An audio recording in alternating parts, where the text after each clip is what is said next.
Your mornings are about to change. We're going live and local starting at 5 a.m.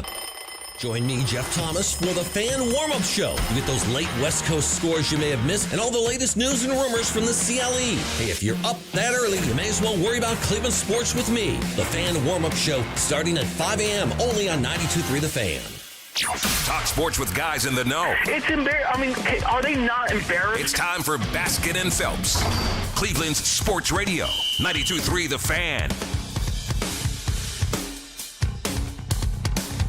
Before we get too deep into this, as we said yesterday, when you're picking in the second round, you need to go get somebody who you think might become a good NBA player and can add depth to your team and make your team a little better and might have some NBA upside.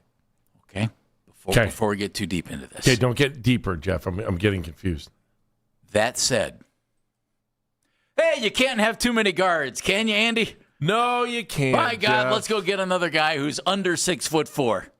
That's fabulous. That's exactly what you need. There's no height on this team, but by God, let's pass up the 7-footer who can shoot. And let's pass up the 6'11" athletic dude. By God, bring in another guard. If they had picked him in the first round, should we say Malik Thomas? Because I don't even think you've said his name yet, have you? There's no need. He's a 6'3" guard. Okay, and he's a second-round pick, right? And he's a second-round pick. So good luck to him. Jeff, hopefully he can make it. We're going to have a young guy who was a second-round pick joining us at 1 o'clock, Danny Green, to talk all about it.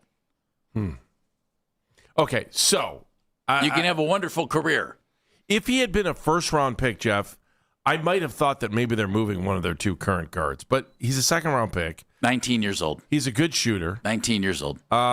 He's a good college shooter. Yeah. There's a difference. Oh, well, excuse me. I'm sorry. Well, no, there is. I mean, but isn't a shooter, if you can get open, it doesn't matter what level you're playing at. Yeah, but if you can get open, okay. I would assume he's going to be the second coming of Jordan Clarkson, which is pretty good. I like Jordan Clarkson. I'm expecting Kyrie Irving, so I mean. I wouldn't do that. Okay, well, I guess I'll be disappointed. Wouldn't do that. But I'm going to give you full disclosure. I left here yesterday. I was trying to, Dude's wearing braces still. So going to have great, nice, straight teeth. That just shows how young he is. I know plenty of adults He's that 19. have braces. Yeah, I know. Well, I've seen people in their 50s he's still wearing get him braces. as a kid. Yeah. Which is good. I mean, he looks like a good young player. But by God, you can't have enough guards. Kobe Altman loves guards. Kobe played guard. And did you know Kobe was a guard? Wow, man, you are full of energy today on this. He was a guard. By God, they drafted another guard. Do you want to know why you have so much more energy on this than I do, Can't have Jeff? enough guards. Want to know why you have more energy than I do? Undersized guards. Jeff? Gotta like them. Did you watch the draft last night? Andy? Jeff? I did. Jeff? I completely 100%. This was like Christmas this morning. I watched the second round of the NBA draft. Completely forgot about it because I kind of got gifted the Guardians game yesterday because they were supposed to play while we were on the air, right? So now you've got, they had a 2.5-hour rain delay in yesterday's game. So then that was on last night. And then I knew at 3 o'clock I wanted to watch Canada play against Switzerland. So I wanted to watch some World Cup yesterday. So I did that. I know this. And with Dan back today, I'm so excited because now I can talk to him about some of this stuff. Yeah. By the way, I can't wait to hear your full report on Turkey going on this because that was your assignment going into the. That's Andy Baskin talking. Into the World Cup. I know you're excited behind the about that. glass. Meredith taking your phone calls. 216-474-0092. It's a way to get us up to speed. So Andy. I'm in the middle of a story. Oh. So now all of a sudden I'm watching Canada play Switzerland. By the way, great game. Wait a minute. How did we get off the NBA draft and now you're on the World Cup? So this is why I'm telling you. The hell with the World Cup for now. We're talking about the Cavs NBA draft. Whoa. Watch your words, young man. Thank you. All right, Anvil, can you stop for a second? Well, wait a minute. We're I'm just talking draft and you're on soccer. I'm talking draft, but you're not listening. This is like being married. Oh, my God. It's like having kids. Oh, my God. I know I should wait. Anyway, so you talk about the hell of being married a lot. Glad your wife doesn't listen. I never said my life was. This is not the same as my wife. Why would you do that to me? You're Malik Thomas, 6'3". Anyway, so now I totally forgot about the second round of the draft being not on the same night as the first. So when I woke up this morning, because I had watched the Guardians and then I started watching soccer/football. I can't believe I just said that. That I forgot about the draft. And so when I woke up this morning, I was like, oh, there was a second round last night. So it was like a little present for me this morning to see what the Cavaliers did in the second round of the draft last night. Thank you. Malik Thomas, 6'3". Dennis Schroeder, 6'1". 30-second story that took 4 minutes. Tyrese Proctor, 6'4". Craig Porter, 6'1". Just gave him another contract. 6'2", Donovan Mitchell. 6'4", Sam Merrill. 6'4", Keon Ellis, but he's a free agent. Can't have enough guards, Andy. By God, who needs big guys? Wow, you are so critical of the team that made it to the Final Four. What did I say at the beginning of the segment? That you're to open the show. No. Critical. What I said was, in the second round, you need to find somebody who you think has some upside and can make your team and can become a good NBA player. Hopefully they've done that with Malik Thomas. But by God, you can't have enough guards. Did Thomas have to go? Was Thomas there last night? Yeah, he was. Did he walk up on stage and they have the Sacramento Kings stuff up or no? He had a hat on. His mom, it looked like he might have had a Cavs hat on, but he's got a lot of hair. Okay. And the hat was sitting funny, and you couldn't see the logo on the hat. Now, his mom was wearing a Cavs hat. Oh, good for his mom. All right, so, she's on board. They've changed it around. It's something about the legality of you can't draft a guy. Well, you can't trade the picks beforehand. What they should do, and can I go basking on you? Yeah, pending. They should go NFL. We have a trade, and then because it builds the drama. Yes, you're right. You are right. Oh, I'm done. Hey, I'm done. See you later. Thanks. Be a hero. Be a real hero. Be an organ donor. Lifebank.org. See ya, Cleveland. See ya. Can't have enough guards, Andy. Apparently, they're going to play him at point guard. Can't have enough point guards. You got James Harden. You got Craig. Well, maybe Craig you don't. Porter. I normally, if he was a first-round pick or a high first-round pick, I would probably be apt to say, okay, it looks like they're getting ready to let go of one of the big two guards. But I don't feel that way. Well, but even if he was a first-round pick and they took him at 29, I mean, if they liked him at 29, they kept their fingers crossed that he'd be there at 34. No, it'd be more like if he was a top 5 pick. I just must say, I think this team is so lacking in bigs. I'm surprised for whatever reason, and maybe it's because Henry said no.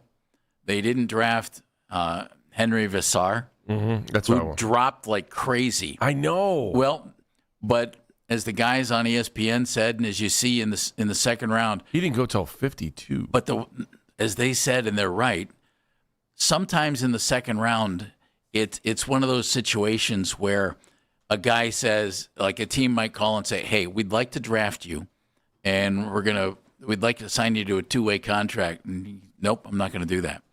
And teams don't have complete control there, and their thought was that Vassar's folks, agent, everything else, kind of coordinated things to make sure he landed in a spot where he would get a good opportunity.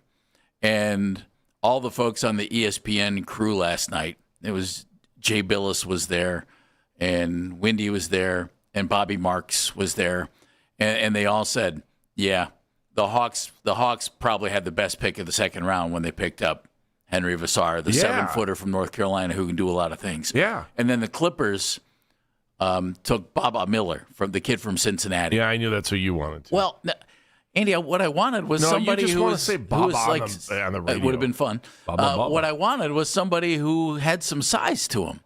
And those two guys have some size to them.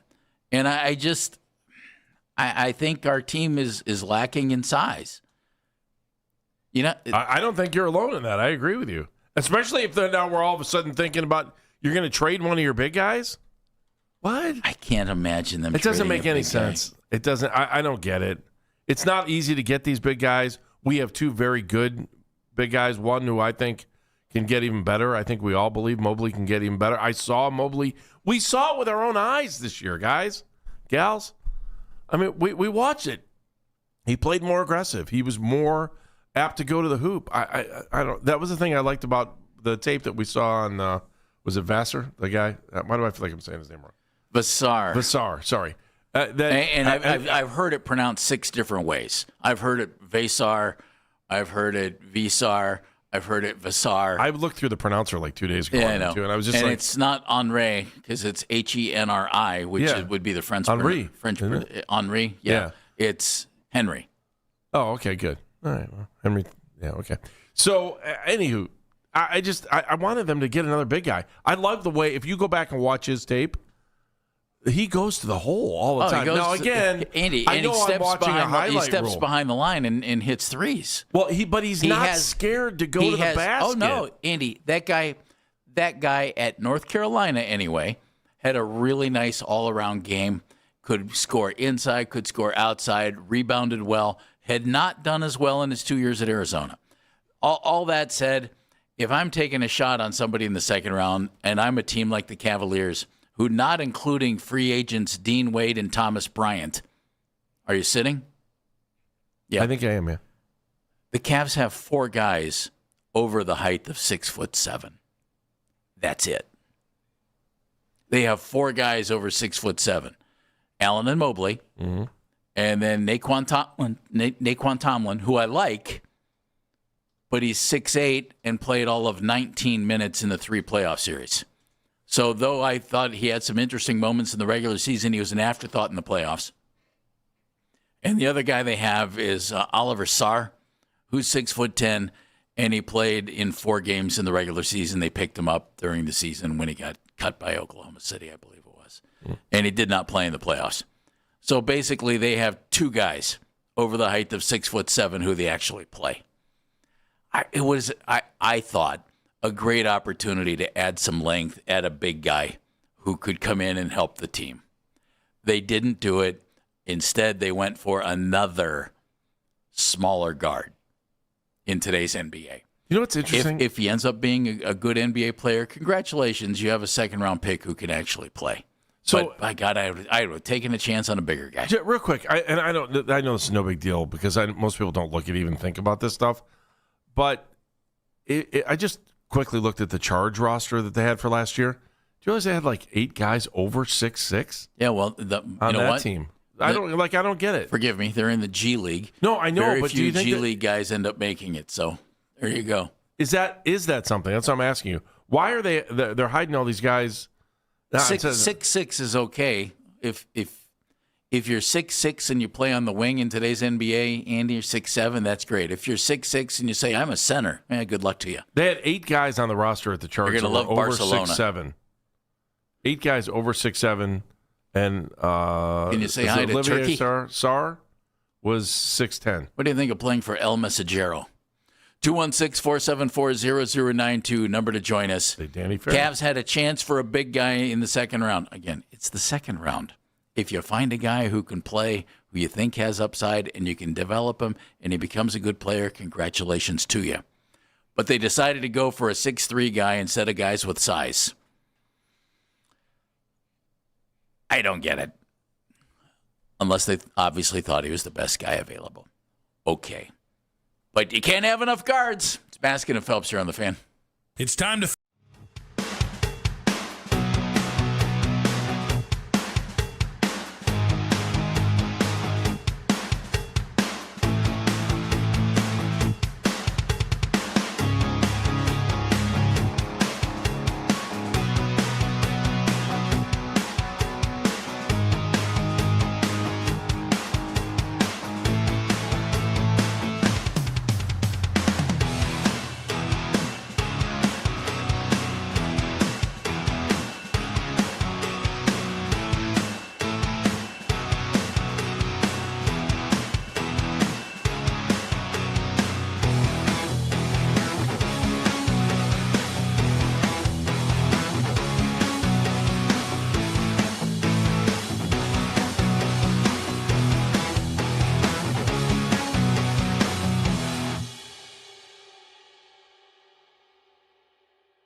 at that point. I think you're drafting for who's best available, who you think actually has a niche that can carve out an NBA career at that point. And his skill set and what he can do is so translatable to our game. It's almost like you can't pass that. And we'll figure it out. I think you're right in terms of the depth, but when you're picking at 34, you don't have the luxury to say, oh, let's pick for fit. We pick for a player that had the skill set that we see every day in the NBA, and there's that skill set is very transferable.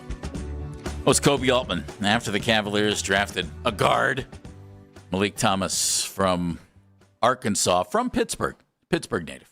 So he gets it. Folks will have a nice, easy drive over to watch their kid playing the NBA. Just kind of depends on or the charge for now. Where they live in Pittsburgh, too. Yeah. Like Cranberry, it's easy. He may make the team. He may, I would assume that he spends some time in the G League, which would be great. Go ahead. This is almost the same drive. He's 19. It's like 3 blocks away. What the heck? I said it yesterday. I stick with it. I agree exactly with what Kobe Altman just said. You don't draft for fit. You draft the guy that you think might be the best NBA player on the board, who you think can become the best NBA player, and you work with him and you develop him. And that said, I'm so disappointed that they didn't think that guy was a 7-footer or a 6'11" guy, because this team is short, and this team needs some size. Yeah, and they better get some, Andy. But I don't understand how you can't want to get another big guy in there. They clearly thought Malik Thomas is going to become a better pro than Visar or Baba Miller. They clearly must think that, because A, Kobe just said it, and B, you have a need for size. Mm-hmm. You got tons of guards. Now you might be moving on from some. I'll bet Dennis Schroeder gets traded, and I'll bet he gets traded for a guy with some size. Well, that makes sense. Yeah. I hope so. I hope you're right. I mean, but if you're going to trade him, trade him for size. I hope so, too. Number to join us is 216-474-0092. We start off with the mayor, Ken in Brooklyn. Hello, Ken. You know how I feel this morning, Jeff and Andy. You shouldn't trade bigs, and you should draft them when you can, Ken. Yeah, guys, first of all, I want to let you know that every guy I wanted was drafted. Every one of them. I don't know nothing. That's why you're the mayor. I know less than the people in the front office, and we should have kept Mike instead of – maybe we should let Kobe go and see if we can get Mike back. You know what makes even more no sense? I know that sounds stupid. What makes it less sense? Because right now I can't even talk. Okay, they went out and they signed a guy after the draft that's 6'4". Ken, I've got guys. Listen, they can't have enough guards, Ken. Yeah, right. Yeah, like you said, Jeff, we could have got a guy that could have played a little bit that looks like he's athletic at 6'10", but we can't get him here. Guys, after the draft, this is after the second round. And, oh, by the way, did you know that they had a second-round pick that was traded 7 times? Yeah, that last pick in the draft. That was funny. Yeah, the one, the second last pick or whatever. Yeah. Guys, I've got 7 guys. I was up till 2 o'clock in the morning. 7 guys that score more than 16 points and average more than 5 rebounds.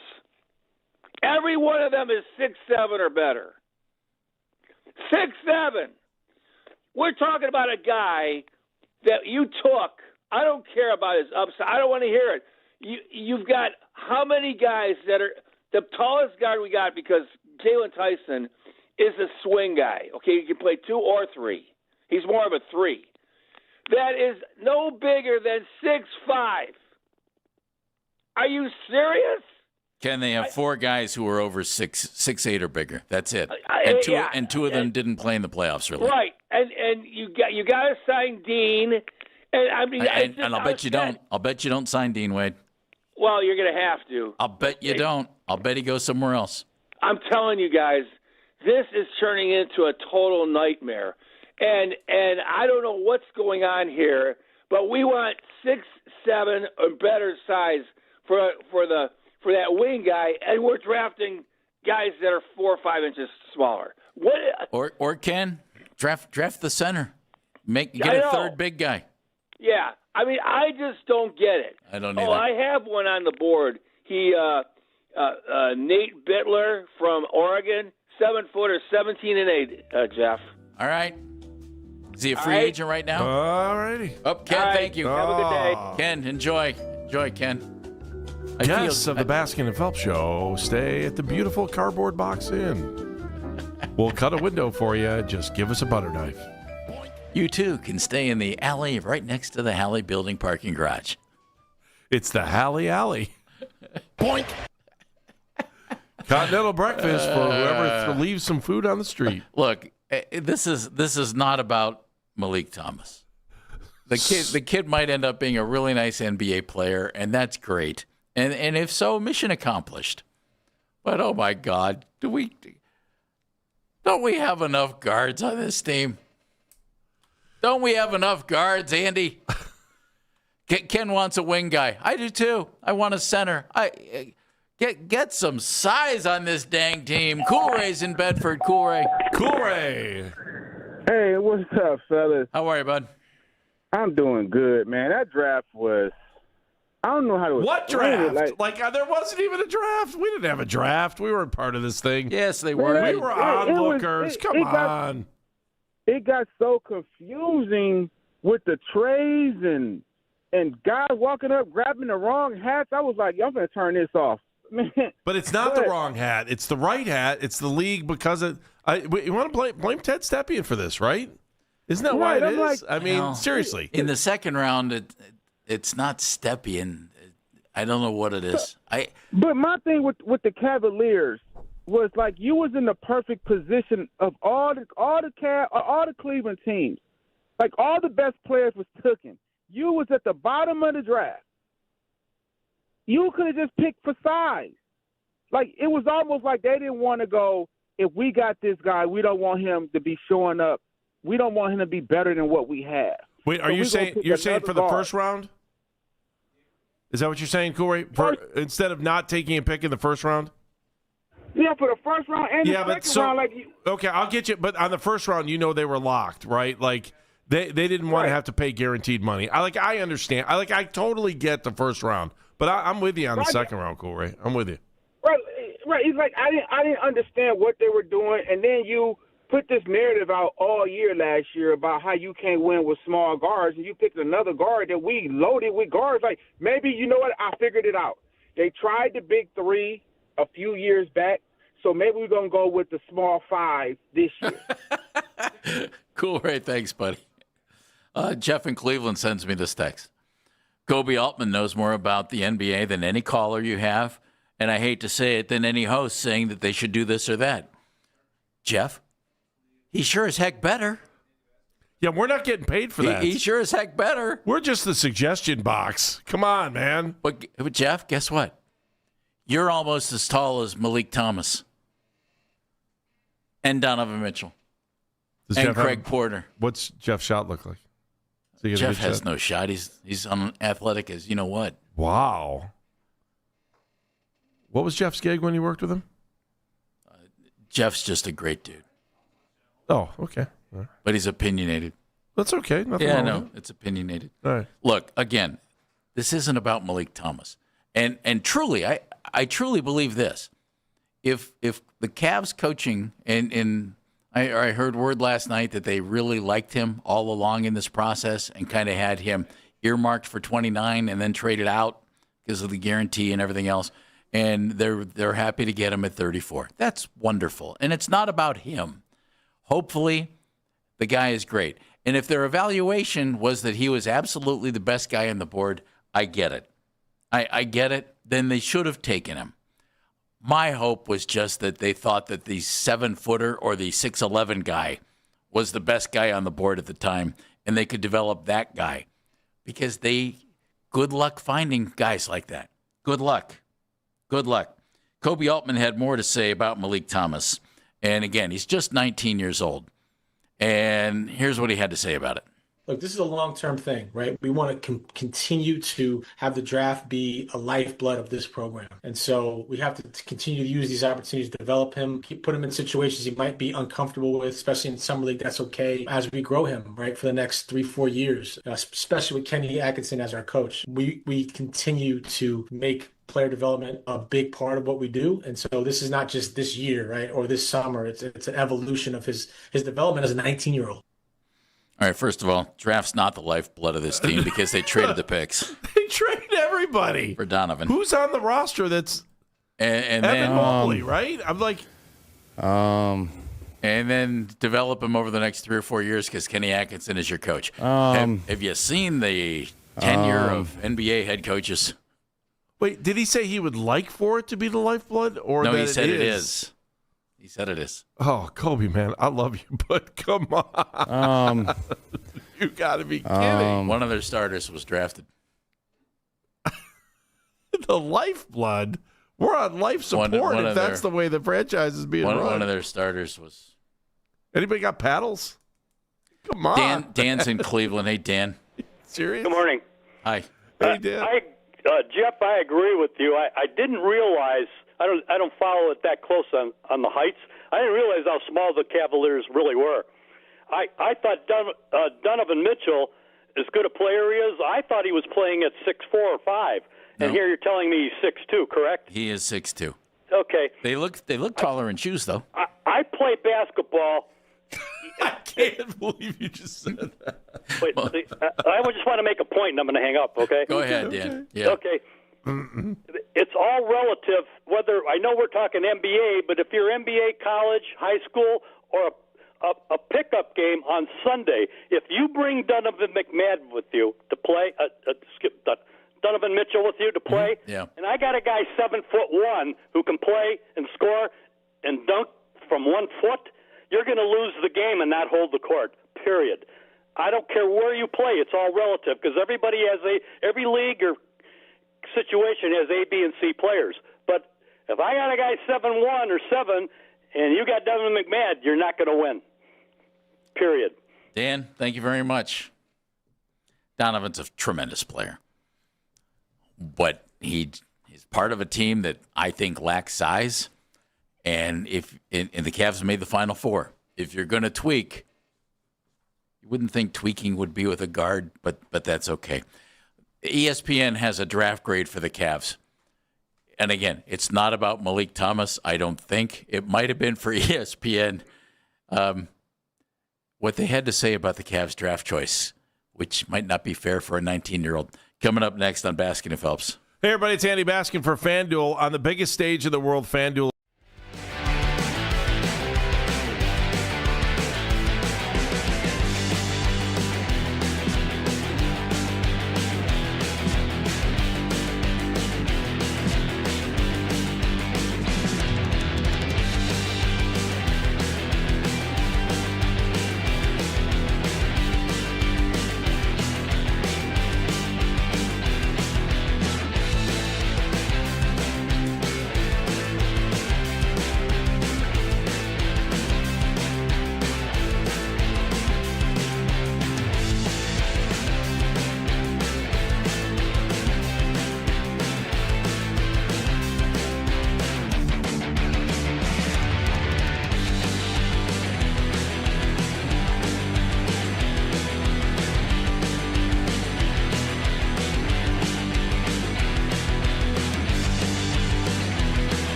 news every 20 minutes right here on 92.3 The Fan. From the University Hospital Sports Desk, I'm Jeff Thomas.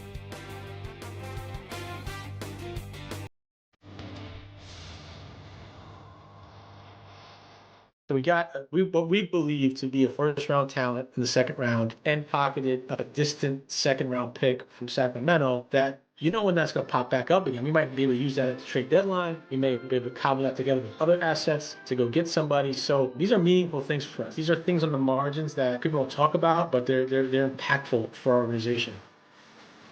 Kobe Altman, Cavs president of basketball operations, last night after they drafted Arkansas Razorback Malik Thomas, 19-year-old with a shot, 19-year-old from Pittsburgh. So good. Mom and dad, easy drive. I like that. Matt Zimmerman. Color. Talk about fringe benefits here. Yeah, I know. It's really nice. We have a Keurig in the office, so you can have any kind of flavor of coffee you want. You know what I liked? J.J. Hickson, back in the day, his grandmother moved to town and lived with him because he was 19 years old. Huh. But, kinda sweet. Pittsburgh's not too far away, so, Mom and Dad will be over a lot for Malik Thomas. Where in Pittsburgh, though? If you're in Greensburg and you're he's living on the west side? I don't know. That's kind of a haul. Somewhere on a hill in Pittsburgh. You're on a hill. Yeah. Matt Zimmerman is the color commentator for the Arkansas Razorback Radio Network, and he's a former Razorback assistant coach. He's going to join us coming up at 11 o'clock. I mentioned, and this isn't fair, I'll just say this. When I read it, I thought, that hurt. Ben Golliver, writing now for ESPN, put out draft grades for everybody. And I love reading this stuff. It's just fun. Emerging, is that what our grade was? No, it was a B-. He gave the drafting of Malik Thomas a B-, and then he said, "You ready?" Yeah. Thomas is a gunner who spent most of his time at Arkansas preparing to take his next shot rather than worrying about his defensive assignments. And that's a B+? B-? It's ooh. Wouldn't that be a C? Oh, that hurt. Well, C-, B-. C and a B-, and it's pretty close. But it's not. It's a C. You're looking at that. C stings. He said Cleveland's a decent place to land for a player with that profile, given its staunch backline defense. And his knockdown three-point shooting could help reinvigorate the Cavaliers' perimeter attack. And then he pointed out accurately that the Cavs were second in three percentage 2 years ago and then dropped to 13th this last year. I'd watched tape. Analytically, it sounds to me like we're going to go on a championship run or we're going to win the next three. And not claiming that I know anything except having watched a lot of NBA basketball for years. But I love watching video of these guys and just seeing what they have. Thomas can handle the ball. And the Cavs have said they're going to play him. They're going to start him out at point guard in the summer league. And so he's 6'3". He can handle the ball. If you're a 6'3" point guard, 6'4", maybe 6'4.5" in shoes, Andy. In heels or just regular shoes? He can get to the hoop. The one thing I like about him, he does have a three-point shot that's really pretty good, but he also has a mid-range game. And so, in other words, he can score, as they say, at all three levels. He gets to the basket, he has a mid-range game, and he can hit the three. He's got a really nice three-point percentage. Again, I was hoping that one of the big guys would have caught their attention and they thought that Visar or Baba Miller had the upside that they obviously think Malik Thomas has. I'm not going to sit here and bash the pick of a second-round guy because that's silly. It was my hope that they thought one of the big guys had the same kind of upside as Malik Thomas. They didn't. So hopefully Thomas ends up becoming a good pro and a nice member of this team for years to come. But here's the little bit of a catch I have with it, Andy. Mm-hmm. You're going to throw him in with, last year's second-round pick, Tyrese Proctor. Okay. He's 6'4", and they like him at point guard, too. They just brought back Craig Porter, who is 6'1", and they like him at point guard. And how many point guards do you think you really need? Well, apparently 5, because they have 5. Right now, James Harden, Dennis Schroeder, Tyrese Proctor, although maybe a combo guard, but they were playing him some at point. Craig Porter, and now Malik Thomas. They just got a lot of guards. A lot of guards. Well, he's got a formula in the back. I'm just wondering if something's percolating in the background. I actually don't think that what he did in the draft yesterday is going to have a gigantic impact on the near future. On this team, I would think. I would think feel that at all. I would think you are correct. Around and you're like, okay. Now that said, you traded, and he wasn't playing well here. They traded DeAndre Hunter for Keon Ellis, who's a free agent. Is Keon coming back? And then you didn't use him in the playoffs. To me, that was like the enigma of the year. And are you gonna bring back Dennis Schroeder, or are you gonna trade him? Personally, what's the cap relief if you get rid of him? I think that's part of the scenario. My guess is, you can trade, even in the second apron, you can trade Schroeder for a similar salary 1-to-1. So you could actually do that before you redid the Harden deal, if I have my capology correct there. Darian is in Cleveland Heights. Heights high. Hi, Darian. 100. Heights high. Good morning. One of the questions I want to ask is if Andy went to the 100-year celebration. I did. I was at the gala on Saturday night. It was outstanding. Okay. The whole weekend. I'm kind of bummed because I had family plans on Friday and Sunday.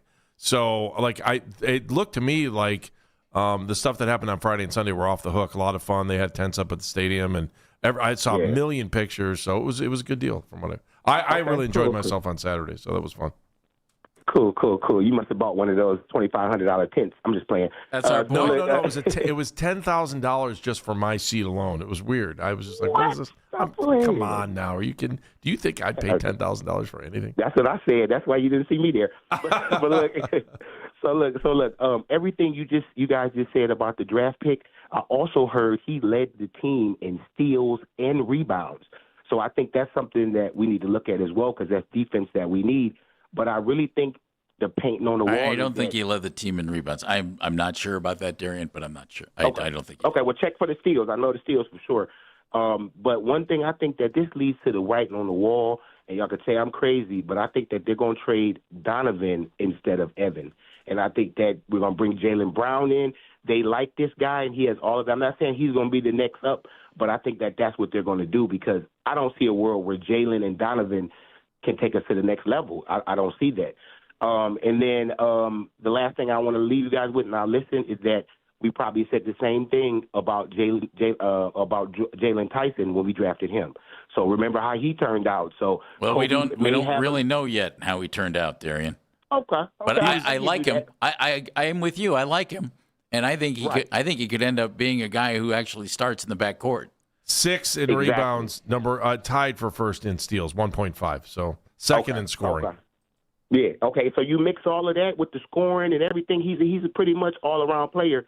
And I know, we're just gonna see what it comes out. But I really think that they're gonna mark this down, that they're gonna trade Donovan instead, rather than signing that contract, that extension. Trade him. Jaylen Brown's already under contract, and then we're still gonna keep Jarrett Allen, Evan Mobley, Jaylen Brown, and come on, that sounds like nice to me. All right, Darian. Thank you very much. I don't think his thought process is wrong there. Do you? I don't have a problem with it. Andy, if they pulled off a blockbuster and traded Donovan Mitchell for Jaylen Brown, my thought would be, okay, let's go. Because I think Donovan is tremendous, as is Jaylen Brown. I think they're both really good. Really good. Same age. Sorry, I'll take 6'6" over 6'2".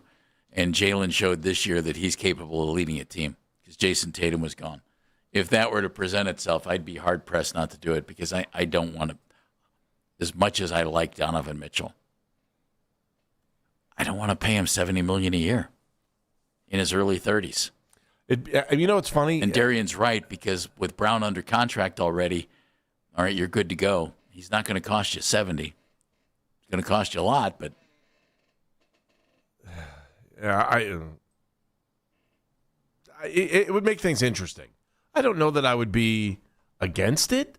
I just think it would make things really interesting because, I mean, can one of those guys get you to a championship over the other? I don't know.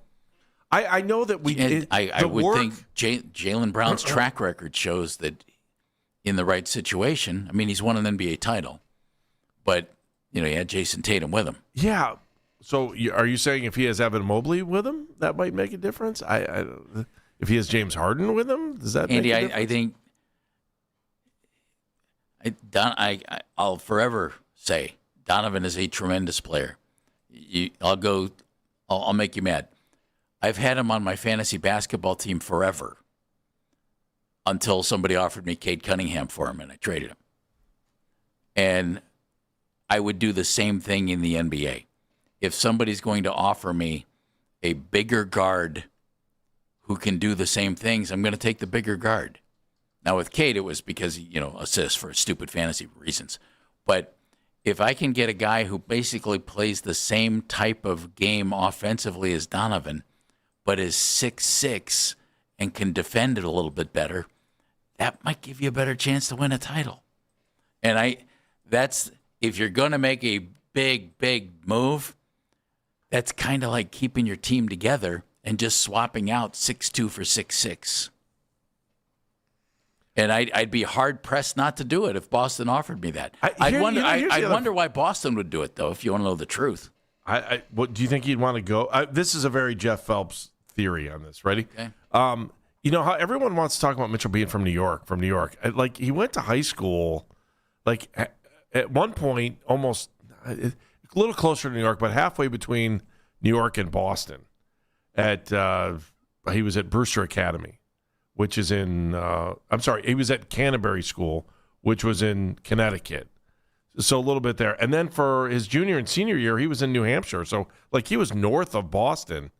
Maybe there's a part of him that wants to play for Boston that no one's ever really talked about. Everyone wants to say, well, he was born in New York, blah, blah, blah, blah, blah. But, like, those maturing years, he was a little bit closer to Boston than he was to New York. Maybe he wants to go to Boston. I'm just throwing stuff at the wind. He went to prep school for 4 years, 2 different prep schools. Matt Zimmerman is the color commentator for the Arkansas Razorbacks. He watched Malik Thomas play this last year as a freshman at Arkansas. He's also a former assistant coach at Arkansas. He's going to join us next right here on Baskin and Phelps. Mennigan behind the glass. Meredith taking your phone calls.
10-year thing to possibly bring him back, which is fine.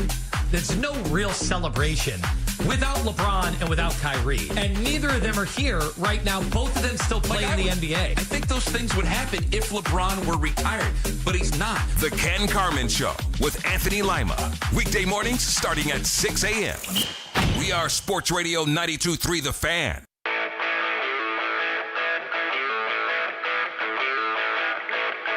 Welcome back to Baskin and Phelps. Jeff Phelps here. Andy Baskin to my right.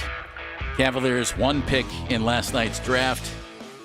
Well, this year's draft ended up being the 34th pick, and they took a young guy from Pittsburgh who went to Arkansas for his college to play for John Calipari, Pittsburgh native. We go to the Wise Heart Right, we make it right, call Kyle Wright hotline to talk to a gentleman who's the color commentator for the Arkansas Razorbacks. He's Matt Zimmerman, former Arkansas assistant coach. Matt, thank you for your time today. Greatly appreciate it. How you doing? Hey, Matt. Doing great, Jeff, Andy. I appreciate being on with you guys in Cleveland. And, we're doing great. Beautiful day down here. It's been hot, but we got a little bit of rain. It's not as hot yet today, so we're doing good. We had 3 guys drafted out of the 60 that were picked, and that's kind of Coach Calipari's way, and so we're doing pretty good. Yeah, I'd say you are. Now, I'll readily admit we were hoping the Cavaliers, at least we were, went for a 7-footer, 6'11" guy. They thought that guy might have the most upside. But they thought that Malik Thomas had the most upside of anybody they could draft at 34.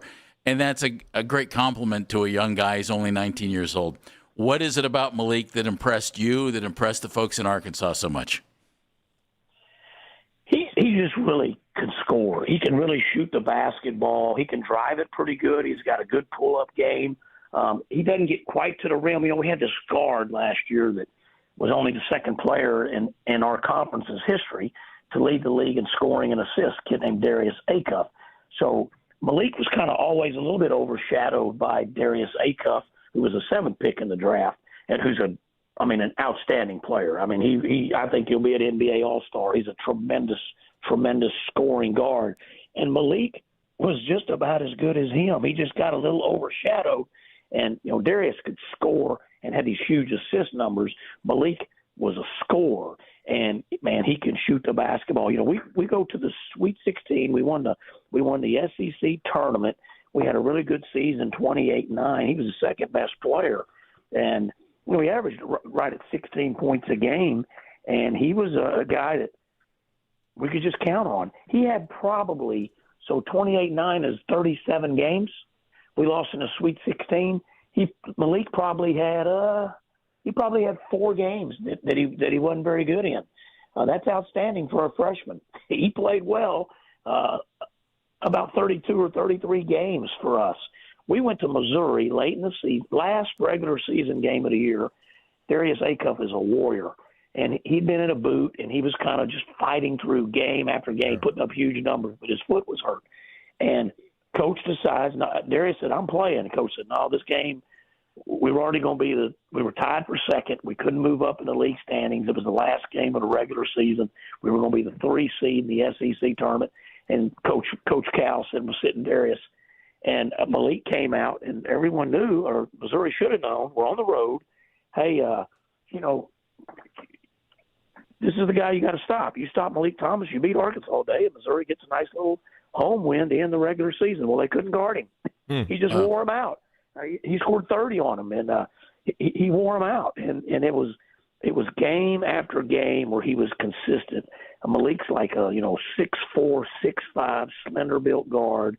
And, guys, he's got a lot of energy. He isn't a cool guy. He isn't going to lay back. And he is not Joe Cool. He's going to hustle. He's going to run around. He's going to fly around. He's going to try to dunk the basketball, and he's going to shoot it. He can flat out shoot the basketball. Very, very good offensive player.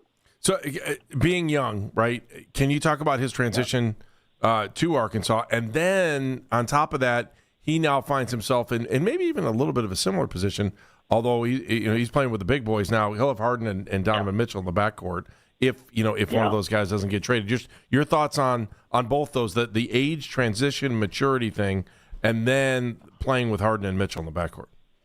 Yeah, because there's you got these old guys, Jared Allen. You got some guys that have been in the league and so much experience, and him coming off the bench and having a chance to contribute. It's got to be his goal. His goal's got to be to get in the rotation, right, and get some minutes for the Cavs this year. It won't be easy. Cavs had a good team, had a good season, and did a lot of good things. It's going to be hard to crack that rotation. But he is a guy that and Merrill will be back too, right? Right. And he can flat out shoot the basketball. Yeah, we think. Yeah, those are similar. He's similar to Merrill in that regard. But because he can shoot it, man. He gets a seam, an open look. He can really shoot the basketball. He's got a repeatable shot. But I think he's young. And, as the first round ended and he didn't – 34th pick is really good.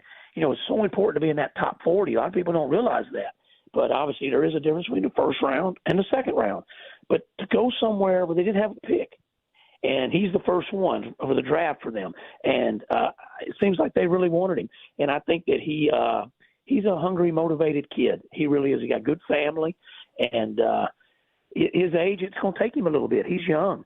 As the first round ended on Tuesday night, we were like, he should have came back. He should have came back. That's what our fans were saying. Yeah. And I was like, no, he shouldn't have. He's going to go. He's going to go early on Wednesday night. He's going to go in the top 5-10 picks.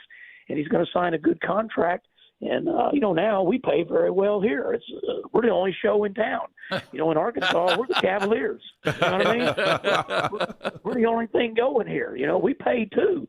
And so I wish he'd have came back, but he's going to be really good for the Cavs. I think the fans will like him because he plays really hard. He's got a great smile. He's got a personality, and he'll treat people well. But he's going to want to play. He's a motivated kid. Matt Zimmerman joining us. He's the color commentator on the Arkansas Razorback Radio Network, and he's also a former assistant coach at Arkansas. Cavs right now, the word is, Matt, that they plan to play him at point guard in the Summer League. And I get that, get the ball in his hands, and give him the opportunity to do some things. Do you see him, after watching him in his year at Arkansas, do you see him at the NBA level as a point guard, as a shooting guard, or what? I definitely thought as a shooting guard, because to me he's definitely a prototypical shooting guard. He likes to come off screens. He likes to come off pin downs. He likes to circle through and get open and catch and release, or catch it and drive it. Just not seen him run the point, but he played with what we feel like was the best point guard in college basketball last year in Darius Acuff. So we didn't run Malik over there.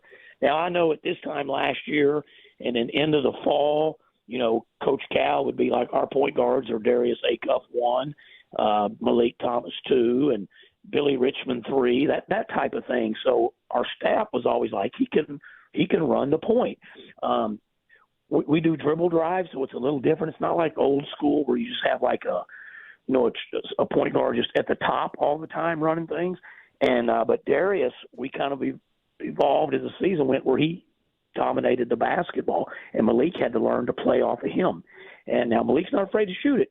He's going to catch that thing. He's going to let it go.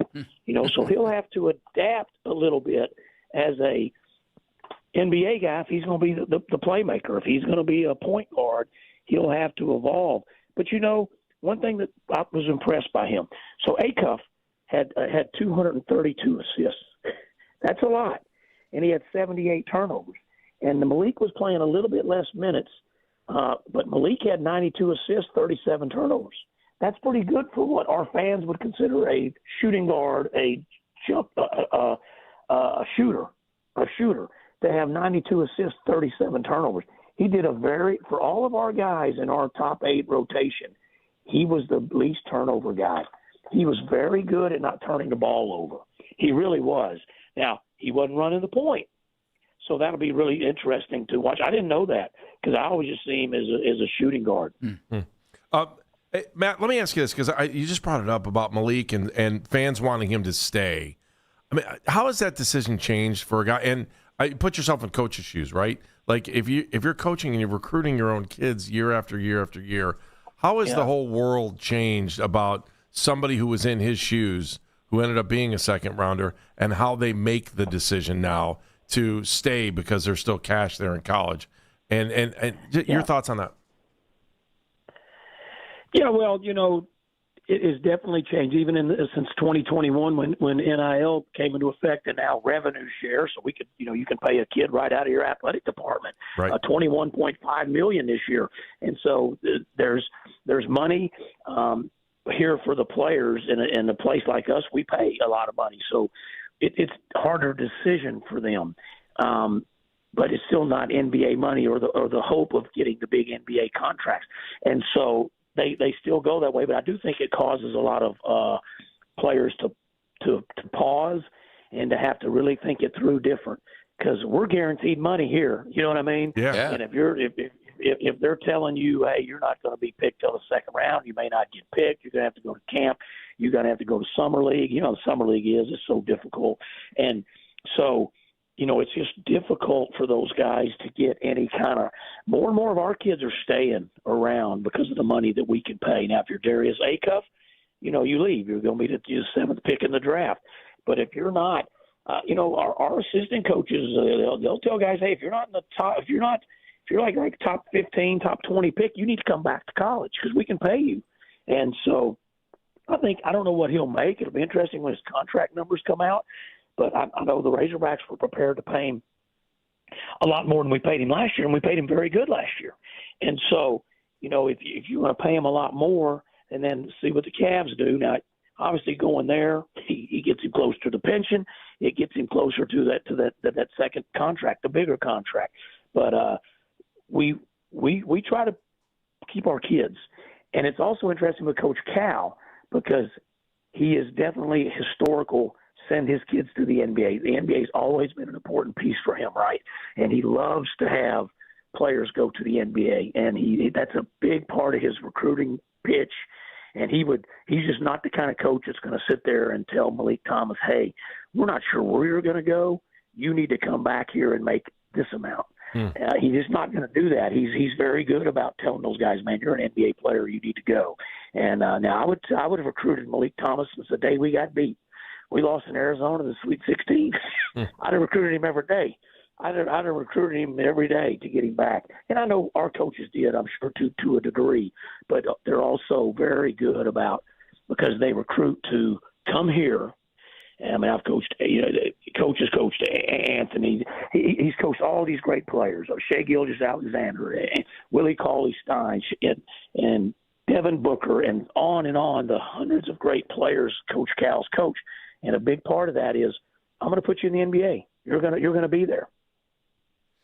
Matt, we can't thank you enough. Great insight into the newest Cavalier, Malik Thomas. Thank you, bud. Matt, thank you, and thank you for your You're service, welcome. too. Thank you for your service in the Army. Thank you. Yep, thank you. Appreciate it. Thank you so much. There's Matt Zimmerman. He's the color commentator on the Razorback Radio Network, former assistant coach at Arkansas, with some great insight into the young guy, 19-year-old, who the Cavaliers took with the 34th pick last night, Malik Thomas. We're going to talk more basketball coming up in the 1 o'clock hour. Danny Green, our Odyssey Sports NBA insider, knows all about having to kind of create your spot on a team. Danny will join us at 1 o'clock. Looking forward to that. The Guardians yesterday were 1 out away from a win.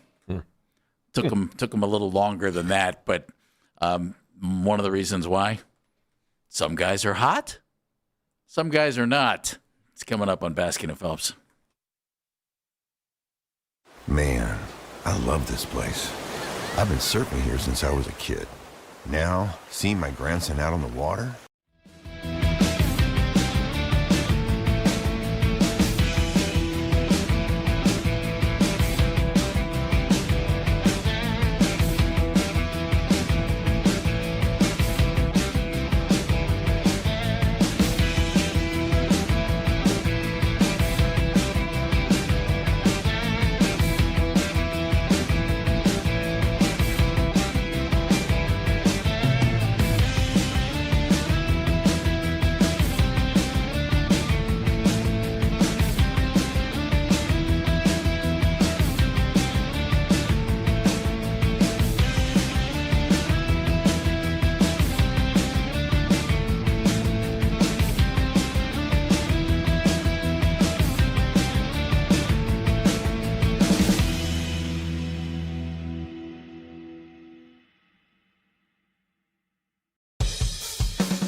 and assault and have named Arnold as the primary conspirator.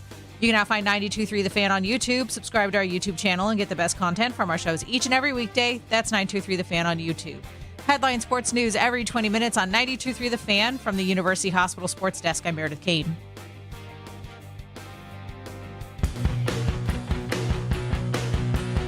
Just heard Meredith say, Guardians got the win over the White Sox yesterday. Cade Smith cruising. It's ninth inning. They're good to go. They got a 2-run lead. They're good to go. 2 outs, ninth inning. You're good to go. Boom, home run. Next pitch, boom, home run, tie game. Oh, my goodness gracious. The last thing that team needed was to blow a game like that, Andy. Luckily, they came back and won it in 10. But, oh, my goodness, it was scary for a little while there because you thought, oh, no. And got out of a jam late. Hey, I want to remind you, you can listen to The Fan anytime, anywhere on the free Odyssey app or by telling your smart speaker to play 92.3 The Fan. And now you can find 92.3 The Fan on YouTube, including the Ken Carman Show with Anthony Lima from 6 to 10, our show from 10 to 2, Afternoon Drive with Nick and Jonathan from 2 to 7, every weekday on 92.3 The Fan's YouTube channel. Subscribe to our channel for free and watch all the best content from your favorite shows on The Fan, live and on demand now. Guardians are now 3-6 since Black Saturday. Is that what we're going to call it? Let's call it Black Saturday. Red Cross Saturday. Let's call it Red Cross Saturday. How about MASH Saturday? Well, they get better care than you get at a MASH. I don't know. Hawkeye was pretty good. He cared. Well, so was Penobscot. Yeah, I don't know. But Donald. And BJ was an underrated surgeon. We really never saw Donald. And he was able to get Hot Lips to kind of chill, right? Remember the whole beginning of the thing? She was just like, it didn't matter. And who was the other guy? Who was the guy? Anyhow, they're 3-6. You started it. You took me down the road. I just want you to know. No, I said Black Saturday, and then should I say Red Cross Saturday? Yeah, instead? and I said MASH. And you went MASH, and then you went. Well, then you went deep dive, though. You went like. I said you're not going to get the care there that you're going to get at Tokyo General. All I know is I have a hankering for a hot dog. That's all. So, we going to Toledo? Gotta. Tony Pacos. You know what you're here for. So they're 3-6 since then. Overrated. Since that day. And Andy, that one guy inspired me to put something together here. Still good. Because the offense hasn't been good, right? We know that. Yeah. We know that. But by golly, one guy has inspired me to put together who's hot, who's not. I bet I can figure out who it is. Go well, ahead. let's start with the hot. Okay. And I asked Dan, I said, hey, can we find some cool music for your hot? This is it. This is your cool music. This is the. You said you wanted happy. You did, Jeff. I remember. I did. You wanted cartoon happy, is what you told me. I didn't say cartoon. Happy. You said cartoon. I didn't say cartoon happy. I said happy. Did I say cartoon? I think you did. Okay. I said happy music. All right. Well, here's our happy music. All right. Andy, we begged to see him. We thought, when are you going to bring up Khalil Watson? Because, the rest of the team, maybe Khalil can be the guy. It took him a while. That was the guy I was talking about. Took him a while.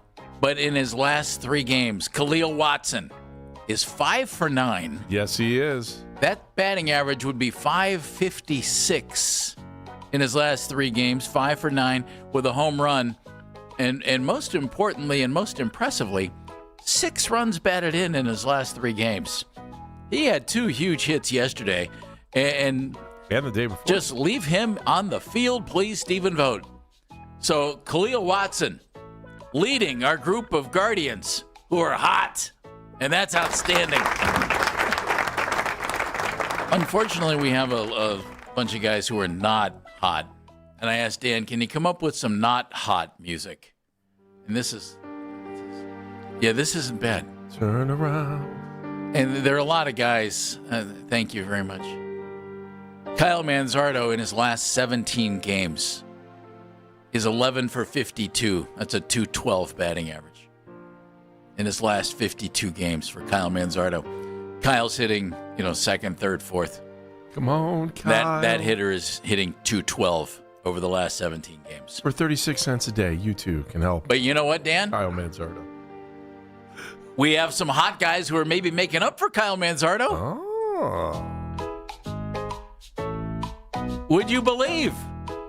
Patrick Bailey, the catcher who you picked up who can't hit, right? I wasn't worried about him when he was hitting late last 8 games. Patrick Bailey, 9 for 24. That's a 375 batting average. Woo! Now, he's not driving in a lot of runs, but in his last 8 games, he's hitting 375. Way to go, Patrick Bailey. Almost makes up for these guys who are not hot right now. Over the last 4 games, Travis Bazan is hitting 125. Travis is 2 for 16 in his last 4 games. Don't care. I have Bazana blinders on. Doesn't matter. Get me to the end of the season. I know you do. But it's okay. It's only his last 4 games. The point of it is he's just not hot right now when the team needs you to be hot because they're just 3-6 since Red Cross Saturday. And I'll throw this one in because we have too many guys who are not hot. Everybody's favorite, Stuart Fairchild, has been here for 13 games. Stuart is hitting 158. He's 3 for 19. It's time to... And maybe Stewart's on his way back to Columbus. Might be time to go walk High Street again. There, but I just mentioned Patrick Bailey, one of the catchers, is hot. He's hitting 375 over his last 8 games. That's outstanding. You know who else is hot, Andy? It depends how you look at it, but I think I know where you're going. The other catcher, Austin Hedges, over his last 9 games, hitting 360. 360. So, Andy. Did I not tell you after the bad Saturday? I'll just call it bad Saturday. He's a guy that's hitting. Why wouldn't you ride it until it doesn't work anymore? The 2 catchers who can't hit are hitting 375 over the last 8 and 360 over the last 9. Outstanding. Patrick Bailey and Austin Hedges. That's great. They're hot. You know who's not hot, Andy? No, Jeff. Tell me who. Daniel Schneemann over his last 18 games. Is he on the Schneed? He's on the Schneem. This includes all of June and his last game in May. The June swoon. Daniel Schneemann is hitting 123. Can't have nice things. Ay, caramba. Daniel's hitting 123, and he's having to play a lot because of Red Cross Saturday. That is true. Toilet paper, beer, and bourbon. You better stock up. Daniel had that great start to the season. He was 344 in April. Yeah. He then hit 149 in May, and now in June is hitting 130. Please, dear God, flash back to April. Please flash back to April. Somebody turn on the air Please conditioning. flash back to April. You know who else is hot? I'm waiting for you to say one player in particular, but go ahead. Brian Rocchio. Rocchio's been consistent all year. Over his last, well, he's a little hot now. This is kind of warm. 300 over his last 7 games. He's 9 for 30, but he has only 1 run batted in. He's hitting at the top of the order now, but he has only 1 RBI. But 300 over his last 7 games. That's really good for Brian Rocchio. Kind of helps make up for a guy who was hitting leadoff for most of the year, who's not hitting leadoff anymore. Waiting. Okay, so this is a conversation. Go ahead. No, he's not hot. Is he? No, he's not. Jeff, I mean, Andy, you're going to give me since Stephen Kwan over his last 10 games, and remember he warmed up a little bit. Yeah. Stephen over his last 10 games is hitting 154. Over his last 2 games, he's 3 for 8. That's not a streak. That's 2 games. Well, maybe he's in the beginning of a streak, and you look at it as the glass is half full every once in a while, instead of your negative attitude to play this depressing music. I didn't pick it, Dan. Sponsored by Xanax.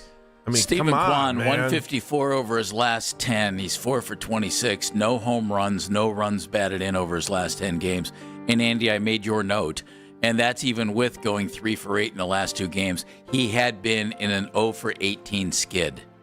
I want to see a little bit more before I say Stephen Kwan is hot. What are you going to do? I'm not going to go 3 games for hot. Nobody's going to want him now. Yeah, I know. That's the problem. We should have traded him when we had a chance. I love Stephen Kwan. We all said, you can't trade There's one Stephen solution Kwan. to this. Can I give you the solution to this? Glue factory. Hey, Stephen, hit.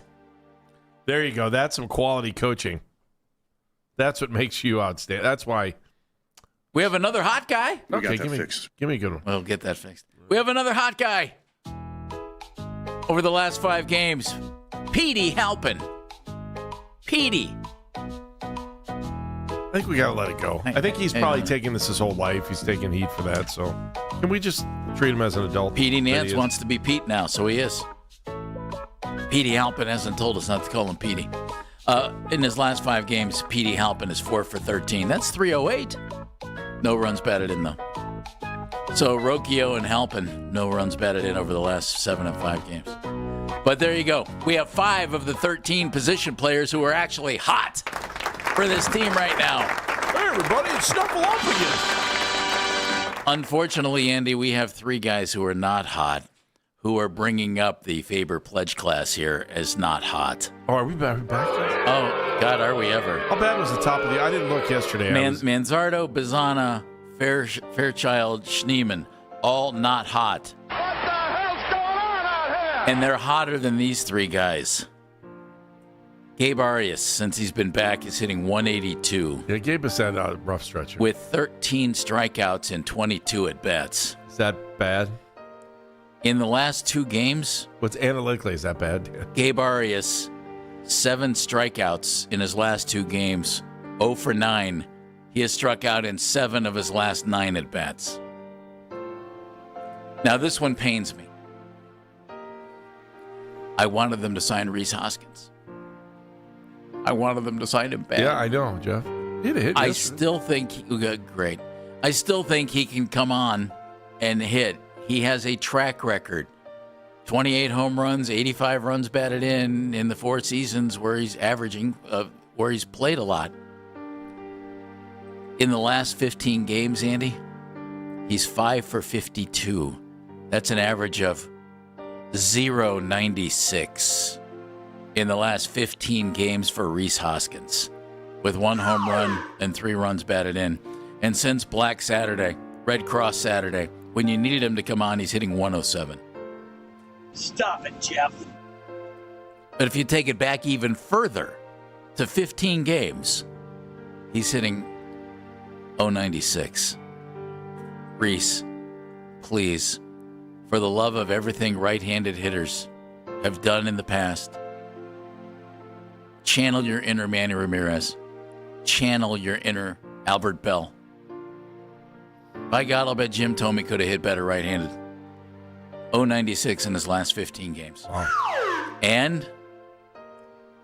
you want some Rhys Hoskins good news? I'll give you. Not yet. In June, David Fry, who now is having to play, right? Yeah. He's getting more at-bats. In the month of June, David Fry is hitting 0.71 in 14 games. 0.71 in 14 games with 1 run batted in. 2 for 28 in June for David Fry. Please, David. Please, Rhys. I'm not even going to include Gabe Arias because I'm hoping he maybe goes back to Columbus. David and Rhys, please, guys. They are a combined, Andy, you ready? Mm-hmm. 7 for 80 over their last basically 15 games. Hoskins, 0.96 in his last 15. Fry, 0.71 in his last 14. Please start to hit. Okay, you want some Hoskins good news for you? Oh, do I ever? You can give me the happy music around this. It's not bad. So May and June are consistently his most productive months, which is not good, but his career... June's almost over, Andy. I know. Well, that's good because June 25th. July and August is a strong stretch for him career-wise. He sees elevated walks, run production goes up as the weather warms up a little bit. It gives us his highest career home run tallies, too, especially in August. And let's not forget, in August of 2017, which was 9 years ago, his debut month was one of the best in MLB history. That's he had great. 18 home runs in 50 games. That's great. I'm looking at the last 15 games, and I'm he's just hitting telling you, 0.96. July and August, and sometimes I want the guy in the lineup every day. Give him at-bats. You brought up Thome. Thome would tell you traditionally he was a slow start, right, because of the weather. But what do you think, folks? I'm trying to help you out with Hoskins. 8 of the 13 guys, position players on this team, are not hot. What do you do about it? What do you do? What do you do? It's Baskin and Phelps here on The Fan.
Take the fan with you wherever you go. Listen to us on the Odyssey, iHeartRadio, or TuneIn apps.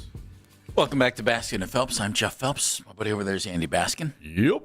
Meredith's taking your phone calls, doing 2020s. And the man behind the glass, the newly married Dan Mennigan. Dan, congratulations. Congratulations. Thank you, gentlemen. I appreciate it. Are you allowed to call your wife the lady friend anymore? She is still the special lady friend. She will always be that way. That is what she requested. She goes, do not let that change. Please let it be known I am still the special lady friend. Really? Yes. She goes, it's too good of a story. It's too good of a joke, and I've come this far. Why change? Well, she's a lucky guy, but you're a luckier. Or she's a lucky gal, but you're a luckier guy. That is a truthful statement. I still don't know how she tolerates it. Congratulations. We're very happy for the both of you. Thank you, buddy. Especially you, because we're trying to be happy for her, but we know what she's in for. That's a good point. Although she knows more than we do, so what the heck. Congratulations. We're very happy for you, bud. Thank you, John. Yes, we are. In all honesty, I think that's outstanding. And by the way, every right to be as miserable as many other married people. It's a bundle of sunshine. That's not true. I got to give you props. You may have had the best wedding food I've ever been. I just want you to know that. Thank you. They did barbecue. They had a barbecue restaurant come in, and it was unbelievable. Really, really well done. Somebody talking out of the three of us may have really loaded up on the brisket. I'm just you did. saying. He was all over me because I didn't take enough food. The dude barely ate. Because I knew I had, I felt bad. He had spots the size of a silver dollar on his plate. Well, because he was doing the tour. This is Andy Baskin at his finest hour. And I'm not complaining, but I have gained 5 pounds since high school graduation this year between parties, high school graduation parties, and I had the Heights Gala, which, by the way, they had really good food too on Saturday night as well. And I knew I had to pace myself on Saturday. I really did. I worked hard to lose the weight. I don't know if you know this or not, but I've lost a little bit of weight, and then I gained a little bit back. But, you stodgy. But I had to pace myself, and Jeff was all over me. Jeff was all over me. Yep. You love barbecue. It's sitting right there. It was so good. I did the brisket and the chicken. But I did small. You had a silver dollar size portion of each. It's portion control, man. You got to understand that. And then on the way out, you hit the gas station, picked up some ho-hos and some Little Debbies, and you were on your way. See, that is not true. No, I did not. No offense. I figured you'd hit the cookie table on the way out. That cookie table looked amazing, and I knew I couldn't hit the cookie table because to me that's dessert. That signals dessert. And then I knew I had to go somewhere else where I was going to have kind of a little bit of a main course. 2 things about the cookie table. They had a Chinese food station at the next event. And thank you to everybody who brought cookies as well. Yeah, that was pretty cool. Well, we outsourced that to a lot of friends, and they were awesome. Sorry, Joe. I walked past the cookie table, and the chocolate chip cookies, there were a lot of them, and one of them was hanging off the edge of the table. Oh, Jeff was there to save it. When I walked in for the seats, to get our seats, and I thought, well, that poor cookie's going to end up on the floor, and I can't let that happen. No, you can't. So I did catch down, some abuse from the missus on that. He laid down on the ground and waited for the earth to move just a little, and it fell right into my mouth. It was great. Insane. As I screamed for the next family to show up to get their picture taken because I was so done. One other thought. So done getting my picture taken. Your parents are from Wisconsin. Your family's from Wisconsin. You had a lot of family in.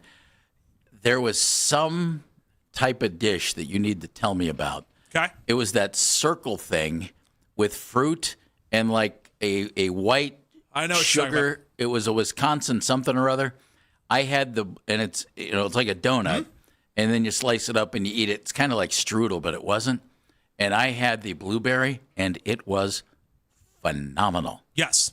So that is a Danish pastry that is known as kringle. That is where dish that my mom is from. It was delicious. There's a local bakery around there that makes them, and we local bakery here or in Wisconsin? In Wisconsin. Oh, okay. Those were brought in. They weren't made here. No, those were brought in from Wisconsin. My aunt bootlegged them for us because she's a true hero.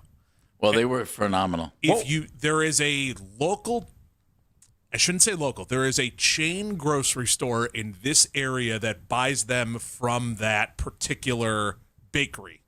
Oh. And if you can find it, tell me about it later. I will tell you later. But All yes, it is a chain grocery store. They will buy them from that bakery. Okay, well, they were phenomenal. Congratulations, Yeah. buddy. Well, hey, what was we're very happy. It's just two other quick things here. Sure. What was the percentage of Wisconsinites at the wedding? Oh, shoot. Well, since they ran out of beer, I would say it was the majority. We did kill 3 kegs. I was proud of all of us on that one. Wait, are you sure you're not the Scottish, the Tartan Army? That's kind of what they are. I would say it was a 3-keg wedding. Yeah, 3-keg wedding. We knocked out all 3. Do you feel proud of that? And very much so. And you had to go get more. The only thing we took home was 2 bottles of wine after the night was over. Everything else got drank. And a lot of lemonade because the lady friend overbought on lemonade. So we gave it to my 2 nieces, who my buddy then told me the next day, he goes, I come down the stairs and I look to the kitchen and I see my 2 daughters looking exhausted as all get out, chugging out of jugs of lemonade. Gotcha. And then I'm going to can I out myself? Do you guys mind if I do that? So Jeff was nice enough. He texted me. He got to the wedding before I did. Yes. And I don't know why, but I underestimated the time. There's a shock. I got somewhere before Andy. I underestimated the time it would take for me to get from our house to the wedding. And so as I looked at the GPS and I was like, oh, I'm going to be a couple minutes late. So I hop in the car. I get there. I go, I'm going to be late. It was an outdoor wedding, I said, which was absolutely beautiful, perfect day for it, right? And I get a text. Nice, I look at my phone when I get there, and Jeff's like, hey, we saved you a seat. And I was like, oh, that was really nice of him. Except for the fact that I'm like, we have an open to the show. I missed the open to the show. So I kind of just snuck in the back. You would have been walking down the aisle with the bride. Well, I was okay. They would have been okay. Or no, they were already up there, weren't they? Oh, yeah, they were totally up there when I got there. So I was would have been an all-timer to see Andy just walking a lady friend down the aisle. So Jeff's all over me on this thing, and I'm just like, Jeff, I'm like 2 minutes late. It's not that big a deal. It's not that big a deal. So Jeff looks at me and he gives me. It's only a wedding. He gives me like I was talking to my dad. He's like, oh yeah, you were here for the wedding? I was like, yes, Jeff, I was here. And then he starts quizzing me on things that happened during the wedding. I did. Did you do it like the old book reports where there's certain book questions compared to movie questions? Yes, exactly. Can I throw you under the bus? Sure, go ahead. I don't care. At some point, I forget if it might have been right after we ate. Andy said, hey, I got to go for a second. I'll be back. And he was gone, and he was gone, and he was gone. I wasn't gone long. And I thought, I wasn't in the bathroom. I thought, were you having some gastro issue here? Oh, man, why you got to go down that and you road? know where he went? He went to buy a card. There was a drugstore around the corner. Ladies and gentlemen, welcome to our life. The story gets better. I mean, you know the story. Can I out myself on the card or no? Do it, man. Okay. We've come this far. They had there was a really cool moment in the wedding. Can you explain the whole rock thing? So when my parents got married, their officiant said to them, I'm gifting you this rock. It's just a rock. It's just a rock. Just a rock. And they said, this is so that your relationship always has a foundation of this moment. This is so that both of you always remember to be as solid as you possibly can to each other and for each other, and that this will last forever just like this rock. Your love will last forever just like the rock. And so they bestowed the rock upon me. Okay, so I'm watching this, and I think that's really cool, right? I'm like, oh, that rock thing, it was a great symbol, right? Like, really cool. So I bought the card. I wrote in my card, may your love always be a rock. And then I He's put it so in. proud of himself. No, I'm proud of myself. As he should. Because I had you, because we talked about it before the show, so I'm not giving anything away here. But I wrote that in there so he would think that I wrote that before the ceremony, that I was like clairvoyant about this whole rock thing. And I was just like, may your love always be a rock. I should have said. Look at how he's giggling. May your love. He was proud. He's so funny. He's very proud. He's so funny. I should have wrote, may your love always be a rock. Quote, Jim Tomey. You're terrible. Jim Tomey. I needed to do something. The quote. We tried to not do anything involving the show, at the wedding.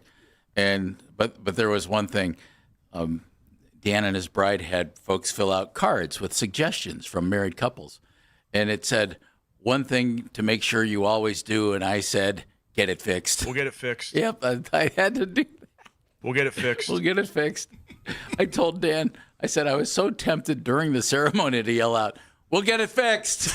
I was waiting for something to go wrong, and then there just not a bunch of people. We'll get it fixed. We'll get Did you have a lot of people stay over at your house afterwards then, or no? Especially if you were 3 kegs in. Yeah, we had 2 people. My cousin, who was the saving grace, because I did not realize I needed a personal assistant for that entire week until she was there, and then just saved my rear end more times than I can count. That's by awesome. Going, hey, make sure you have this. Make sure we grab this. We got to grab this. The lady friend told you need to grab this. Like down the line from there, my cousin saved me more times than I can count. They stayed, and then my niece stayed with us as well because they were doing hair and makeup starting at 7:15 in the morning, and no one wanted to go pick her up, so we made her stay the night. And let me throw in one other thought. I highlight having 2 guest rooms. Within several days before the big day, Dan got a great-looking haircut and trimmed up the beard. We had no idea. We didn't even know it was you. I know. We walked in. I was like, who is that young You weren't all go-getter? fuzzy. You were all cleaned up. We tried to look decent for this one. You know, we didn't want to totally look like I came from under a bridge. You look good. Yeah, considering you've only known her for like 3 weeks, I'm really impressed that you guys were able to get married that quick. Well, you know, where she has a minute to change her mind. Exactly. You got the right people with the right time frame. That's funny. Longest courtship in the history of mankind. Didn't have any money. It doesn't matter. We didn't have any money. Cares? You know what? I just say bravo. You knew exactly what you're getting into. There was a gentleman who played for the Browns years ago, Jim Houston. Yeah. Jim was a linebacker, played at Ohio State, went to Massillon. Mm-hmm. And my dad and Jim were friends. And it was always Mr. Houston to me. And we went out and played golf one day. And Jim was just giving some advice. And he said, whatever you do, Jeff, he said, never wait until you have enough money to get married, because everybody will tell you we didn't have enough money. You'll never have enough money to get married. So just go ahead and get married. And I thought, Mr. Houston, you're right. And I think he was. So there. But Dan was able to pull it off nonetheless, and she didn't leave him. So that's a really good thing. Not yet. You're going on more than a week. Congratulations. Yeah, there you go. Yeah, no one got arrested. The bartender said we were really worried in the beginning with you guys and the amount that you drank, because we had to, during cocktail hour, had to go out and get more alcohol because everybody hit the wine and the booze as hard as they did. And the guy was like, we were really worried, but you guys were a good time. It's like, thanks. Last piece of advice on this. Yeah, please. My dad, during our wedding, so we got married, I don't know, they call it Vegas style. It's a little kind of close to what you guys did. Yeah. Like the wedding and the venue are the same place, right? So we got married at this place. I did the same thing. Yeah, I wanted one-stop shopping. Yeah. So I don't know how it happened, but before the ceremony, someone at the venue said to my dad, when do you want us to open the bar? And my dad was like, open it now. And I'm telling you, man, there were people feeling no pain during our ceremony because they were already 40 minutes in of drinking before, and they were like, this is the best wedding ever. I've never been able to drink during the ceremony. And I was like, what? And my dad was like, hey, I opened the bar a little early. I was like, whatever, it's your bill. It's never good when you're about to process it and be introduced as a couple for the first time, and the bartender's coming up to you going, do you want us to get more booze? We're already out.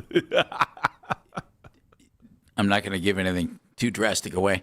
Nobody said anything, but the person officiating the wedding said if there's anybody who has any objection to this wedding, speak now or forever hold your peace. My dad's brother was slowly raising his hand. I'm like, you need to stop. Nobody did. Have you ever been to a wedding where somebody said something? There's got to be one. I have one. No, you have not been to a wedding where somebody actually said Kind of. My oldest cousin, Larry, he was a great guy, and his wife, Kathy, who are dear friends of mine, and my dad had threatened them, and they dated a long time. My dad threatened them. You better not have anybody say that because I'm going to say something about it. And they got married in their parents' backyard out in the woods, and we had chairs set up. My dad at the time had thrown out his back, and he had a cane to help him because he was like walking for a couple of days, just, his back was all messed up. Yep. And they asked that. My dad took this cane and rapped on a chair. Hey, speak now or forever hold your peace. And you hear. And Larry turns around and looks. Is like, oh, my God. But he didn't say anything. I must have missed that part because I would have got up and said, they don't even know each each other. What are they doing? And then I'd have said, we'll get it fixed. Dano, congratulations. Congrats, yes. Daryl Ryder gentlemen. is our Browns beat reporter. Daryl's with us all the time, including in 4 minutes right here on Baskin and Phelps.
now find 92.3 The Fan on YouTube.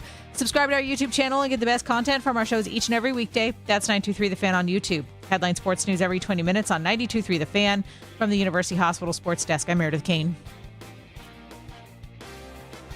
Summer's here, and Brown's training camp is just around the corner. Stay locked in with The Fan all summer long. Coming up at 1 o'clock, our Odyssey Sports NBA insider Danny Green is going to join us. We'll get Danny's thoughts on what the Cavaliers did in the NBA draft, and it wasn't much. They had a late first-round pick, traded it for a second and a future second-round pick. I believe in 2340, and isn't that when that second-round pick conveys? 2340? It might be 41. Anyhow, they picked up a guard yesterday. I'm Jeff Phelps. My buddy over there is Andy Baskin. Daryl Ryder is our Browns beat reporter, and he's brought to us by Scheiben Jewelers. That's Cleveland's premier jewelry store. And Daryl is with us right now. Hello, Daryl. Hi, Daryl. Hello, boys. How are we? I'm good. If you can play guard and you're under 6'5", Kobe Altman would like to talk to you. What's the way we started the show, Daryl? I couldn't agree with you more. We laid out yesterday, look, where you're picking, pick the guy you think is going to have the best NBA career and who you think has upside and everything else and draft him. We were just hoping it was somebody who was over the height of like 6'10". Seriously, you know? If they think Malik Thomas is 6'3" and going to be a good NBA player for a long time and help the team, okay. But why couldn't he be 6'11", Daryl? Yeah, they still haven't solved the problem of needing a bigger wing that can shoot and stretch and do all the things that the modern NBA requires of that particular position. They have stockpiled guards that are less than 6'5", and at some point they're going to have to break that log jam up. It was interesting listening to Kobe last night. Talk about, first of all, they were going to take Malik Thomas at 29 potentially if they were unable to get Sacramento to give them a 2032 second-round pick to move down 6 spots or whatever it was, 5-6 spots, whatever it ended up being. And isn't that weird that you'd move down, and of course the guaranteed money and all that stuff. But yeah, that's why it saved them about $3 million in cash and cap penalties or whatever. So. And look, as Kobe explained last night, the position they're in, being in that second apron, every $1 million counts because, they've got to get as close to that second apron as possible so they can get under the thing, which will then allow them to make changes to the roster. I can't believe that they're going to run this thing back. As is, but they can't do anything. Their hands are tied until they get under that apron, and I don't think that's going to happen until James Harden officially opts out of his contract and then signs the team-friendly deal that gets him under that second apron. This isn't an issue of whether or not Dan Gilbert's willing to spend money. It's an issue if they're in the second apron for a second straight year. It freezes additional assets down the line. And the down the line part is when the Cavaliers could be back in another rebuild situation. And you don't want that. So they absolutely have to get out of this second apron sooner rather than later. And then also, too, so that they can make some changes to the existing basketball team. What are you doing there? I mean, again, let me make sure I got this straight. All of this kind of starts with Harden renegotiating, right? Well, yeah, he's got to opt out first, okay? Okay. And then he is expected, it's been reported that he'll sign a 2-year or maybe even a 3-year deal for a lesser annual value than he's currently getting, probably in the $30 million range. That new contract gets the Cavaliers under the second apron and then frees them up to be able to make additional moves. Because we can sit here and have all the conversation about Evan Mobley for Jaylen Brown we want, and until we're blue in the face. But as of this minute, the Cavs can't make that trade because I don't think the money matches up the way it's supposed to. When actually, according to the ESPN trade machine, it said that you could make that deal right now without anything else. It's what it's without aggregating salaries. Or anything? I think so, Daryl. Because if you're in the second apron, you can do a 1-for-1 if the money works, right? Right. Yeah. Well, the money has to be dollar for dollar. At least that's my understanding of the second apron. So, They're in a pickle. Evan Mobley they for are. Jaylen Brown. Would you do Donovan Mitchell for Jaylen Brown? I would do Donovan Mitchell for Jaylen Brown without hesitation. Yeah, I think I would too. Because Jaylen's under contract at his current level for a few more years. And I just don't think Donovan Mitchell's a $70 million a year player. And the Cavs are kind of being held hostage by this whole situation because, well, what's the alternative? If you let Donovan go, you're back to being a lottery team, and nobody wants that, right? So they have to pay him the $70 million. He's not going to sign an extension this offseason because he can get the Supermax next offseason. But again, I think that's beyond fiscally irresponsible for a player who, yes, is very, very good, okay, but also fades. He fades in fourth quarters. He fades in the playoffs. And, if you're trying to win an NBA championship, I can't have my $70 million a year guy fading when it matters most. What about the other kind of rumor that's floating out there, Jared Allen for LeBron James? That's just, give me your 2 cents on that. I mean, I don't know that I would do that because you're only getting 1 year of LeBron and you have, again, multiple years of control for Jared Allen. Now, do I think LeBron could help the Cavs win an NBA championship this year more than Jared? Possibly. But I watched some LeBron on the West Coast this year, and yes, he was very impressive in the playoffs. But I think everyone needs to understand you're not getting the LeBron James from 2014 to 2018, okay? You're still getting a very, very good player, but I hesitate giving up multiple years of control for a guy who's going to do his retirement tour. My ideal scenario for LeBron to come back to the Cavaliers is not through a trade. It's through just flat-out signing as a free agent. But again, that can't happen until the Cavaliers get their house in order and get under this second apron and maybe even a little open up even more financial flexibility to be able to bring him in. Because right now, my understanding is the most they can do is a veteran minimum. And LeBron isn't signing for the veteran minimum, and I don't think the NBAPA is going to let LeBron sign for the veteran minimum either. So there's a lot of work, I think, that the Cavs have to do, and it's kind of curious right now. They're in this holding pattern organizationally, and the last time LeBron came home, they spent the 1 or 2 days leading up to that making a bunch of roster moves, clearing the decks, and that's what got everyone's attention back in 2014. It was like, oh, the Cavs are freeing up all this cap space for a supermax player or whatever. And then it turned out that player ended up being LeBron James, and then they traded Andrew Wiggins for Kevin Love, right? And then they're like, oh, okay, well, this explains everything that the Cavs did the previous 24 to 48 hours leading up to that point. So right now the Cavaliers really haven't done anything, and until they start doing some things, it's really hard for me to get overly excited or enthusiastic about potential moves because right now, again, they seem to be stuck in time. Daryl Ryder's joining us. Daryl covers all Cleveland sports for us. Obviously, heavy emphasis on the Browns, but covers the Cavaliers as well. I have a thought on LeBron that I don't think we've talked about very much, Andy. And it's this. We saw him at his absolute best, late in his first run here, and then he went to Miami, came back. He was phenomenal.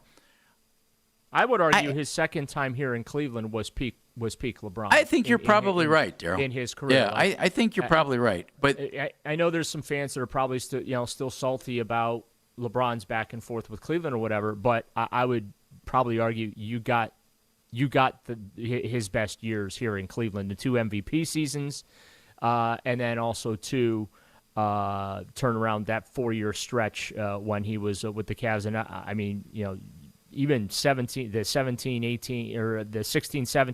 17, 18 seasons were among LeBron's best. So we really did get the best version of LeBron, I think. I think that's true. And this might be a stretch, but I'll bet it's not.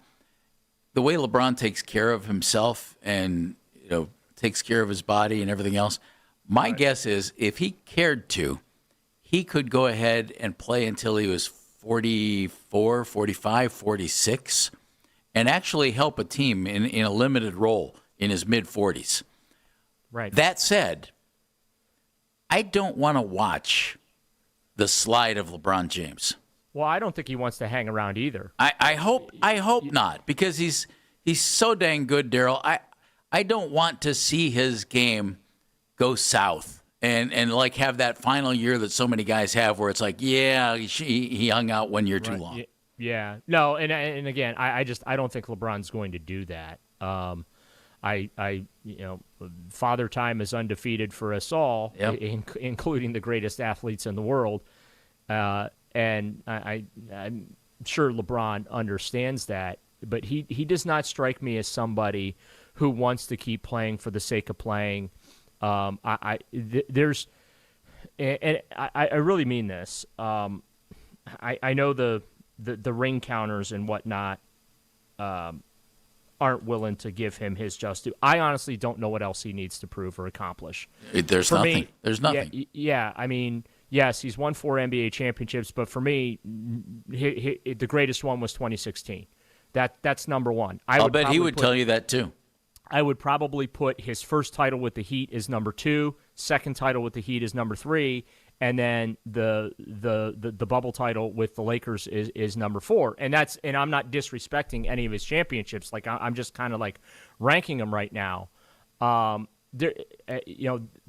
For all the hype that surrounded him coming out of high school, right? And the Chosen One and the Sports Illustrated covers, and he lived up to the hype. And anyone that says that he did not is being beyond disingenuous, in my opinion. I think he's absolutely lived up to expectations and then some. Agreed. I mean, and again, I don't feel like that he has anything else he has to prove. He owes nobody nothing. When he came back and won the NBA championship in 2016, all was forgiven. He did what he set out to do. When he came back, he made good, in my view, on the decision in 2010. And he, from that moment on, was free to do whatever he wanted to do. You know what I mean? There's nothing for this guy to prove. And he just, in my time covering him in his 2 stints with the Cavs, well, yes, obviously he, like any athlete, he does care what's, said and thought about him. But at the same time, he's always been very self-driven, and he's never struck me as a guy that just wants to hang on and hang around. I feel like that he wants to be remembered as a great, and he wants his last season also to be on par with previous years. And I don't think he's a guy that wants to be hanging around when he's scoring 8-9 points in a game with a couple of rebounds and a couple of assists when he's 44 years old. He's quite capable of doing that. But I don't think LeBron's going to do that. All right, Daryl, one last question for you. I think in 25 days,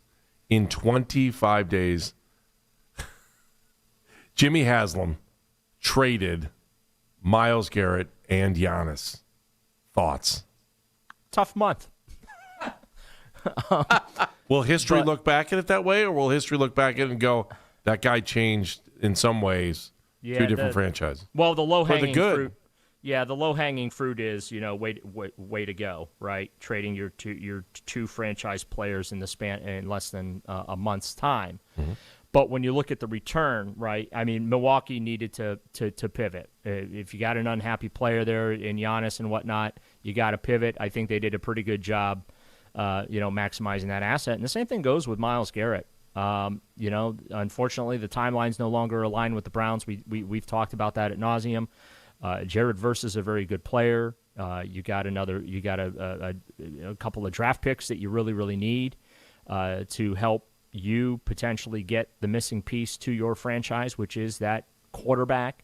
So, the outcomes, or I should say how history looks back at both of those moves, is all going to be predicated on the returns on those investments. And we're not going to have that answer for at least 3 to 5 years, right, to see where both of these franchises end up, how those assets ultimately ended up getting used. Then we'll look back and say, yep, they really messed up the Myles deal, or they really messed up the Giannis deal. You can't say that right now.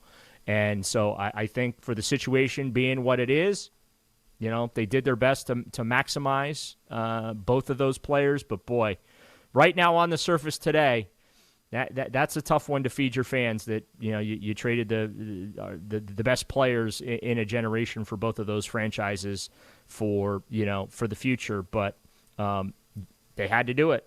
So hopefully it works out for at least the Browns. I'm not really concerned about the Bucks, but certainly hope it works out for the Browns, and time will tell. One Browns thought: downtime right now. That's all well and good. After mandatory minicamp. Don't be raining on my downtime, Jeffrey. I know. Downtime is good. It is a rest season. Let's be honest. It is very good for me. You right mean now. a rest, Andy? You don't mean arrest. No, I mean no. Don't even go there. Yeah, don't even go there. Okay. As the dust has settled on mandatory minicamp, where do you think Todd Monken stands in his thoughts on where his offense is? Well, he doesn't have a quarterback yet, so he's got to make a decision there, and he's going to wait until he gets a couple of days, or I should say a couple of weeks deep into training camp before doing that. And then I think once you think he'll do that before the preseason games begin? No, I think he'll use the preseason games to do that. And I think Jeff, come on, how many of these damn things have we had to deal with for the last Daryl, 27 that's years? real valid. Come on now, you know That's how valid. this crap works.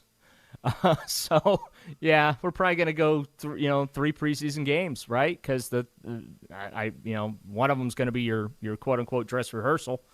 So no, this is going to go deep into training camp, and then you probably use the final 3 weeks once you pick your quarterback then to get you ready. And remember, you got that elongated thing between the final preseason game, roster cutdowns, Labor Day weekend, and the season does not kick off until September 13th. It is a very, very late kickoff. Yeah, that is. For the NFL this year, okay? That's why the Super Bowl, I believe, is President's Day weekend. So it's a very late start to the season. And I don't know. I think probably the second to last week in August is maybe when we'll know who the starting quarterback's going to be. All right, D. Thanks very much, buddy. We appreciate it. You bet, guys. Daryl Ryder, our Cleveland beat reporter. He's brought to us by Scheiben Jewelers, Cleveland's premier jewelry store. Danny Green, our Odyssey Sports NBA insider, former Cavalier, NBA champion, joining us at 1 o'clock to talk about the draft. But a former Cavs coach, who, by the way, didn't play Danny when Danny was here late, is all, to quote Mennigan, hot in a biscuit over something that happened this week. And I think J.B. Bickerstaff has an interesting point. That's coming up on Baskin and Phelps.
Herzegovina has a match looming against the United States after they defeated Qatar 3-1, eliminating Qatar in the process.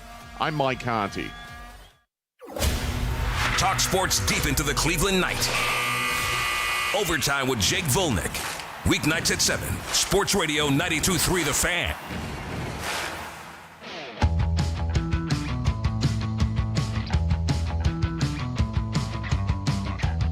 Danny Green, our Odyssey Sports NBA insider, coming up at 1 o'clock. And we'll talk draft, we'll talk Cavs, we'll talk all kinds of things NBA with Danny. I'm Jeff Phelps, Andy Baskin, Meredith Kane taking your phone calls at 216-474-0092, and Dan Menigan flying the ship today. Something happened in the NBA, not just the draft recently, and that is Micah Nori was hired as the head coach of the Portland Trail Blazers. And you might remember he was interviewed by the Cavs when Kenny Atkinson was hired.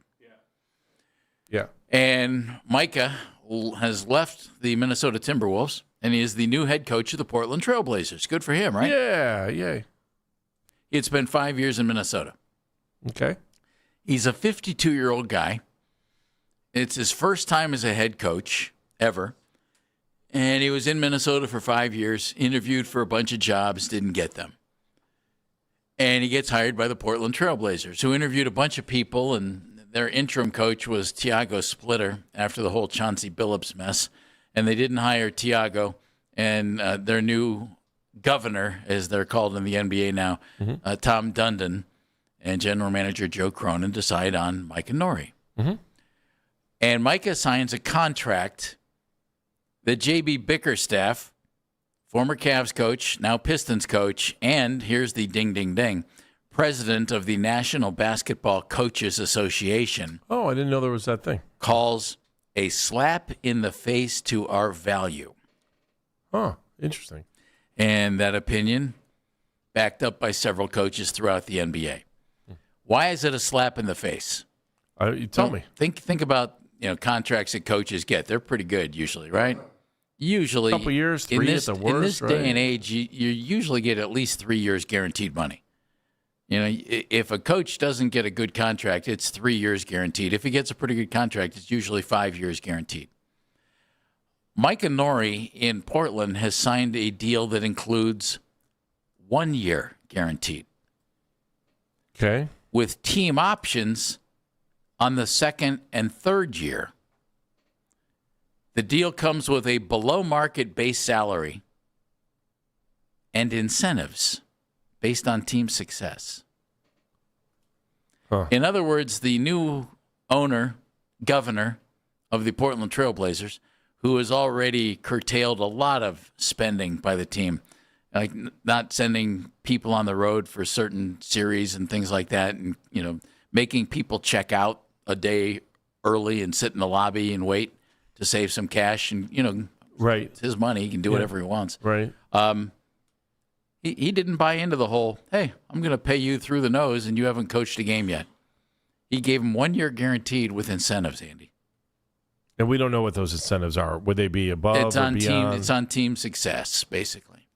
Isn't that weird? Yeah, but the interesting thing is what does team success mean? Hey, well, I'm sure. Imagine maybe you make it to the Eastern Conference Finals and get knocked out. Well, the team success was based on winning a championship. I mean, you could go in and say, you could go as deep as, well, we wanted more. We know we won the NBA Finals, but, it took 5 games. So. I'm sure it's all in his contract. Yeah. But JB is head of the Coaches Association. What's the Coaches Association there to do? Protect coaches. Sure. Enhance coaches. Get them better deals. JB said this. I understand Nori's story and his journey to get to the spot where he was able to get this opportunity. And so that's good. And I don't want to take away from something special for him and his family and a job that's well-deserved and earned. That's first and foremost. Right. And he said, and now think about this a little bit. The guy's looking for his first job ever. Portland offers him the job but says, but we're only going to give you 1 year guaranteed and we want incentives. JB said, but I feel like he was put in a situation that he shouldn't be put in with having to make a choice of this nature because of the structure of what the contract is. Unfortunate, you have a dream, and from our perspective, it's like someone's taking advantage of your dream and devaluing what we feel like coaches have earned over the years. I think JB's got a real valid point. However, his base though is $1 million to 1.5, which isn't a ton in the NBA.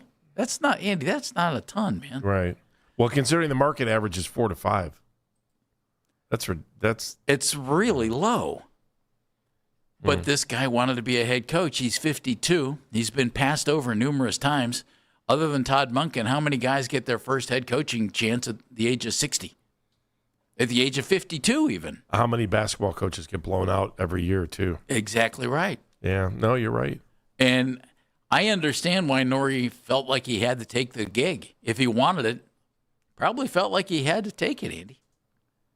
Is that fair? Or did the Portland owner give him an opportunity, or did he completely take advantage of him? I think he kind of took advantage of him to a point, but I do think that the opportunity for him. No one's saying you have to be an NBA coach. He will be probably the lowest paid guy on the bench during a game, though. Absolutely. Unless there's a G League guy there. I can't really. It's funny. I can't argue all with Norrie taking the job because he's still making good money. I wonder if he took a pay cut from what he was making as an assistant coach with Minnesota. Oh, that's a good point, too. I don't even know about that. Assistant coaches make pretty good money. Here's the other thing. Are you setting your team up for success, too? I know that, professional sports is professional sports, but like I just said, if you're the lowest paid guy on the bench during a game, what's to stop a high-paid player from looking to go, why should I listen to you? You're a lame duck anyway. The ownership won't even give you a decent deal.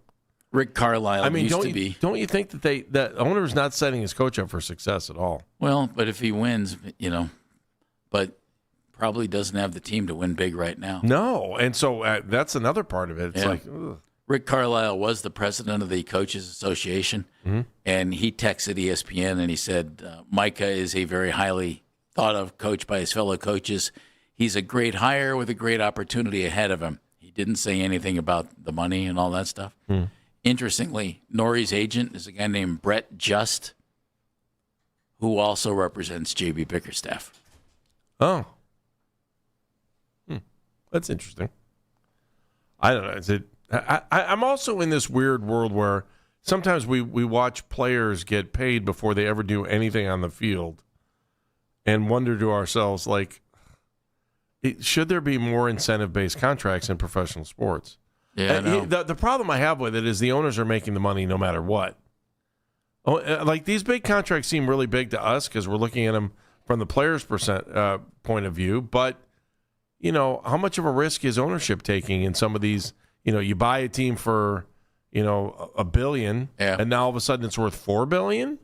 So where's the real risk in paying the players? Dundon, the owner of the Blazers, also owns the Carolina Hurricanes, and some of his cost-cutting things, not traveling two-way players during the playoffs, opting not to pay the late checkout, which I mentioned. It's not gone over well. He also gave the Carolina Hurricanes coach a similar deal, Andy. It's Rod Brindamore in 2018. Yeah. And so it was a similar kind of deal. And they won the Stanley Cup this year. So guy might be rethinking the way some NBA teams think about business. And if that works there, maybe NFL teams and MLB teams. Well, Major League Baseball will be the first one. Yeah, regardless, congratulations to Mike and Norrie. You are a head coach of an NBA team. Congratulations. So you got that gig. Danny Green coming up at 1 o'clock. Headlines next on Baskin and Phelps.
and Josh Green to the Timberwolves.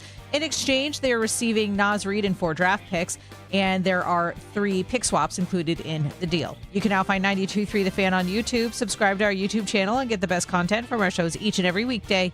That's 92.3 The Fan on YouTube. Headline sports news every 20 minutes on 92.3 The Fan. From the University Hospital Sports Desk, I'm Meredith Kane.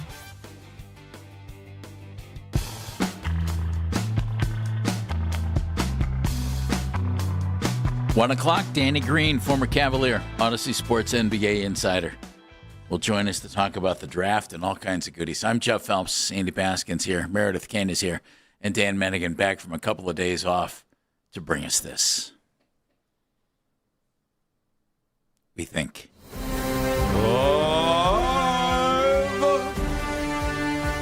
From the 13.5-second newsroom, Meredith Kane, give him his tagline if you're listening. If you're listening. Apparently not. When news is broken, he fixes it. Here's Dan Mennigan. All right, gentlemen, let us get all of the, I guess, moderately essential stuff before we get to the fun.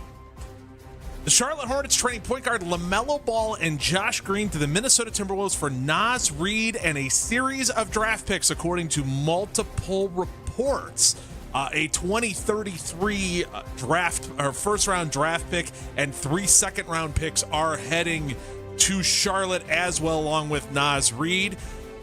Jeff, your thoughts. Does LaMelo Ball and Anthony Edwards work together? So give me your thoughts on the trade, and then let me know what you think of that thought.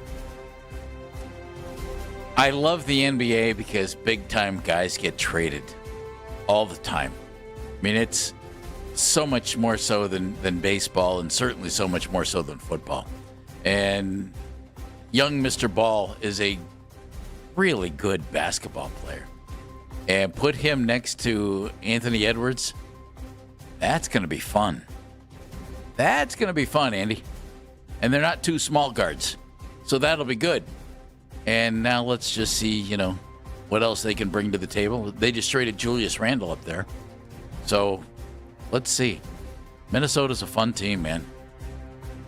I don't know. I'm too busy trying to see if these big baller brand shoes fit. Does it work? Whatever happened to his dad? Just don't. It's like Beetlejuice, man. Just don't say his name 3 times. He might show up. LeVar Ball. I'll say it 3 times. 2. I know. If I say the 3rd time, Jeff, it happens. Don't do it. He'll start showing up again. Don't know if I do that. Good trade, I guess. I don't know. I can't get big into trade. it. Yeah, it's a big trade. I just don't know if LaMelo is a winning player. Like, I know LaMelo will get a lot of stats for LaMelo. He was in Charlotte. Charlotte's not had, and they did better this year than they've done in a long time, and they just missed the play-in tournament by a game. So let's see. Yeah, and maybe that first play-in tournament game where he single-handedly lost the game and then single-handedly won the game later on is maybe sitting with me, but I just don't know if that guy is someone you hit your franchise to and can win. Well, you've got two. We'll find out. You have 2 really good guards, and you have Rudy Gobert, who is a good center. Casey's not a great center, but he's a terrific defensive player, and he can do some things. So we'll see. We'll see what else they have there. And Jaden McDaniels is a good young player. So the Boston Celtics are also actively engaging in trade talks with moving Jaylen Brown. Still, multiple teams continue to be interested. Of course, that was floated before the draft as one of the Giannis Antetokounmpo trade targets and that kind of stuff. So Jaylen Brown still out there. I feel like, Andy, we've hit the point. Can you bring Jaylen Brown back if you're the Boston Celtics? Now, they've had a meeting with him, but do you think you can mend that bridge, or has that bridge been crushed? They said he was an important part of the future, less than 24 hours ago. So, future assets that come in on a trade. They said he was an important part. I don't know that they can turn around from this. Although, you know what? We've seen other teams turn around. Myles Garrett turned around, remember? A year ago. But look where it ended up a year later. Yes, I do think they can figure it out. If they need to and they want to, they will figure it out. The question is where does he end up? New Orleans, Houston, Portland, Clippers, Cleveland. Here, you know? I would rather pay Jaylen Brown what it is he's going to make and he's under contract for the next 3 seasons. I would rather pay him. The cap hit is 57, 61, and 65 basically for the next 3 years, than have to give Donovan Mitchell a $70 million a year contract. In other words, I would trade Donovan for Jalen. Is this fair? I have PTSD on trades with Isaiah Thomas. The Kyrie Jay trade? Crowder, Kyrie trade. Yeah. The Nets pick was the big part of that one, was turning into Colin Sexton. Yeah. I don't know. Do I really want to deal with the Celtics? Do I trust these guys? Brad Stevens' wife is from Rocky River. Then for sure. I mean, they're having a big lacrosse parade today, or they had one. Yeah, then for sure. Now you've sold me on this. See? So, gentlemen, when I Because Brad's say wife is from River, okay. when I say Iceman to you, what do you think of? Top Gun? Top Gun? Or George Gervin. George Gervin or Top Gun. Okay. Yeah. Those are the two that always pop into my head, and of course the X-Men character as well, Iceman, who is one of the original ones. Well, apparently the U.S. government agrees with us because Caleb Williams, the quarterback for the Chicago Bears, was attempting to get a trademark for Iceman, and the government has said nay, but not because of George Gervin, nor Top Gun, nor Because X-Men. of nay? Why? Nene Hilario? Yes. We're all about Brazilian basketball players today. Yes. The reason being, apparently, is in 1988, lacrosse footwear put in insulated boots and got the trademark for Iceman. So now Caleb Williams can't have it, George Gervin can't have it, and Top Gun can't have it because lacrosse footwear has it. If George wanted it, he should have tried to dig into that a long time ago. Forever. Yeah. That's still one of the best basketball posters of all time is George Gervin with the 2 basketballs covered in ice. They were big ice. Yeah. George, was always cool. George could fill it up, man. He could, man. That guy could shoot the lights out. He was a big guard before big guards were a thing. I meant to send it to you. Have you tried that 82-0 yet, Jeff? I feel like you would love it. Have you heard about this? No. Okay, so there's this. I'll send it to you. On the internet, what it is it kind of spins a dial, and you get a team and you get a decade, and you have to build a starting 5 that will go 82-0 according to their algorithm. Oh, wow. So they spin the dial and you get like the Washington Bullets, 1970s, and you go down and figure out who would fit there. Okay, I'm going to grab, I'll grab Alex English. Okay, let me spin the dial once again. Like it's kind of one of those. And okay, I now have the 2000s Lakers. Okay, I'm going to grab Shaq. Ah, I see. Yeah. That'd be fun. You try to go 82-0. It's very fun. Football has one too. That's called 16-0. Really? Yeah. They're very fun. I'll send it to you guys. Yeah. I think Spencer. Does sound fun. Spencer German was in last Friday for you guys. Yeah. And Spencer was talking about that. You would love it. Nice. That is something that you would waste a lot of time on. Good. More than free video poker, huh? It would definitely beat that one. Good. All right, gentlemen. How about Wordle? Are we ready? Yeah, I started Do it, Dan. I've been waiting. Baskin and Phelps present Dan's World Cup Roundup. All right, gentlemen. We are in the midst of the World Cup. It has been outstanding. The United States plays Turkey A tonight at 10 o'clock. It will be at SoFi Stadium. It is utterly meaningless. Whatever happens to the United States in this match, looking highly likely that in the round of 32, the first round of the knockout stage, you will see Bosnia-Herzegovina. So you're already at a disadvantage because that's 2 countries. So the chips are stacked against you. Come on, they won yesterday 3-0. Absolutely. So it is looking Are like... you impressed with that? I'm kind of digging it. And I love the fact that you've decided to hop in with both feet. I said to my wife yesterday as I'm watching Canada and Switzerland, I'm like, I don't know a single player, but I love watching this. It's awesome. I don't get it. It's been great, and the U.S. is playing a style of ball that's really fun to watch, too, which is very non-U.S. Here's the other thing that's crazy about watching these games.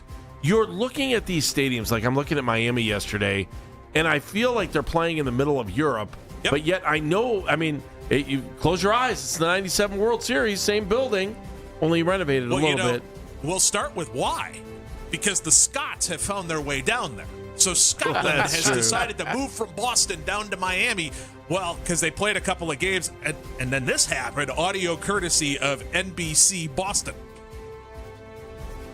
Their signature Boston lager over the weekend and needed an emergency delivery to keep up with World Cup fans. And they're not the only ones running dry. The White Bull Tavern, there was no beer. The Scots fans just drunk the place dry, and all they had was like Bud Light. Whoops. Boston ran out of Sam Adams because of the Scots, and they drank it all dry, except for that one. Nothing against the folks in Anheuser-Busch. Don't take that personally. Wasn't us. So the Scots have been running around. They've been putting cones on top of all of the statues, grabbing road cones and putting them up there. They're putting them on signs. They're having a good old time. They were down in Little Havana coming out of the bars with their bagpipes going absolutely berserk. I love it, man. I did too. It's been the best part of this whole thing. What's the deal with the cones, though? We were talking about this. Like, they put cones on statues or something? Yeah, they've just been doing it, I think, just because it's funny. I don't know the meaning behind it. If anybody knows, get at us at CLE Talking Heads as to why the road cones have been going on there, but it's been nothing but fun. On the other side of this, have you guys seen the Norwegians? No. So the Norwegians took over New York City, sat down in Times Square, and did their rowing chant. Oh, Check I did see this. out. I saw it. It was awesome.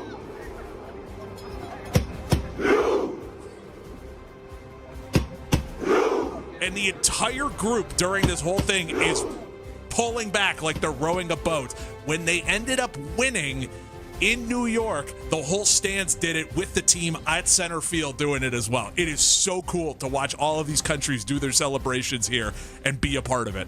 It has just been so much fun. You know what? I've enjoyed and just seeing and reading some stuff. I haven't been as into it as you guys. The fact that a lot of folks have come from all over the world to our country, and our country's coming off as okay to them. Oh, They seem to be having a great time, and that's awesome. And they seem to be enjoying themselves here and enjoying what our country has to offer. And not to sound too American, but I'm glad of that. That's great. Me too. I don't know. I just think the whole world is so mad at us right now. Like I said, for Father's Day, we drove across the border. We went to Niagara Falls. I went with the kids. And, they have all those schlocky T-shirt places in there. You can find all kinds of World Cup stuff except U.S. Mm-hmm. Yeah. We're not going down that rabbit hole. Yeah, no, I just thought it was but we're weird. having I was fun. just like, oh, man. And also, congratulations to South Africa, who has made the round of 32 for the first time in the country's history. And congratulations to Haiti for getting their first World Cup goals as well, for those of you who do not know. How about Canada? First time, right? Canada as well. But Haiti is amazing because the Haitian team has never played in Haiti. Because of all of the destruction and everything else that is there. They've played all their home matches in Curacao. The first time that they actually were playing in front of Haitian fans was in New York, where there was a giant Haitian population. So wow. Awesome for Haiti. Yep. And gentlemen, that's headline. Did they tie 3 games? Good job, Dana. What did they end up? What was their record? I don't have it in front of me, but Dan has his own fancy little TED intro now. I like that. It's pretty good. That's real nice. Pretty good. Danny by Green. the way, speaking of pretty good, did you see that? Larry David has a new. So it's today, on my list. Today? No, tomorrow. Today or tomorrow? I don't know. I got to look. I don't have it in front of me again. Right. Danny Green is our Odyssey Sports NBA insider. Danny was a second-round pick. Malik Thomas is a second-round pick. How can Malik succeed? Danny will know, and he'll tell us next on Baskin and Phelps.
p.m. to midnight. All the best segments from all our shows, and you can always listen on the Odyssey app. Headline sports news every 20 minutes on 92.3 The Fan. From the University Hospital Sports Desk, I'm Meredith Kane.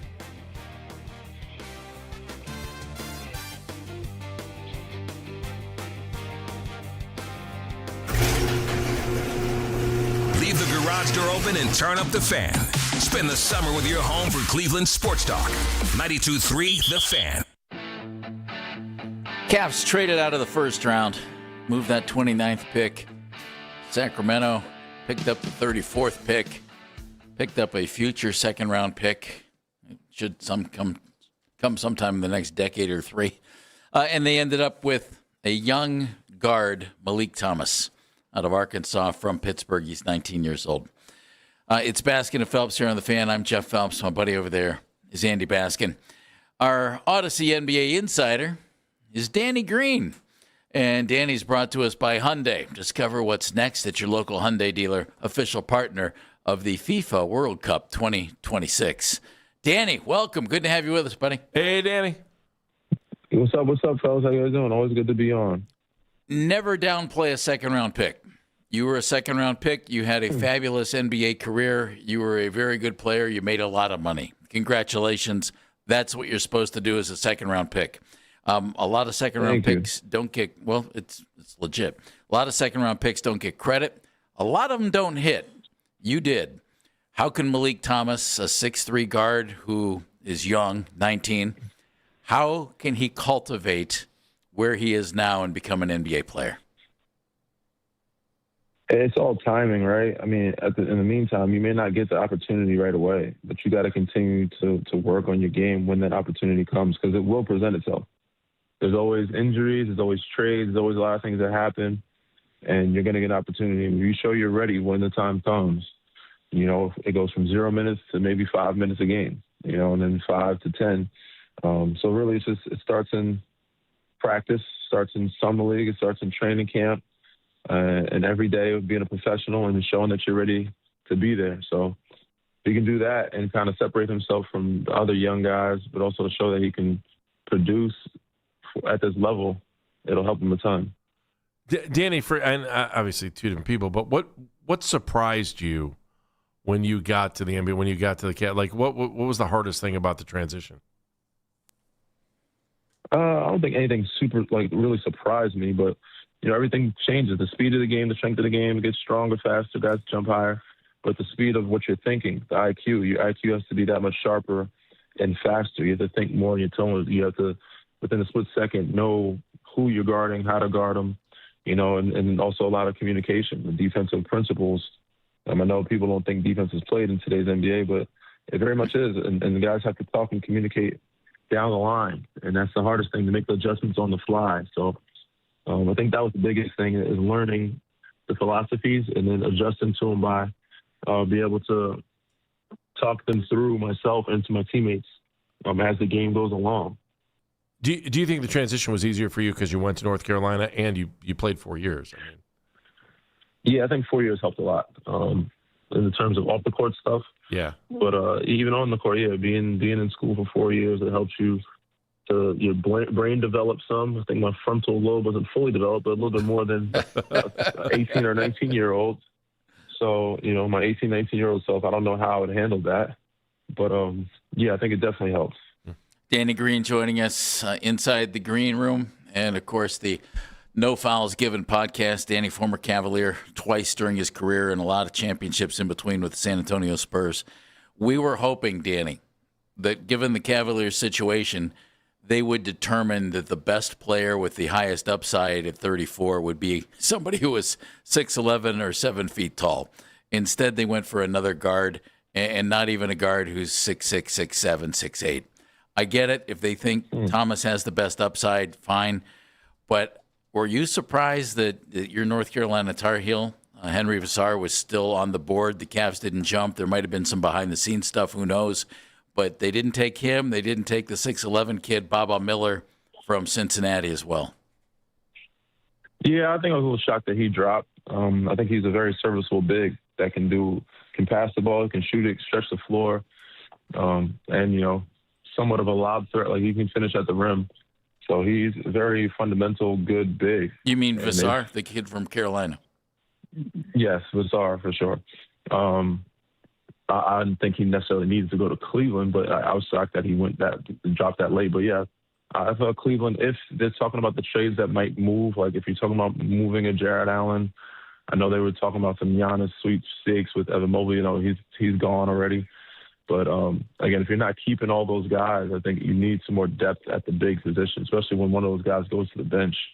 I know you have Thomas Bryant there. I like him a lot too, but you want some young bigs that can, I guess, be on the same timeline to help Evan Mobley. You have to compete with the OKCs of the world, the San Antonio Spurs of the world, the New York Knicks of the world. So, they have multiple bigs with big bodies. So you're going to need that. I was a little shocked by that. But, again, you go what you think is the best pick available at the time, and that's who they thought they got the best with the best upside. And then you figure it out from there. So we'll see what takes off from in the future for these young kids. I think it was an interesting week, especially for the East, when you look at, Giannis going down to Miami. And, I'm looking around the league like Indiana's going to be better. Toronto's probably going to, it's going to be another. Knicks are going to be back. Knicks will be, I didn't even think, Philly. I just think there was a lot of movement this week that made the East a lot better. Your thoughts on that? And, even just the Giannis piece and how that changes things. Yeah, the East definitely got stronger. I'm looking at the Charlotte piece. Yeah, Charlotte. Everybody's thinking LaMelo and Ant are going to be a great duo. Like, that's cool and all, the entertainment value. But now Minnesota has no bigs. But Charlotte just got really good. You got Kobe White there, you got Naz Reid, and you got that core that you have. Brandon Miller's there, so, they're only getting better and got a bunch of picks to go along with it, too. So the future is bright there in Charlotte. But Miami has a lot of work to do. And so do some other teams, but the East definitely getting better. With Indiana coming back, it's probably getting better. All these other teams are getting better next year, so it's going to be fun to watch. So, Danny, with that in mind, and Danny Green joining us, he's our Odyssey NBA insider. Insider Calls brought to us by Hyundai. Discover what's next at your local Hyundai dealer, like our next generation EV, the Ioniq 9, Hyundai, official partner of the FIFA World Cup 2026. With that in mind, it looks like, at least right now, there's a lot of offseason to go, but the Cavs are in position to kind of roll this back. You're hearing Jaylen Brown's name still thrown out there in trade talks. If you're the Cavs, and this is the league where, anybody can get traded, everybody does get traded, stars get traded all the time. Would you think about bringing in Jaylen Brown if it cost you either Evan Mobley or Donovan Mitchell? I don't know, man. That's tough. It is. I wouldn't give up Evan Mobley for sure. He's young. He's a good big piece. You can't. It's hard to replace that. Guard's a little bit easier to replace. So if you're going to entertain replacing somebody, it has to be a guard. I like Don. I like Evan. If we have the opportunity to get a Jaylen Brown, maybe. But again, you don't know what's going to happen with James' extension, LeBron, if he wants to come to Cleveland. So there's a lot of players involved when it comes to this free agency and when it comes to Cleveland. So, but yeah, Jaylen Brown is definitely a special player that I would be interested, if any team would be interested in trying to get, because he can turn around your franchise. With the mix the Cavs have right now, and let's just say it ends up being James and Donovan in the backcourt, and then you have Jarrett and Evan, is that hole at the wing spot so big that you don't think they can go deep, or can you go a different route there and kind of go against what's the general thinking in the NBA now, Danny? It seems to be where, those wing players are dominant in the NBA and really big forces. Can they roll this back like that and win, or are they missing something big? I wouldn't say big, but they're definitely missing something. That's not enough. I wouldn't say the hole is deep, but it's definitely a hole. And to compete with the Bostons, the Knicks, of the world, again, San Antonio's, OKC's of the world, who have a lot of wing depth, you're gonna need another piece or some pieces.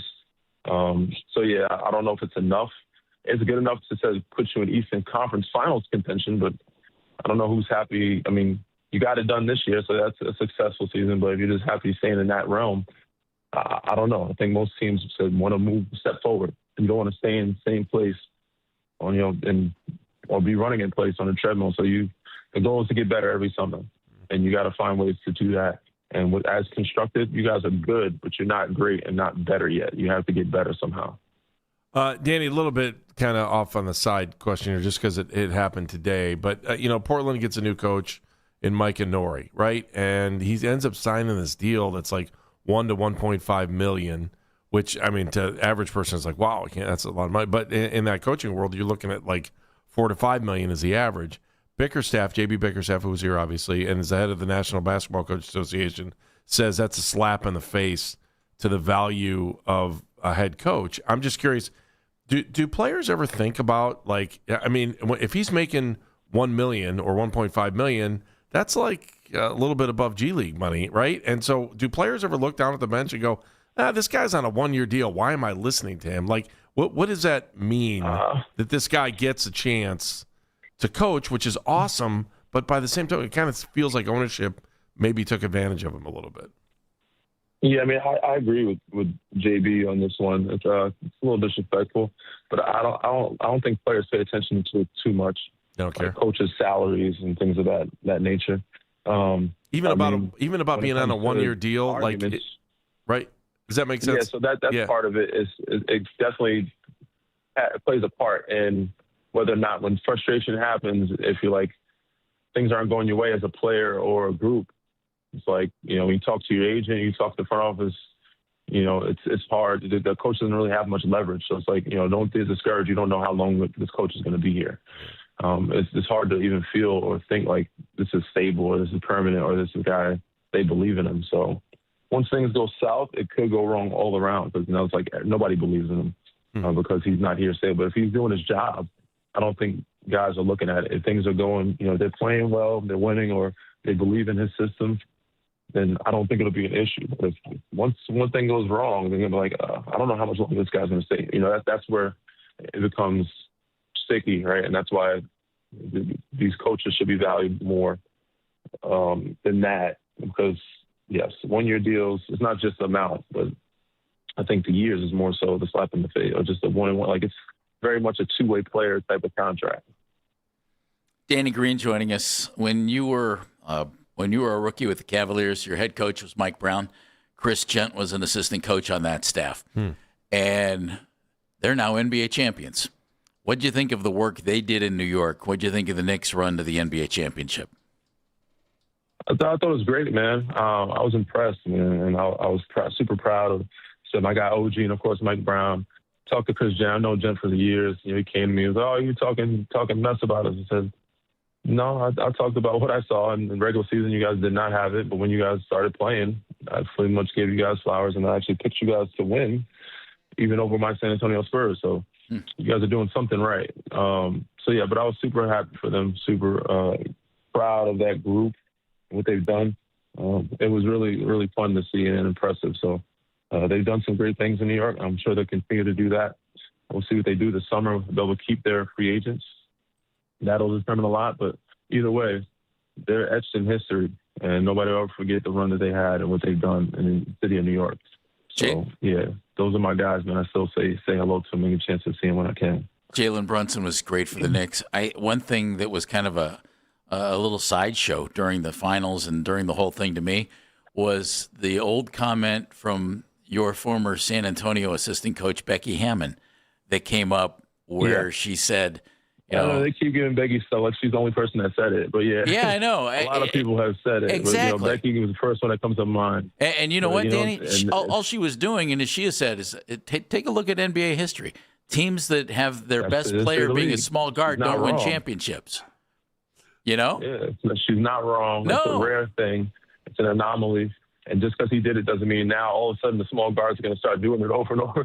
Like, he's a special player. He's a unicorn, so he was able to get it done. We don't know when the next guy will get it done. We've seen Steph Curry do it, Isaiah Thomas. Not many guys at that size, it's a 1A that are doing it. But, he proved her wrong. He proved everybody wrong. Not just her. He proved a lot of people wrong. The Knicks proved me wrong. Again, I thought they were in the regular season when they were up and down. I didn't think that they had the pieces in the roster, but I didn't think they had the chemistry to get it done this year. And then next, something clicked in that game 4 or 3 of the Atlanta game series, game 4 of Atlanta, and they just never looked back since. I found it fascinating that she caught such grief over making a factual statement years ago. Yeah. It made no sense to me. Yeah. Again, she's a great coach. She's won some championships herself. She's going to continue to win some. She's got the best player in the history of the W on her team. So, yeah, she knows what she's talking about. She knows basketball. Hey, Danny, what does it mean for the NBA to have the Knicks win the title? And I don't know, does little kid Danny Green get excited about that? I don't know if you were a Knicks fan as a kid growing up, but I know you grew up around there. I was not a Knicks fan. I grew up in New York, but I was not a Knicks fan. My dad I was a Michael Jordan fan, so we watched the Bulls a lot. But it means a lot for the city. I know that my friends and family, my dad's friends, all my friends, they all grew up, never got a chance to see a championship. So it means a lot to them. It means a lot to the city. And, of course, the NBA, when you have a big city like that or a major market, be able to produce, it makes the league that much more exciting. When you have different champions the last 8 years, even better. So I think it means, everything to the league and the city of New York. Did you take any heat as a kid being a Bulls fan and not a Knicks fan? No, because the Knicks were never good. That's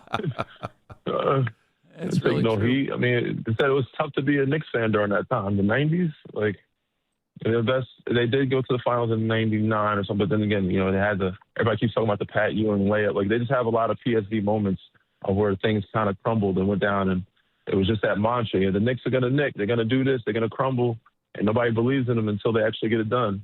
Even New Yorkers, until they get a championship and win 4 wins, I don't believe it. Because there's always having some catastrophic thing that happens.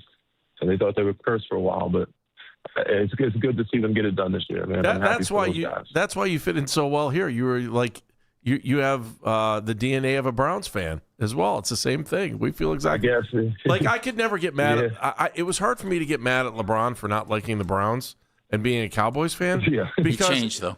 Yeah, but in LeBron's lifetime, the Browns never gave him any reason to say, hey, this team's going to be good. Browns, this is the reason why you should cheer for us. No, he watched the Cowboys were good. And he was a kid. He probably picked them to play video games and all type of stuff. So, why would he root for the Browns? He couldn't play with the Browns in the video game. That would be tough. I'm with you. He also wasn't a Cavs fan until he became a Cav. Danny, will he become a Cav again? He was your teammate in Cleveland. He was your teammate with the Lakers in 2020. Do you think LeBron? I think so. You think he's coming back? I think it's a very strong possibility. I think it's a strong possibility. If it's not LA, it's only LA or there. I don't see anywhere else. And I think it could match up to where it makes sense for both sides. We'll see what happens. Also, it depends on what Cleveland does with James. I think that's got to be situated first. Or I think they need to find out what's going on with LeBron first and then figure out what they're going to do with James. But, yeah, I think there's a strong possibility. I always thought he'd end up back in Cleveland before the season ended. And now it's having, the mock trade of, we could sign a trade with Jared Allen type thing. And so it could come to life. You never know. Danny, is that your heart? Everybody's getting traded everywhere. Is that your heart, or is that your? I truly believe. Yeah. Yeah, I truly believe my heart that he should end in Cleveland. It'd be a storybook ending for him finishing his career there and having his farewell tour happen there. Great to have you with us as always, Danny. Thank you, buddy. Thanks, man. We appreciate you. Thank you, guys, man. For sure. You guys have a great one. All right. Enjoy the free agency. Oh, we will. Danny, thanks, buddy. Thanks, Danny. Danny Green, our Odyssey NBA insider, brought to us by Hyundai. Discover what's next at your local Hyundai dealer, official partner of the FIFA World Cup 2026. Just heard what Danny said. He thinks that LeBron should end up here. What do you think? 216-474-0092. Part of me says yes, and part of me says no, thank you. But I'll tell you why next. 92.3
Miami. Morocco ends up finishing second in Group C after a come-from-behind 4-2 win over Haiti, who was already eliminated heading into the day.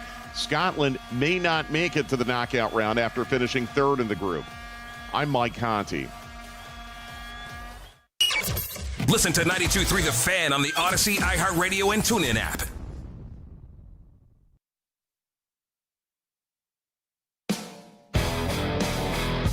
Former Cavalier, former LA Laker, San Antonio Spur, Toronto Raptor. Danny Green was just with us. He's our Odyssey NBA insider. And Danny said, only two places LeBron can end up. Lakers, Cavaliers. And I'll tell you why I say no thank you. Part of me says yes, but part of me says no thank you. Well, I've heard the no thank you for the most part here, so tell me. Well, I'll tell you why. I'm Jeff Phelps. That's Andy Baskin. Mm-hmm. The no thank you is this. LeBron's going to be 42 in December. If you have to do a sign and trade type of thing and give up, say, Jared Allen, and all the word is that the Lakers would love to get Jared Allen, and LeBron's not going to take a minimum and everything else, and you would have to trade one of the Cavaliers' key pieces to bring in LeBron at the age of 42. I don't know if that makes you that much better. And LeBron at 35, are you kidding? Of course. But LeBron's 42. Was tremendous in the playoffs. But I wonder if LeBron at 42 is the difference maker if you have to give up Jared Allen. And if it wouldn't happen this coming year, are you thinking LeBron's going to play at 43? In other words, are you getting 1 year or are you going to get 2? Or are you going to get 3? Is he going to play until 44? That's the reason I would say no thank you. Because I think you would have to do a sign and trade and give up one of the key guys on the team. And I just don't know at this age if a 1 year shot at it is worth it. And it's a shot. It's not, there's no guarantee. It's a shot. Mm-hmm. On the other hand, and I don't think he would, and I probably don't think he should, if LeBron thought, you know what, I want to come to Cleveland and I am more than willing to sign a veteran minimum to make that happen. Oh, are you kidding? I'd do that in a heartbeat. But Andy, I don't see him doing that, do you? No. He's not signing a veteran minimum to come here. He's walked away from money at times in his career and has taken some financial hits for the benefit of the team. Did it in Miami. Did some things He's here. done doing that. I don't see him playing on a vet minimum. I don't either. There's only one thing that might be more important than money, and that would probably be, a year from now with Bryce, would to give him the chance to do the Gordie Howe trick, where you play with both your sons at the same time and be on the same team. Well, there's no guarantee he'd end up here. Who? His youngest son. You might be able to figure out a way to make it happen. And you might not. And you may not. Someone would have to block it, right? Yeah, well, if he's good, somebody will, because you don't have the draft pick. Well, and I agree, but so you're another year away from that. That's the other part of it. So I just don't know. I don't see it. I don't see it. The only way I could see it is if you're right. If it was league minimum, and if I'm LeBron, I'm not doing that. He's paid his dues. I mean, I don't think he doesn't need to come here on a minimum just to end the story so it can be great way to end the movie. I don't think he doesn't need to do that. Michael Jordan didn't do that, did he? No. And we don't look at that Finished up story. in Washington. Yeah, so we don't think about that way either. He's a good fit now for the team based on what the roster is now. And you drop him into the small forward spot on this team and you become a favorite to win the NBA championship. If you keep Harden and Donovan and Mobley and Allen, if you drop LeBron in there, you're one of the favorites to win it. How do you do that? I don't know how you do. The Lakers would have to come up with some. I don't know how they financially. I don't know how they do that. There'd have to be some kind of sign and trade if the Lakers were interested in bit parts from the Cavaliers. If the Lakers, when's the next time we have a first round draft pick available? 31. Yeah. if the Lakers would take Schroeder and Strus and any other filler that you had to have to make the money work, if I'm the Cavs, I'd do that in a heartbeat. Yeah. I would clean out everything I had to make that work. To keep those four and bring LeBron in. Correct. Yes. Correct. You can fill out the bench. Yeah. But you also need to make sure that you've got someone that can replace LeBron, because you're not expecting him to play 82 games, are you? Well, he hasn't in forever. He did it. Last time he did it was in 2018 with the Cavaliers. And it's actually the only time he did it in his career. And since then, his games total with the Lakers, he's never played more than 71 games in a season. And he's only played more than 67 games in a season twice in L.A. But that's okay, because you'd really just want him for the playoffs. True. You'd have to play him 55 to 60 games in the regular season, something like that, and have him ready for the playoffs. Henry's in Shaker Heights. What's up, Henry? Hey, Thanks Henry. for your patience, Henry. How's it going? Hey. Good. Thanks for your patience. Yeah, of course. I'm unhappy with everything the Cavs are. Well, they're not doing anything right now, which is why I'm unhappy. I want Jaylen Brown, and I don't want Donovan Mitchell. Okay. I think trading Donovan Mitchell for Jaylen Brown makes a lot more sense than giving up Mobley. And I'm not super high on Mobley, but I see the upside in Mobley. I don't think he's there right now, but I also don't think it makes sense to have Harden, Brown, and Mitchell all at the exact same time. Well, you're assuming that Brown would end up here one way or the other, Henry, but if you just heard our interview with Danny Green, and I think you did, Danny said, I don't know about trading Mobley for Jaylen Brown because those big guys are really hard to replace. That's what people don't seem to realize. Yeah. I'm not too sure where Kobe Altman goes from here. I really like the Malik Thomas pick. We're heavy on guards, but I love his confidence, his quick first step. He can shoot the lights off the ball. I think I really see him in the future. I don't even know what to do with James Harden. I think it's a disaster right now, completely. Henry, thank you. Appreciate it. I asked Danny about the small forward spot on the Cavs, and I said, is there a big hole there? And he said, I don't know if big. He said, but there's definitely a hole, and you've got to fill it, and you have teams you have to compete with. And that's why I look at the group that the Cavs have right now, and I think you're lacking some things. Doesn't mean you're going to be lacking things when you get to October. Keep that in mind, everybody.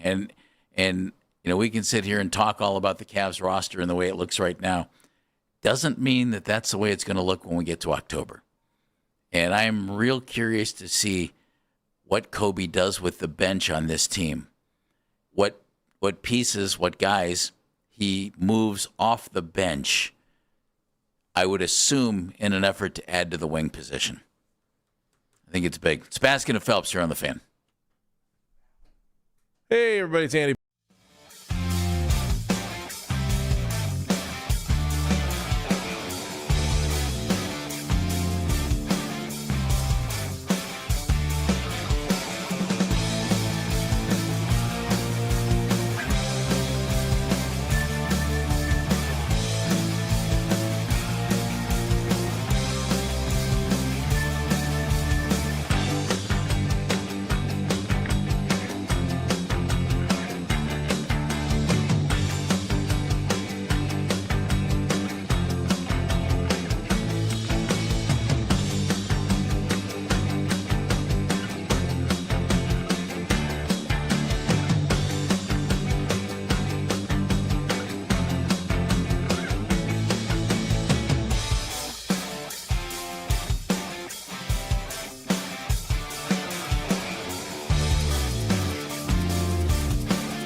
and have secured their spot in the round of 32. Tonight they face off against Turkey to finish their group stage matchups. You can listen to the Fan Rewind weeknights from 11 p.m. to midnight, all the best segments from all our shows, and you can always listen on the Odyssey app. Headline Sports News every 20 minutes on 92.3 The Fan from the University Hospital Sports Desk. I'm Meredith Kane.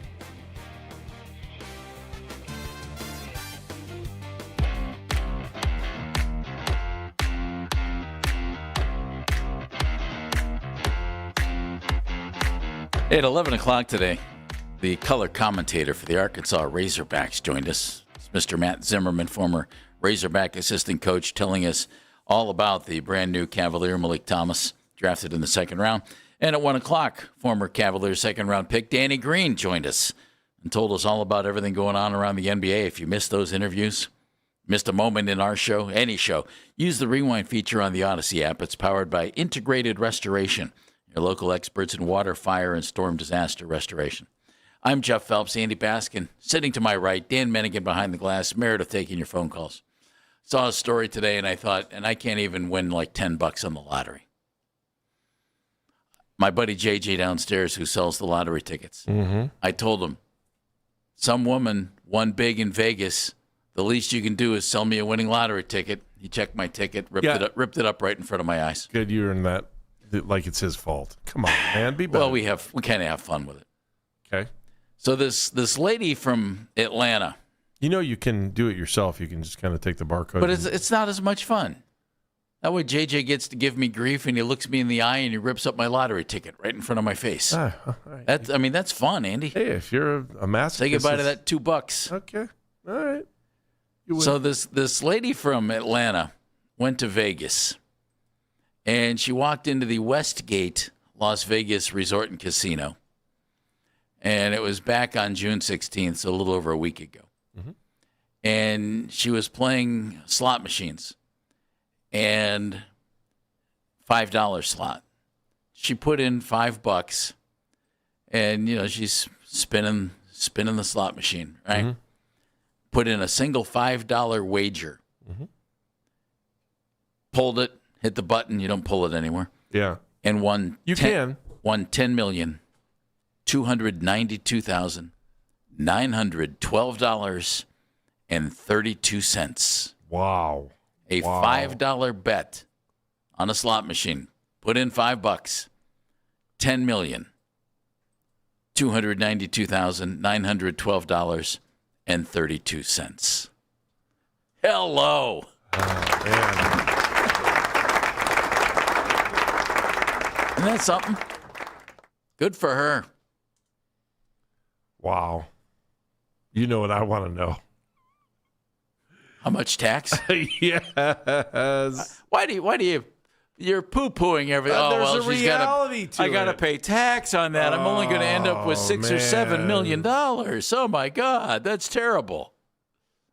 I'm just saying, come on, man. It's not. It always sounds great on the outside, and then all of a sudden it's like, okay, how much is that actually? $10 million. She'd probably walk out of there with $4 million, right? No, they're not going to take 60%. Maybe just a little bit over $4 million. I don't know, man. I can only how much. If you've been a big winner, call us right now. I want to know how much she took in taxes. It's only the second biggest jackpot at that casino. Really? Yeah, about 10 years ago, a 78-year-old gal from Utah won $10.7 million playing a slots machine. Say a 78-year-old gal, woman, gal. What difference does it make? I don't know, man. I just feel like I walked out of a Western, though. Yeah, 78-year-old gal in there, boy. I gotta tell you, pulling the old one-armed bandit. Bing, bing, bing, bing, bing, bing, bing, bing, bing, bing, bing. Big winner. So now you're making fun of me calling somebody a gal. No, you're giving the government 2/3 of the jackpot. I hate I'm not incorrect on the 2/3. Glad you're enjoying this. Am I right? Did you find out what it was? I didn't look exactly, but I know it's pretty darn close. I got to think it's real close. 2/3? Oh yeah, you because it's a gambling thing. It's not a job thing. It's a gambling. All right, well, good. For $5, she ends up with $4 million. That's a pretty good deal. Gosh, too bad. I mean, look, I'm happy for her. You get over it, but Uncle Sam definitely takes his cut. I had to have the talk with Tropical Storm, who's got like a legit job now where he's more than 2 weeks where he's actually sticking it out. Get him being a contributing member to society. So I was like trying to explain to him, I'm like, hey, man, just to say he was making $10 an hour. I go, hey, he's like, Dad, I'm making $10 an hour, and he's doing the math. And I walked right over to it, and I took a pen, and I go, yeah, not so fast. I was Good like, news, bad news. How you feel about Social Security there? Thank you for paying for my retirement, yeah, you said. How you feel about state tax? How do you feel about local tax? Hey, have you met your Aunt Rita yet? Oh, God. We're lucky to live in this country. So your $10 is now down to $2.50 an hour. Welcome to what we made. Doesn't come for free. No. Well, I don't understand. Why don't you pay all those taxes? I go, you like the roads you drive on to get to the job you have? Well, right now I don't, but I will once all the orange barrels go away. I'll tell you what, downtown Cleveland's an absolute mess trying to get into town. The whole damn city is out of control. You can't go anywhere without seeing orange barrels. Well, let's get this gal who won the big jackpot and have her contribute. Here's a fun one. I was at the BMV the other day, and I went to go get plates, right? You just heard me. I told you I got a new car. Right? Now, it's a used car. It's a used car, but Mandy it's a real super low miles, right? Used car, so I get this car, 14 miles. Like I'm kind of excited, especially because I didn't lease this time. I bought, right? So I said, the woman behind the desk, super nice people. By the way, the folks at this BMV are amazing. Like, you know how BMVs have a bad rap? Not the one I went to. Nice. I'll be honest with you. Really, you walked in and said, hi, can I cut to the front of the line? Stop. No, I'm giving you a straight shout out. Northfield, they're awesome. Anyway, so she says, how long do you want the plates for? And I'm like, well, how long can you get them for? She goes, I think it's 7 years. 2 years, I think you can do 7 now. Are you kidding? Yeah, I think it's like 7. Why would you pay for 7 when you might, the way you go through cars? Right. Yeah, that's You're true. not going to have a car for 7 years. You're Andy Baskin. No, that's right. So in the back of my mind, I'm like, I'm normally about a 2.5 to a 3 year car, right? So I'm like, I don't know, let's do 5. I was all really excited. And she's like, are you sure you want to do that long? And I was like, yeah, why? She goes, it's like $800. And I'm like, what? She goes, you bought a hybrid. Somehow or another, the state's got to get their money on taxes that you're not paying for in gas. And I'm like, well, wait a second. If I'm using electricity, am I not paying tax on the electricity too? So now I'm getting double taxed. But it's not the gas tax, my friend. Yeah. Well, that's true too. But not the gas tax. So I was like, I'll take the taxes through next year. Thank you. Yeah. So I'll be back. All right, good. Can I throw out a little food for thought? Sure. You guys let me know, should we do this? You better make it quick. Go. I'll make it very quick. The car I am now driving is the car that my kids drove to school for the last 10 years. Okay. And because of circumstances, I'm now driving it. It's a great big SUV. Okay. 275,000 miles. Ooh. Should we do a countdown to 300? Will it possibly get there? What was the minivan? 396. When I finally had to, I kind of feel like take it to its resting wait. spot. Should we wait till 325? We should on probably. this thing? I might not be driving it, all the time, so it might not get to 300 anytime soon. I think if I approach 300, we'll talk. When you get closer to 300. Right. Moment of the show, Meredith Kane. Moment of the show came from Danny Green, and you guys asked him whether or not he would trade for Jaylen Brown and if he would give up Evan Mobley for him. I wouldn't give up Evan Mobley for sure. He's young. He's a good big piece. Like, it's hard to replace that. Guard's a little bit easier to replace. So if you're going to entertain replacing somebody, it has to be a guard. I like Don. I like Evan. If we have the opportunity to get a Jaylen Brown, maybe. But again, you don't know what's going to happen with James' extension. LeBron, if he wants to come to Cleveland. So, there's a lot of players involved when it comes to this free agency and when it comes to Cleveland. So, but yeah, Jaylen Brown is definitely a special player that I would be interested, if any team would be interested in trying to get, because he can turn around your franchise. In other words, stay tuned. All right? A lot of things that might happen here in the offseason now that the draft is over and things are going to be getting underway. Why are we smarter? After 4 hours of Baskin and Phelps, brought to us by QC Kinetics, the leader in regenerative medicine. If you're in pain, give QC Kinetics a call. It's 216-770-5488. Dan Mennigan. Smarter Day, courtesy of Danny Green. Always a lot of good stuff. Love every time we talk to him. Of course, all of our social media mentions are powered by Scheibin Jewelers, Cleveland's premier jewelry store.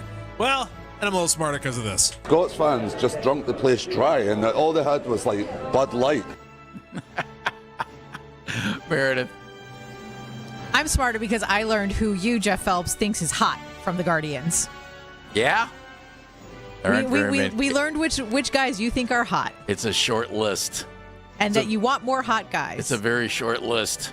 Khalil Watson, 556 over his last 3 games. Way to go, Khalil. And the catchers who can't hit are hitting. Andy. I'm smarter because of Danny Green and just kind of his whole insight on where the NBA is kind of going and what we just witnessed and how much better the East is after this last week. I'm smarter after Matt Zimmerman, the color commentator for the Arkansas Razorbacks, gave us the complete lowdown on Malik Thomas. It was really good. He joined us at 11 o'clock. You can get some thoughts from Matt, and then Danny Green backs those up at 1 o'clock. I'm Jeff Phelps. I'm Andy Baskin. Thanks for listening. We do appreciate you. We're back again tomorrow. Looking forward to it. We'll talk to you at 10. Until then, be a hero, be a real hero, be an organ donor, lifebank.org. See you, Cleveland. See you. Afternoon Drive next. Scots fans just drunk the place dry, and all they had was like Bud Light. And that's the show.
maybe they view that differently. That's fine. You better win a championship in the next 3 years. Because anything short of a championship with Brown and Mitchell is a massive failure because you've traded every piece that got to this point and it becomes a zero-sum game. I'm okay with that if they're okay with that. I think the problem is I'd be shocked if they were okay with that. It's the Afternoon Drive with Nick Wilson and Jonathan Peterlin on Cleveland's Sports Radio, 92.3 The Fan. The show is back. Nick Wilson on Afternoon Drive. We got the guards off today and then on to Seattle. We got the Cavs taking another guard. You get a guard and everybody gets a guard. Roster construction's not a real thing. And all is quiet on the Browns front. Or is it? That open, courtesy of the NBA on ESPN and Mac Robinson on the board. Yes, we've got a salute for the Supreme Leader because if we did not, there would be consequences. We got Jake Murren, man on the 92.3 The Fan YouTube channel. Follow all 5 hours of the show. You can see our pretty faces all 5 hours long. Subscribe to 92.3 The Fan's YouTube channel. It is free after all, and like our videos. We desperately need to be liked here. And then Matt Corrali, Bang Biscuit Baby Doll on the 2020s. But across from me today and the next 2 days, you know him, you love him, radio veteran, man about town, family man? Yeah. He's tall-ish, but he's not really that tall. But he's not short either.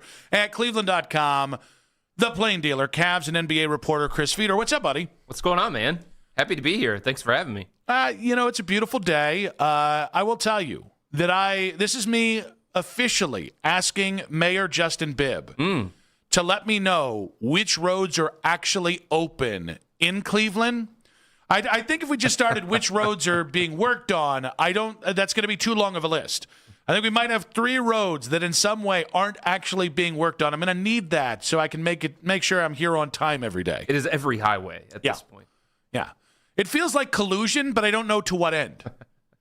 I know you're doing this is it pissing me off? Is that what the goal is? Because it's working. Yeah, I'm sure he's thinking about you. You specifically in your truck. I'm a representative of Cleveland in this case. Oh, the everyman. Yes, I'm the we. The gotcha. Royal we, as it were.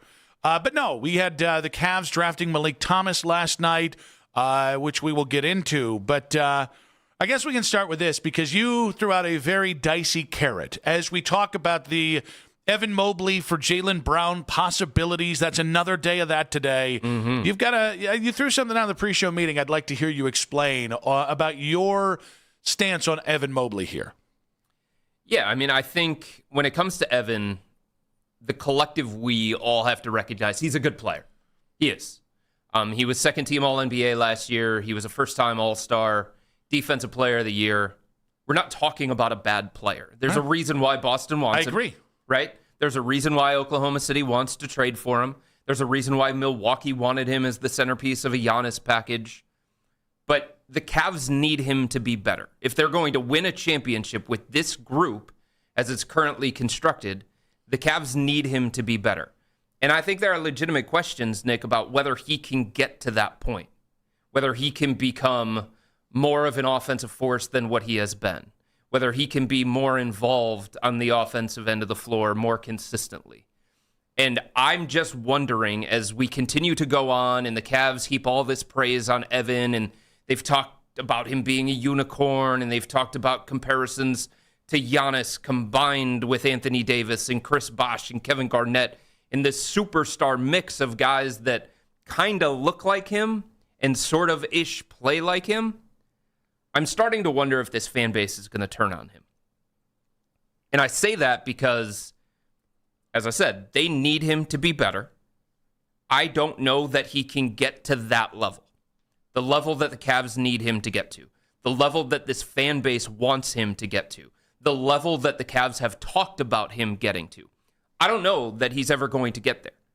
He might get a little bit better on offense, but it is entirely possible that Evan Mobley's ceiling is second-team All-NBA, All-Star, like the last guy added to an All-Star roster.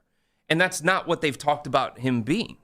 Those aren't the expectations that they've placed on him. So he could, down the road, maybe even this year, if he doesn't have the breakthrough season, the next level breakthrough season that this organization needs from him, if they're going to run it all back, it's very possible that he just becomes the picture of the guy that prevented the Cavs from trading for Jaylen Brown, Giannis, Jalen Williams, and some of these other superstar guys that could theoretically be had by the Cavs this offseason.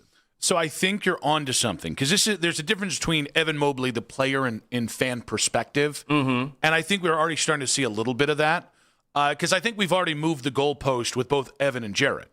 I think a lot of people said, I want to see something out of Jarrett and Evan in the postseason. And I think if you watched the Toronto and Detroit series, you did. You did. Jarrett had a level of intensity across every one of those games that we've been calling for 4 years. Evan had moments in multiple games in each series where he took it over.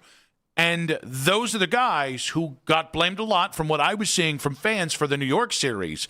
And Donovan didn't really get that kind of blame. Even James Harden was another guy that didn't get that blame. And my rebuttal has always been, well, this offense isn't set up for the bigs. It's set up for the guards. And they also really disappeared or were just inconsistent in the 3 series too. But there's also a reason why it's not set up for Evan Mobley or Jarrett Allen, right? We can admit that, can't we? Coming into this year, Nick, and we've talked about this, coming into this year, everything was about Evan Mobley. Kenny Atkinson was saying he's going to be used differently in the offense, more touches, more shot attempts, different kind of usage, expanding his game offensively. He's going to be a big part of what we do and what we become. And Donovan Mitchell was talking about Evan Mobley taking that next step, coming off the year that he was coming off of, where he collected all those accolades. So this was an Evan Mobley-centric plan coming into this year. So much of what they did at training camp was about get Evan more involved. And then you know what happened? They were like, he's not ready for this. His game's not ready for this. And they started taking things away from him, and they started simplifying his role because that wasn't the best thing at the beginning of the year for Evan, and it wasn't the best thing at the beginning of the year for the Cavs because he has no offensive game to speak of. I actually disagree with that. I don't think he has a well-rounded offensive game. I think he got hurt early in the season. That's true. I don't think that helped. That's fair. I don't think it's coincidence that Jarrett and Evan were their best selves offensively when they weren't competing with each other for touches. And I think that was something I think both of their best stretches happened without the other guy in the regular season. And I think both of them are coming up against a math problem in that they play similar styles of basketball. They have similar limitations, which I agree with. Yes, they do. They also are both competing for touches with guards. And I think people look at usage numbers and say, oh, well, Evan's got high enough usage. That doesn't qualify quality of touch, which I will say way too many of Evan's touches come with 8 seconds in the clock when you're just trying to get a shot off. I don't think that's a conducive way to take full advantage of him offensively. So I'm going to bring up an example. And one example in one moment doesn't encapsulate everything that there is about Evan Mobley, okay? But the first play of the game against the Detroit Pistons in Game 5, they got the ball to Evan Mobley, and he was facing up against Cade Cunningham. And then he decided to try and back down Cade Cunningham. Couldn't move him. Led to nowhere. It was a wasted offensive possession because they were like, here, Evan, here you go. Early in the shot clock, first possession of the game, make something happen. You have an advantage against a smaller defender. You should be able to either get by him or overpower him. Turned into a turnover. Then it's Evan Mobley against Tobias Harris in a similar situation. He did nothing with that possession. So all I'm saying is, at some point when you're talking about touches and you're talking about usage, that has to be earned, and a coach has to feel like, all right, if we're going to make you more involved, it's going to be a positive outcome for our team. And I just don't think there's that feeling offensively when it comes to Evan and what that would mean for the Cavs if they make him more of a focal point. So I think I don't actually think we're too far apart on Evan. I think the difference with Evan is Evan never got his chance to be the best player on a bad team. And I think when you look at other young bigs who've developed, they've had, even Şengün, and I know Şengün was a really nice offensive player coming into the league, but they've had a chance to be the focal point of offenses and develop on bad teams. Evan has always had 2 ball-dominant guards with him, and he's always been on a team that winning is the foremost thing, and development has to come as the sidecar. That I think that is a part of why his offense is taken as long as it's taken to go, because he's been competing against both things since he came into the league, basically. So if that's the case, and his path is his path, and it's not changing, and Donovan Mitchell's going to be back, and James Harden's going to be back, then why don't you explore trading him? Because I would pursue trading other people. I personally think if I have to choose between them, I'll choose Evan and see if I can get a wing who can pair better with him than Donovan. I don't want to trade either guy, but if you feel like you have to choose, I will. I think you've done everything to try and get the most out of Donovan. I don't think you've done everything that you can to get the most out of Evan. In what way? In the fact that you've saddled him with 2 ball-dominant guards in every iteration of the teams he's been on. But what do you think it is about Donovan and his play style that makes him a bad fit alongside Evan? Or that you think it's Donovan that's holding Evan back and not Evan who's holding Evan back? How much Donovan has the ball in his hands. Donovan, I think, regressed as a playmaker this year. I also think the fact that Donovan has a dribbling problem. I think those things make it really hard. Like, I think Evan works best in an offense where the ball is flowing and you can take advantage of him from the elbow as a passer. And I think things can be created off that because I think he's one of the most underrated passers in the NBA. I think he's fun to watch pass. I just look at Evan and I say, if we're talking about unicorn, I think attaching that to what he does on the defensive end of the floor I think that's fair. And I think it's right, actually. I think he's one of the 5 most impactful defenders in the NBA on a game-to-game basis and a possession-to-possession basis. Offensively, I don't think he is a natural offensive force. I don't think he's an instinctive offensive player. And I think there are so many different limitations where, if you're a defense and you feel like you want to make Evan Mobley uncomfortable, you can do that. There is an easy pathway to doing that. And I just don't think he has a counter to that. I think as of right now, you're right. I think my concern is, especially if you took him to a place like Boston, where, again, the environment is different. And I know Tatum holds onto the ball too, but I just don't think you're contending with the same internal forces that you are here. And I also think at some point we can just judge the player on who he is instead of holding him up against to what people thought he was going to be 3 years ago.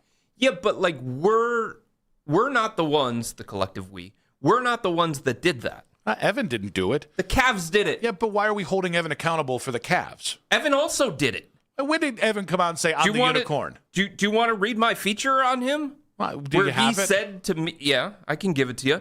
Cleveland.com/Cavs. I'm a married man. Where he said he was the one who said, and this is in my feature a long time ago, that I'm going to be one of the best players in the NBA.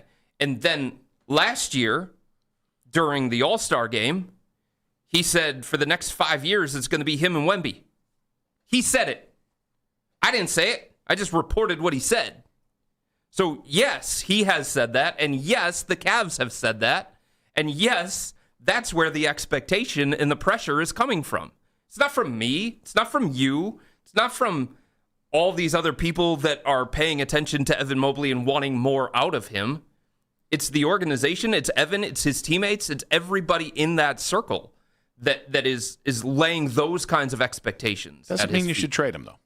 But I agree. I do agree with your central thesis, which is fans will turn on him if he doesn't get there.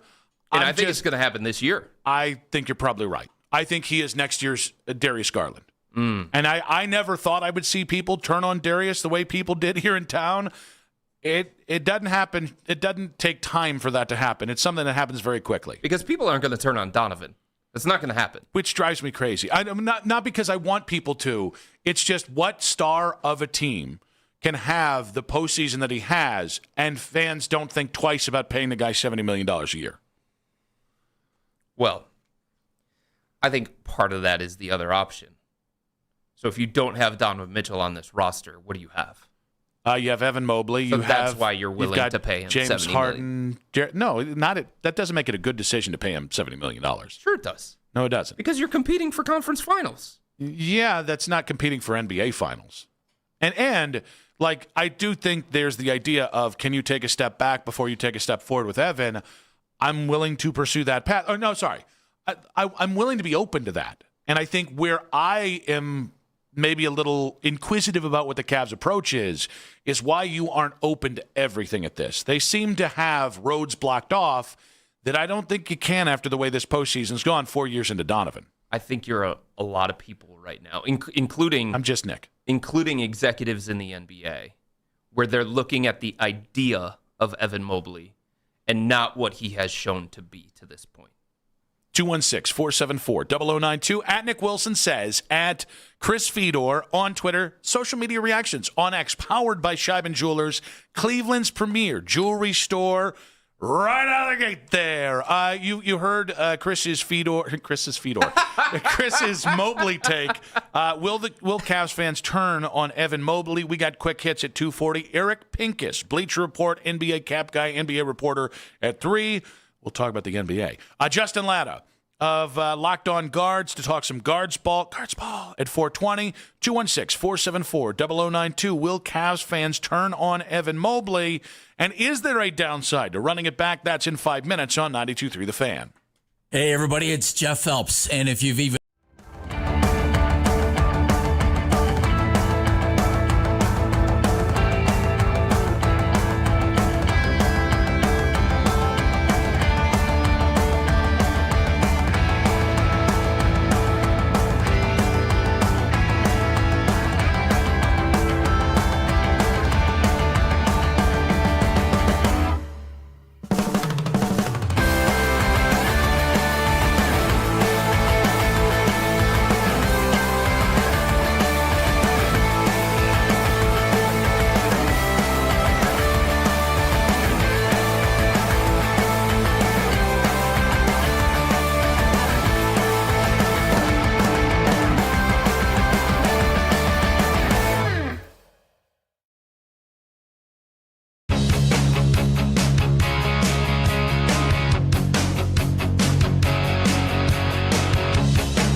favorite brands. Just download the free Upside app and use promo code FRESH for a 35 cents per gallon bonus on your first tank. That's code FRESH for a 35 cents per gallon bonus.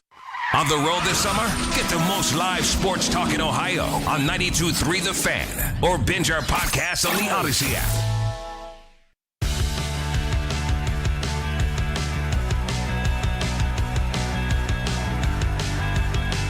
Quick hits coming up in just about 20 minutes. Nick Wilson, Chris Fedor here, talking Cavs hoops. And whether the Cavs fans will turn on Evan Mobley. The only thing I will say is, that's if Evan doesn't take the step forward. I think it's fair to say it's unlikely he will take it as the Cavs are currently constructed.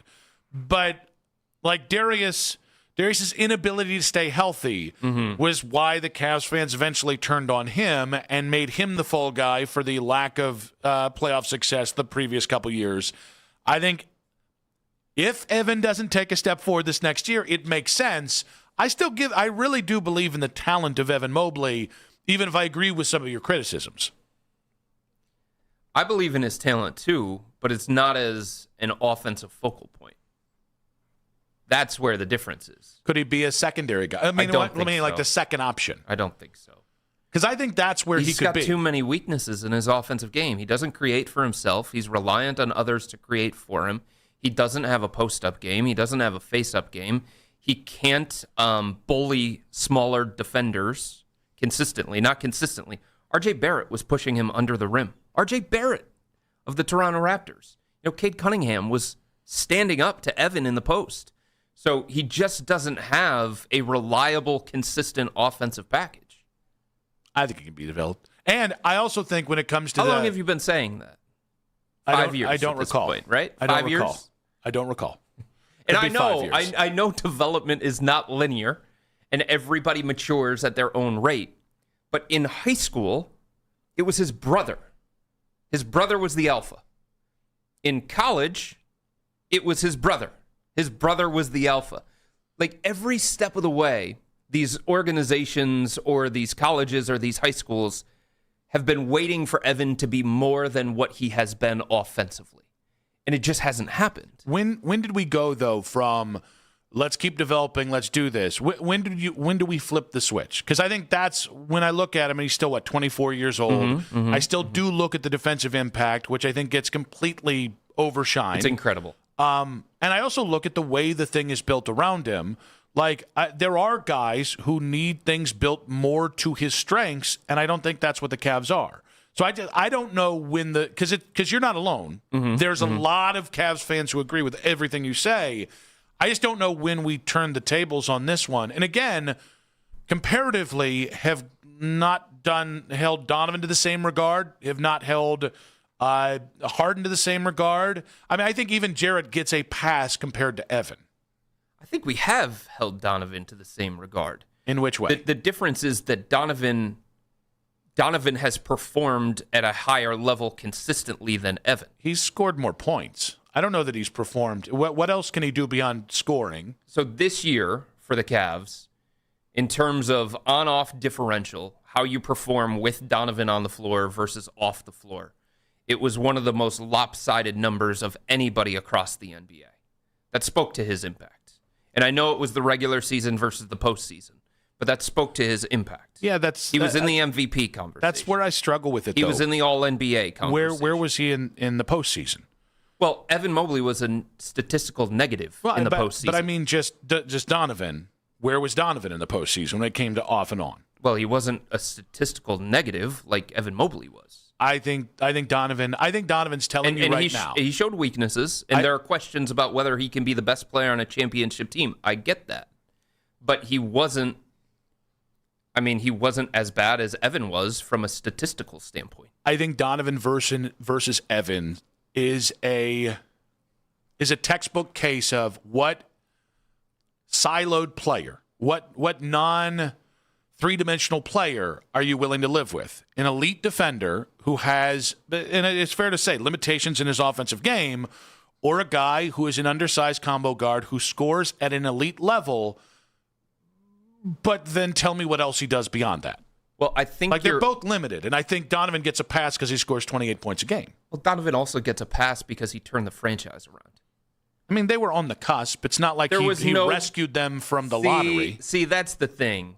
We can't assume that they were going to get to this point without Donovan. Well, but aren't you assuming that they wouldn't have got to this without? They were a play-in team without him.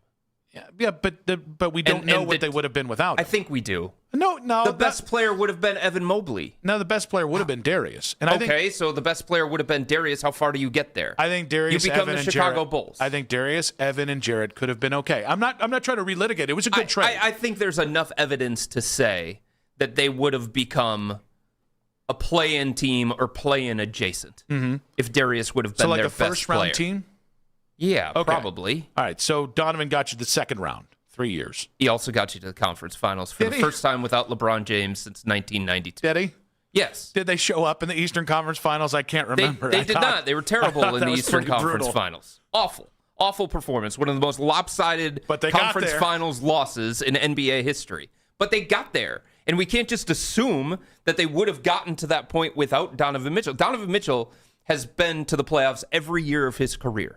That's not about Utah. That's not about Cleveland. That's about Donovan. At some point, that is about Donovan. Yeah. Donovan is somebody who has led this franchise to 3 50-win seasons in the last 4 years. He is also somebody who has taken this franchise to the playoffs 4 years in a row. So to go back at you, because I actually really like where we are. We're kind of backing different players, but again, I don't want to trade Donovan. I don't want to trade Evan. I am looking for every avenue I can to make this team better.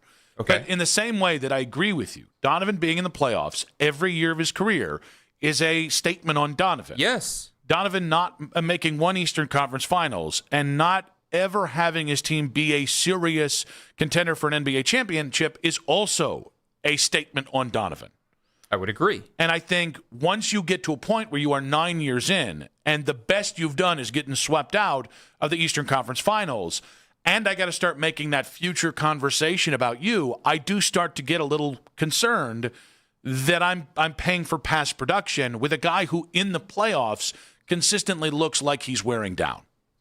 Okay, but if we're looking at it through the lens of, accomplishment, Donovan Mitchell has gotten you to the conference finals. Before he got here, the Cavs were a play-in team with no guarantee that they were going to become a playoff team, right? So there is some good faith that Donovan has built here that Evan Mobley hasn't, that Darius Garland didn't, that Jarrett Allen didn't. So Evan has to go somewhere else and elevate them so we can then look at him in the same light? Do you think he can? Yes. Why? Why? Because the teams that want him are the smartest teams in the NBA. Well, Boston wants him. OKC wants him. Those teams are teams that they don't suffer fools and they don't chase players that don't make them better, and they're already pretty damn good. But they want him in the situation that they're in with the roster that they have. And my point is that this team, based on how it's constructed, needs a better version of Evan Mobley. It needs a different version of Evan Mobley than the Celtics would need, than the Thunder would need, than some of these other teams would need. And if he can't get there for the Cavs, then it's hard to continue to justify just hanging on to him, and waiting and hoping that maybe, possibly one day, he becomes that guy. 216-474-0092. Will Cavs fans turn on Evan Mobley? James on Twitter saying that he feels like we're going to fight today. Oh, no, I'm enjoying this. No. Yeah, this is foreplay to me. I truly enjoy this. Nibble on the toes. Yeah. Whoa, toe guy. No, nobody. I didn't know you were one of those guys. Feet's Fedor over here. Little ear nibble. All right. So I also think this then comes to the what I think is another conversation I know the Cavs are having this offseason, which is what is the downside of running it back with this team? And I have cooled on this a little bit. I would prefer moves, and I think the on the margins thing is a convenient conversation. At the same point, I also I don't want to get in a year if you have not progressed further and Donovan goes, I'm going to make $70 million anywhere. Maybe it's time to wrap up this run. I think it goes back to this. What do you consider an accomplishment for this group? Because if you look at it and you say getting to the conference finals is an accomplishment, getting to the conference finals is something that I can celebrate, then running it back is fine. I think they could do that again. I think they could repeat that again. Now, the Eastern Conference is better. It's deeper. There are teams that I think are at the top of the Eastern Conference that are going to be a little bit more formidable than the Toronto Raptors were in the first round and the fraudulent Detroit Pistons were in the second round. But I think the Cavs have the capability of getting back to the conference finals. And if you're okay with that, if you can celebrate that, if you can see that as a sense of accomplishment, then running it back is totally fine. We'll follow up on this later in the show. 216-474-0092. What is the downside of running it back for the Cavs? And another big blockbuster, this one I did not see coming, to lead off Quick Hits in 5 minutes on 92.3 The Fan.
University Hospital Sports Desk, I'm Matt Corrali.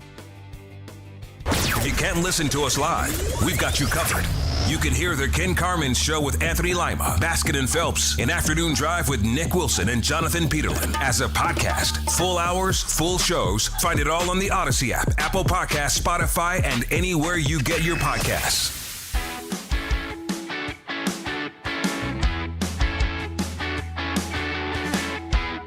Back on Afternoon Drive, Nick Wilson, Chris Fedor. We do have Eric Pincus coming up in 20 minutes here. We'll talk about cap machinations. You know, I love those cap machinations. Can't get enough of them. We'll also talk about the LeBron stuff as well. But you can take the Fan with you wherever you go. Listen to us on the Odyssey, iHeartRadio, or TuneIn apps. Let's go ahead and get to Quick Hits. From the latest news and rumors around the sports world Angel. to the sound bites you need to hear. Hurry. It's Quick Hits. Well, Feeds, we thought we were only getting a blockbuster or two this week. We thought wrong. It was late last night that Shams Charania had mentioned that LaMelo Ball was kind of on the block for the Hornets. And then this morning happened, and he was traded alongside Josh Green to the Timberwolves for Naz Reid, a 2033 unprotected first-rounder, 3 pick swaps, and 3 second-round picks. I'll ask you, who do you think won the trade? I think Minnesota won the trade because they got the piece that ultimately they think they need, and I do think they're right in it to take some pressure off of Anthony Edwards, some of the ball handling responsibility off of Anthony Edwards. There are legitimate questions about LaMelo Ball and whether he's a winning player and stuff like that, and how many real competitive games of consequence has he been a part of throughout the course of his career. But I do think him playing alongside Ant just gives Minnesota a different kind of offensive level that they can get to. So I'll say Minnesota. I think this is going to be a trade that you and I could have a conversation quarterly on, and every time the optics of the trade are going to look different. I think in the regular season, Minnesota's going to be a must-watch. If LaMelo's healthy, LaMelo and Ant together are going to be box office. But I think Charlotte made a really intelligent decision. The second Con Knippel played the way he did. Yeah. Brandon Miller, also a tremendous player. This does free the ball up just a little bit to move a little differently with the shooters and athleticism they have. And oh, by the way, it's the largest trade exception in NBA history. You do have the second most picks in the NBA. I think Charlotte got a lot more flexible, and I think in the end they couldn't count on LaMelo to be healthy, so they kind of sold high, and that just I do think it's a rare trade that makes sense for both teams today. I just feel a little bit similar to the way that I do about Donovan Mitchell in terms of don't assume that just because you have Con Knippel and Brandon Miller that you can be the same team without LaMelo Ball. I think that makes sense. LaMelo was part of their rise for sure. And they're going to have to find a way to replicate that innate playmaking that he brought to Charlotte. Omaha! All right, so this clip from WFAN this morning has gone viral. Boomer Esiason was talking about Caitlin Clark and the WNBA. Listen. If I were Caitlin Clark, I would seriously consider going to play overseas somewhere and get the royal treatment and get real money. From the Saudis? From somewhere. I mean, there's international. She can't go to the Saudis. Well, she can't go to the Russians either, as we saw that, Brittany Griner got stuck there. She did. Well, yeah, in jail. Right. So can't take that money from PIF. But a lot of the women actually do play, in European leagues because they supplement their income. But now supposedly their income is going up here, and I know that Caitlin makes a ton of money off the court in terms of endorsements, and rightfully so. But I think that there's a petty jealousy. And she's a straight white basketball player, and she is not being treated with any sort of respect whatsoever. All right, so there was a lot there, and it seemed like Boomer was getting annoyed with whoever that was that kept interrupting him with different barbs. It's Greg Giannotti. We love Greg Giannotti on this show. But do you agree with his premise that Caitlin Clark is being disrespected by the WNBA? I think there are people in the WNBA who are jealous of her star and how much she makes off the court? Yes. Do I think that means she should go to Russia or China or somewhere else? No. I think that's a weak-ass take by Boomer. People were jealous of Michael Jordan star. People were jealous of Magic star. People were jealous of LeBron star. I almost think it's infantilizing to say that a female basketball player should leave because they're not very nice to her when we do not hold. If LeBron left the NBA because they weren't nice to him, he would never live it down. That would be an act of cowardice, and that's why Caitlin Clark would never do it. She is disrespected, though. We can admit that, right? No, absolutely. Yes. And for whatever reason, I don't think it's just one reason like Boomer tries to paint it to be. I think I guarantee you that more players don't give a crap that she's a straight white woman, and they care about how much money she makes and how much attention she gets. But she has brought them more money. She has been one of the most important people in WNBA history, and she should be celebrated as such. And her peers should be appreciative of everything that she has brought to the W this early in her career. Were the bad boy Pistons appreciative of Michael? No, they tried to cripple him. Yeah, they tried to hurt him. Tried to. They tried damn near to. did. They almost did, yeah. They had to put 25 pounds on just to stay in the league. All right, I like this one. BYU's Richie Saunders was drafted by Memphis last night with a 32nd pick. His claim to fame outside of basketball is being the great-grandson of the man who co-founded Ori Ida, the company that invented tater tots. Do you Of course you picked this one. Well, no, it's not about food, although it's a little about food. Do you have any family ties that created anything noteworthy? No. That infuriates me. Except I have one thing that has my name on it. If you drive through Lakewood, there is a building called the Fedor Manor. Yeah. That is not named after another Fedor. Oh, wait. That is my family. Wait, you had a manor? Your family had a manor? A whole manor. Oh, my gosh. I'm a little jealous. My family had like a farm. That's what we had. So my cousin actually did a deep dive on our Hungarian name. And they're like, it's a hyper-local name, which means that my family has been farming the same land in Hungary since the Dark Ages. Since the town, one of the 3 oldest settlements in Hungary, was founded. And it's like, cool, I've been a poor farmer since 1271. I was going to say, I don't think I can compete with that, but my grandfather was a very well-known lawyer, and he also had, I'll just say, a relationship with John F. Kennedy. Oh, sexual? Did you really have to do that? Well, you said relationship in a very specific way.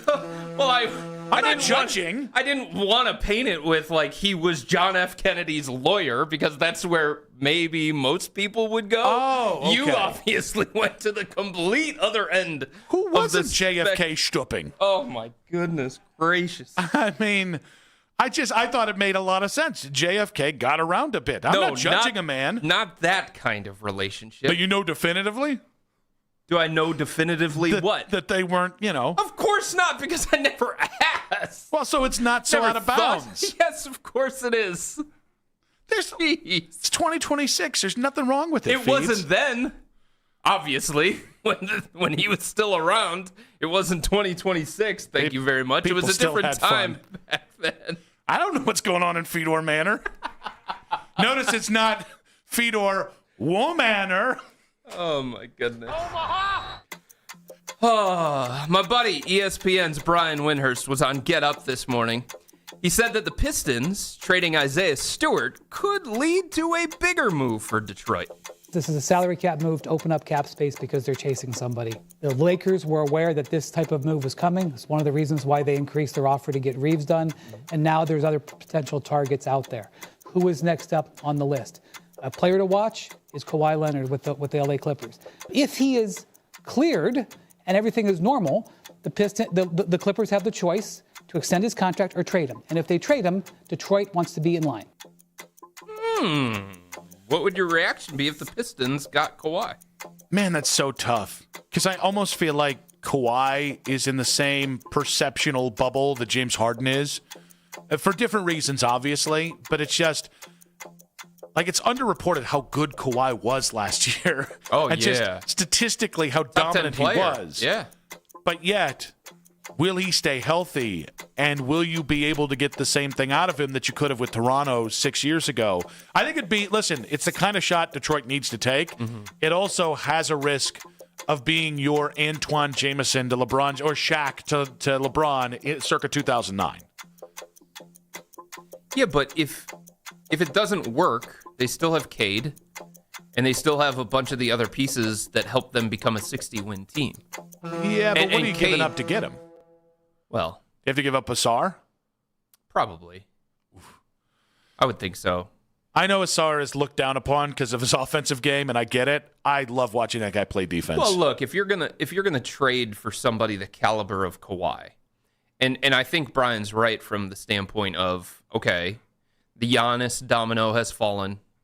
Next up, you got Jaylen Brown. LaMelo just went somewhere else, but you've got Jaylen Brown, maybe Jalen Williams. Who knows what Oklahoma City is gonna do? Kawhi. There just aren't that many needle-moving guys that change destinations. And if you're going to trade for one of those guys, just like when the Cavs traded for Donovan Mitchell in 2022, it's going to be painful because you're going to give up things of value in order to get that guy.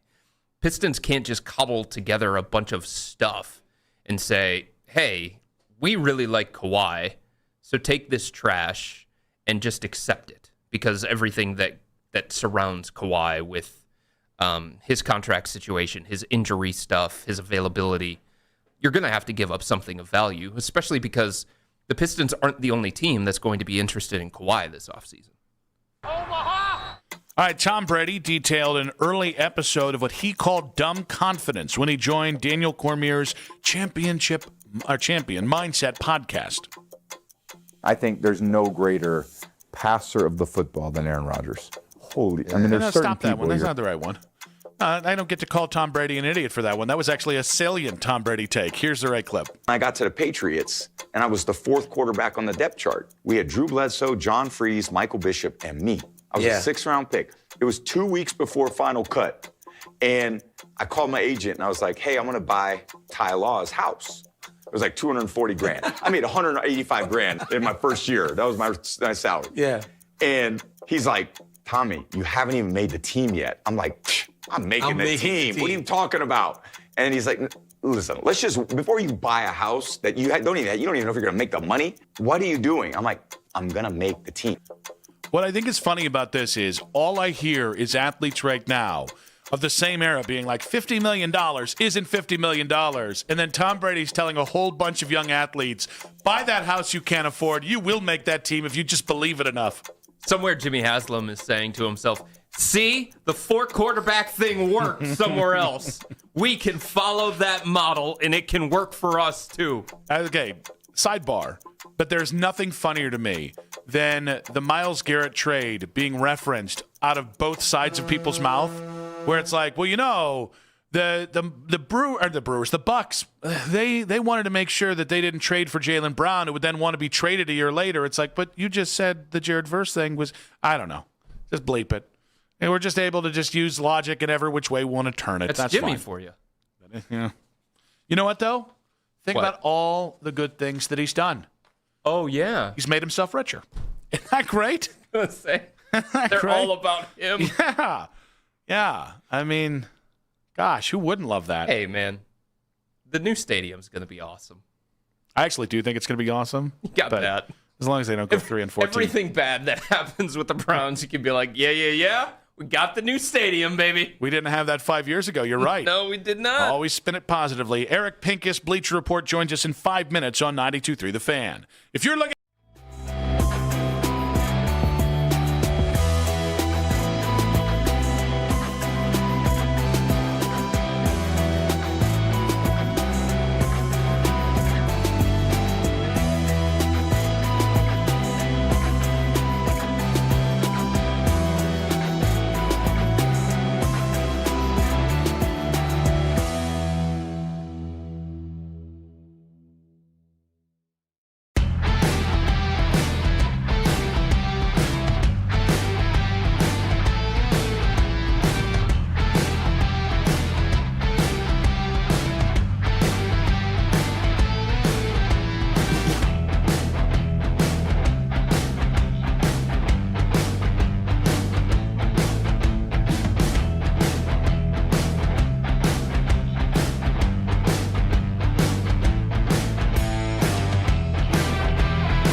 news every 20 minutes. Right here on 92.3 The Fan from the University Hospital Sports Desk, I'm Matt Corrali. You can now stream The Ken Carman Show with Anthony Lima live on the 92.3 The Fan YouTube channel every weekday from 6 till 10 a.m. Subscribe to the 92.3 The Fan YouTube page now for free. It's the 3 o'clock hour on Afternoon Drive. Everybody knows that I can throw down food with the best of them.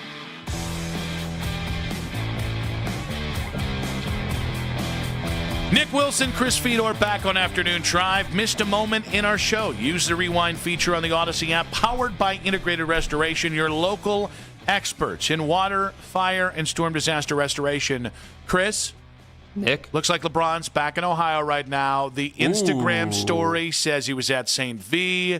He might be golfing here locally, so do with what thou will. Yes. Yeah. Admit that he still has a house here and he comes back here in the summertime. Now, why would he do that? Whoa. Is that your excited voice? Yeah. All right. We'll workshop it. We'll see. But to talk every summer, always the same thing. I mean, we haven't had a good LeBron homecoming in about 12 months. You're right. On the Wise Heart Right, we make it right. Call Kyle Wright hotline. We've got Eric Pinkish of the Bleacher Report joining us right now. Eric, welcome to the show. Hey, thanks for having me. Well, you get to be the first guy to react to this after Fedor.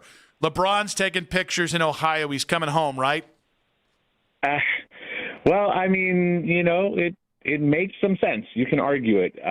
This is the end of an incredible career. Now, he may not be retiring now. He may not be retiring next year. I don't know how many years he has left, but he is on the backswing of his career, so that's why he's on the course before he officially becomes a retired player. I could see an end game of going back home. It's a great story, and it's also a team that they were the second best team in the East. I know it didn't necessarily feel like that in that series, but they got further than anyone else but the Knicks. And so, yeah, it's a team that can actually be competitive and finish it up. It's arguable. I'm not saying it happens, but it's arguable. So it's interesting, the Jared Allen for Eric, I almost said for Eric Pincus, the Jared Allen for LeBron James stuff. Shoot, get me on one of those contracts. Yeah. I'm not very good, but go ahead. I got 6 fouls a game. That's about all I would have. Actually, not even that, because you'd have to run up the court to get that. No chance. I look at this and I go, I'm not trying to say LeBron isn't worth Jared Allen. I'm looking at it through 1 or 2 years of LeBron versus potentially 5 years of Jared Allen. I just feel like there's a power or a worth imbalance there, as opposed to this being like a straight up 1-for-1. Well, so it can't even be a 1-for-1 because we have these apron issues, and the Cavaliers were the only team this last year above the second apron, and it's not necessarily a bad thing, but what it did do is it froze their pick basically 7 years down the road from now, so 2033, I think it is. That means that they can't trade that pick, and if it stays frozen, it drops to the bottom of the first round. So let's say down the road, they're terrible, they would be in position to get number 1. Well, no, they're getting number 30. That's what you want to avoid. And so the Cavaliers are on a trajectory that they need to get under that second apron. Now, that need is a ambiguous word because they don't have to do anything. They could absolutely sacrifice picks and all that kind of stuff. But when you're above these aprons, when you're at these high payroll levels, there are all these restrictions on how you can build your team, especially when you're going after someone else's player. In this case, this is the Lakers player. And so they have to, if they get LeBron, and assuming he's coming in trade, they have to get under the first apron, not even the second apron. So it's a dramatic decrease in payroll. So you're talking probably Sam Merrill.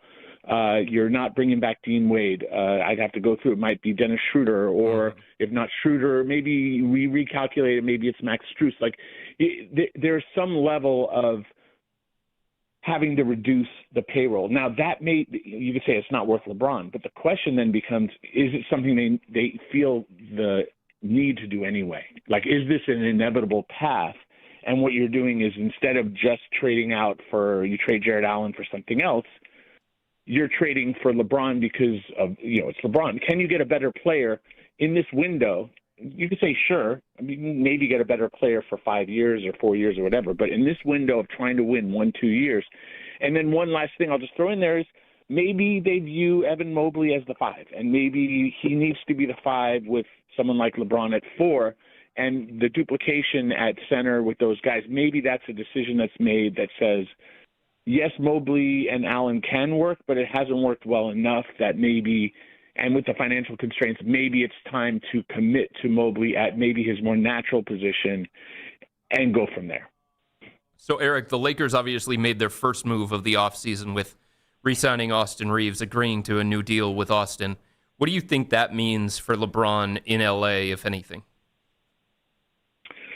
Well, I would say plan A, and obviously the Lakers, what they would say in public versus what they say in private are different things. And I'm not privy specifically to what they say in private, but I do know some people who have talked to them, and they are obviously negotiating. And so some of at least the gist leaks out.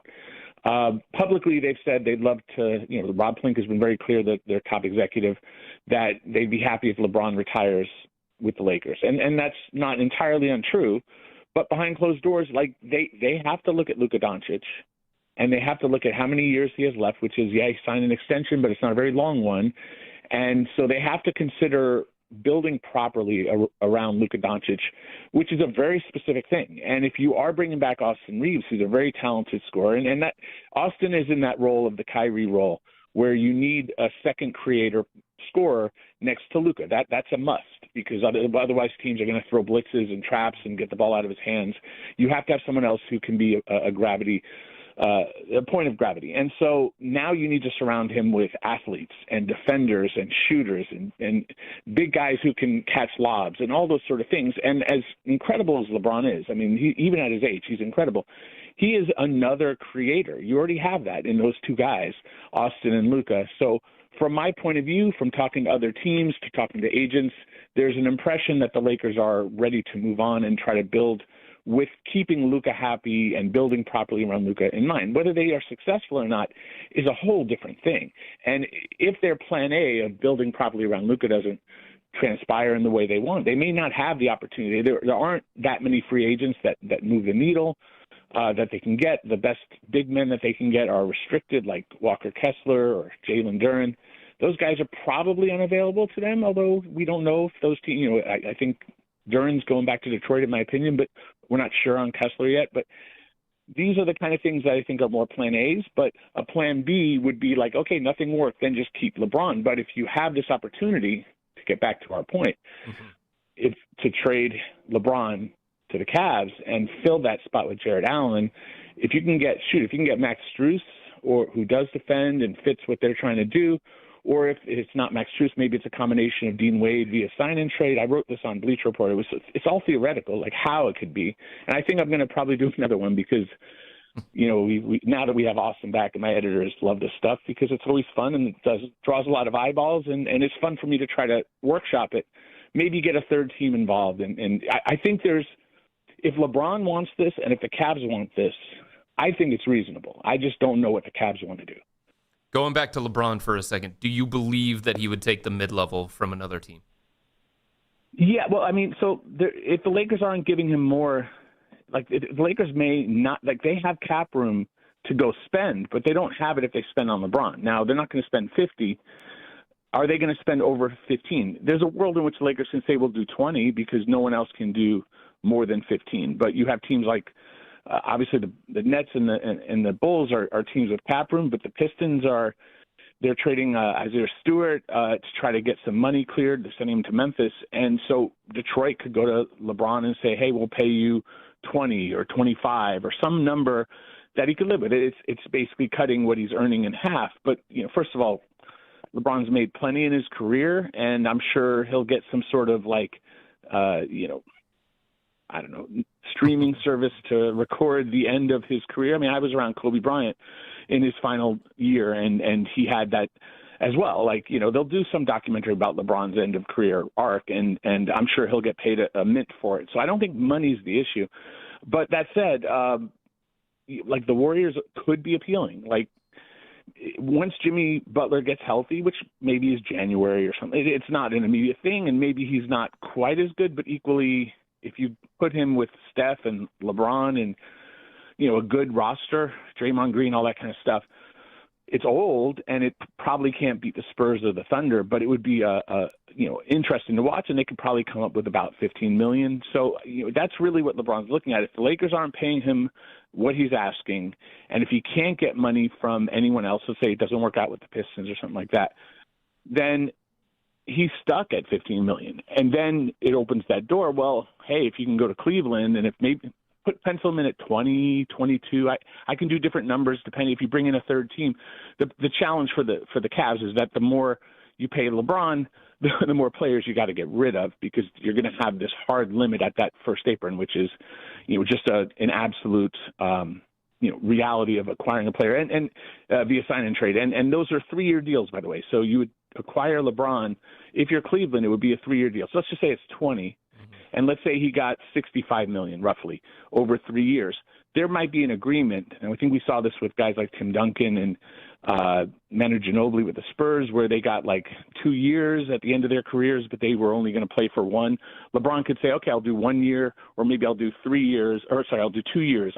I'll play for 2 years, but you'll pay me for 3, and he'll retire before that last year, and they'll still pay him, and then they can like stretch that money out over a number of seasons. There's some creative ways that it can be done. And is it the right move? I can't tell you whether it's the right move. Some people will have strong opinions. What matters most, of course, is what the Cavs want to do and how they want to approach the future with Donovan, who has his contract nearing an end, James and what they're negotiating now to have him stick around, which I believe will ultimately happen. So there's a lot to figure out. Eric, we've talked a lot about Evan Mobley for Jaylen Brown. Who should say no if that is the bulk of the package in a Evan Mobley for Jaylen Brown trade?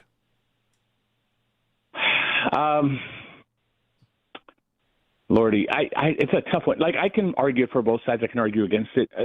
I think Evan Mobley, at his height and size and skill and age, I think the age is the most important thing. He's going to have a better rest of his career than Jaylen Brown will have, because Jaylen Brown is right around the 30 mark. Let's say he's got 3 or 4 more really good years left, whereas Evan Mobley should have another, 8, 9, 10 years of really good basketball. What he does is special, and I think we're seeing that you need, with Chet Holmgren and Victor Wembanyama, even Karl Anthony Towns. I don't want to say there's a resurgence of big men, but I think teams are remembering, oh yeah, it actually matters in this league. Size matters, height has always mattered. That's the old traditional way of, the Wilts and the Shaqs and the Kareems and, go down the list, Bill Russell, everybody. Size was always where you went first, and it kind of went away with Michael and Kobe and a lot of wings and et cetera, et cetera. But even Jokic has been dominating the league. I know they only have 1 championship, but he's been one of the best players in the world for a long time. So I can argue it. It's really a kind of a time frame question. If the Cavs are looking at their situation and saying, we're going to try to win right now, we're thinking that Donovan is going to be happy, he's going to want to stick around, we can do this. We have this duplication at that front court position. So instead of choosing Mobley, we'll choose Allen. I get it. I don't want to say that I love it. For the Celtics, I probably love it because they've more or less burnt that bridge, and that doesn't mean they can't repair it. But in trying to trade Jaylen Brown for Giannis and it not working in a very public situation, if they can turn an older player into a younger one and a one who they've damaged in terms of relationship. So, I guess that answers the question. The Celtics, I would say yes. From the Cavs, I'd be very diligent. It's not my favorite move for them, but I get it. Eric, great stuff, buddy. Appreciate you. And once the sign and trade goes through with LeBron, we'll have you back on. Awesome. All right, guys. Thanks for having me. Eric Pincus, national NBA writer for the Bleacher Report on the Weishart Right, We Make It Right, Call Kyle Wright hotline. We'll talk LeBron's hypothetical value and more of what Eric shared with us in 5 minutes on 92.3 The Fan. Hey, it's Nick Wilson for Northeast Factory Direct. If you're looking for a hot tub or swim spot, Northeast Factory Direct has you covered. This weekend only, starting tomorrow at the North Canton location only, Northeast Factory Direct is pulling all of their hot tubs and swim spas out in the parking lot. You can touch it, you can sit in it, and experience your new hot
24 hours. Headline sports news every 20 minutes right here on 92.3 The Fan. From the University Hospital Sports Desk, I'm Matt Corrali. Your mornings are about to change with 92.3 The Fan. We're going local at 5 a.m. It's the Fan Warm-Up Show with Jeff Thomas. All the latest from the night before in Cleveland sports and getting your day started even earlier. We are Sports Radio 92.3 The Fan.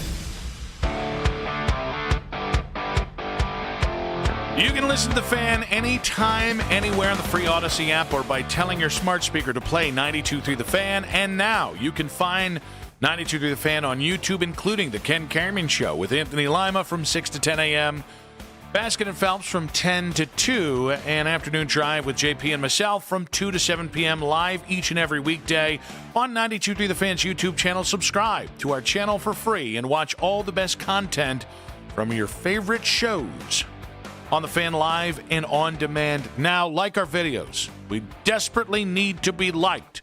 That's why we work in radio. Interesting tweet to pass along here, Chris. Jesse Rogers, who's ESPN's or one of ESPN's baseball reporters, saying the league is putting out some of their new proposals for the new CBA. And I'm not sure if you've kept up with this, but there's a lot of thought that this could lead to a work stoppage. Jesse Rogers saying in its next CBA, the league is proposing a max contract length of 5 years for free agent players switching teams, 6 years to retain their own players, no deferred contracts, qualifying offers gone too, also 5 years to free agency for players 30 years or older. I really hate how much I'm on the owner's side on this one. Just because you want more player movement? I think that makes sense, and I do think this would help. I think this would help it just be a little more equitable. The Guardians can sign a player to a 5-year, $30 million contract. Mm-hmm. They can't sign a player to a $13 million, $30 million contract. The Shohei. Yes. The Manny Machado. Yes. Those ones, yeah. I can understand that. They do seem to live in a different place than some of these other teams, and they have to do business a different kind of way than these other teams. But at the same time, that doesn't mean that they can't be successful. Mm-hmm. And I do think that baseball has to take that into account. Is it great that every single time a megastar hits free agency, they have a high probability of landing with the Los Angeles Dodgers? No, it's not. But the Dodgers don't win every single year. They're starting to. Well, they have recently, but it hasn't been that way, and it probably won't be that way. They're not going to win 4 straight World Series. So I think the reason why this has come to where it is because it's no longer about the big markets versus the small markets. It's the Dodgers versus everybody else. Yes. But I think if that's what it takes to, because I think what is always a fair rebuttal is, well, but look at the parity in the playoffs from year to year. And teams like the Guardians, like the Brewers, can compete. To me, I think the real difference of financial parity is the Guardians at any point will be lucky to have a 3 to 4 year run.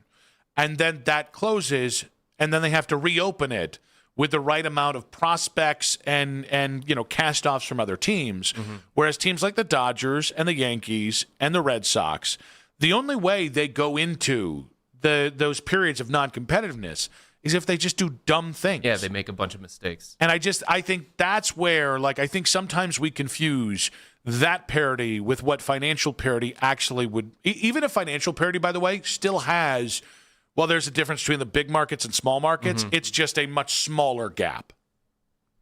I get that. I just think anytime you make drastic changes to the way things are done, whether it's the NBA with the lottery odds, whether it's the NFL and some of the things that they've put in place, or even Major League Baseball with this, you just have to be careful about overcompensating for what's happening recently. I don't think they would be. I think they would be I don't think they would be overcompensating. I think they're compensating for what has happened of baseball since right around 2000, 2001. And I also think this is a reaction to regional networks just completely disappearing. Yeah, they're gone. And so I don't think they're overcompensating. And I actually think, to me, I think what they should use things like banning the shift or limiting the shift and the changes they've made to the actual game. If they can do that to the finances of baseball, I think you could have the meaningful kind of parity that you have in the NFL, that you have. Basketball's different because owners are comfortable being really bad at 7 years a clip because of the way the NBA draft works. But I actually, again, I hate to say it, but I am on the side of the owners on this one. Mac? So Jesse Rogers also adds in from MLB spokesperson Glenn Kaplan as well, and he mentions you're a big Glenn Kaplan guy, Fedor. I'm out on him. I've said it for a while. He had said that we accepted 2 landmark changes to free agency that have been in place for 50 years. He mentioned the changes that you had already spoke about, but he also added in, we also propose to eliminate deferred compensation and to create a new cornerstone player provision similar to the NBA's bird rights to give every team a fair shot at retaining their fans' favorite star players. I do like that. Isn't there a level of parity, though, in baseball beyond the Dodgers? No, there is, but it's again, everybody having different levels of windows. Like, unless you're the Rays or the Guardians, and we are first-class citizens here of small market teams, like, more often than not, it's like the Pirates or the Royals, where it's like you're going to get a 2-year, 3-year pop-up stand, and then we'll talk and take 10 years advantage from of now. it. And if you don't capitalize, then you're just out of luck. Yeah. 216-474-0092. Do you like what you heard from the league on some of the changes? I also think the owners need to understand this is the rare time fans are on their side, and they need to capitalize on that. Now, we had Eric Pincus in the previous segment, gave us a lot of skinny on LeBron being back in North. So I basically said LeBron's coming back. He didn't say that. He just had a craving for Swenson's. Oh, my gosh. You shouldn't have said that. I really want a burger anyways. I'm sorry. It's that or Culver's. Come on now. Here is Eric Pincus on a LeBron return to Cleveland. It makes some sense. You can argue it. This is the end of an incredible career. Now, he may not be retiring now. He may not be retiring next year. I don't know how many years he has left, but he is on the backswing of his career, so that's why he's on the course before he officially becomes a retired player. I could see an end game of going back home. It's a great story, and it's also a team that they were the second best team in the East. I know it didn't necessarily feel like that in that series, but they got further than anyone else but the Knicks. And so, yeah, it's a team that can actually be competitive and finish it up. It's arguable. I'm not saying it happens, but it's arguable. All right. I am pro LeBron James. I don't know anybody in the media who's like, no, I don't want all that content coming back to Cleveland. I do think how it would happen matters. And when we got into the Jarrett for LeBron stuff yesterday, 1 year of LeBron versus 5 years of Jarrett does not feel like an equitable trade. Even 2 years of LeBron for 5 years of Jarrett, there still seems to be an imbalance there. And I think that's why when Wendy said yesterday the Lakers would do it in a heartbeat, how many trades would the Lakers do in a heartbeat that they don't win by a million miles? But that's just because Jarrett gives them something that they don't have on the roster and something that they need. And LeBron is a bit of a duplicate based on what they have. Mm-hmm. So I don't think you can look at it that way. I think the question has to be, how much is your ceiling raised if you were to go out and get LeBron? And if you do what it takes to get LeBron, you make the changes within your roster to get him, because you're just not signing him. That's not happening.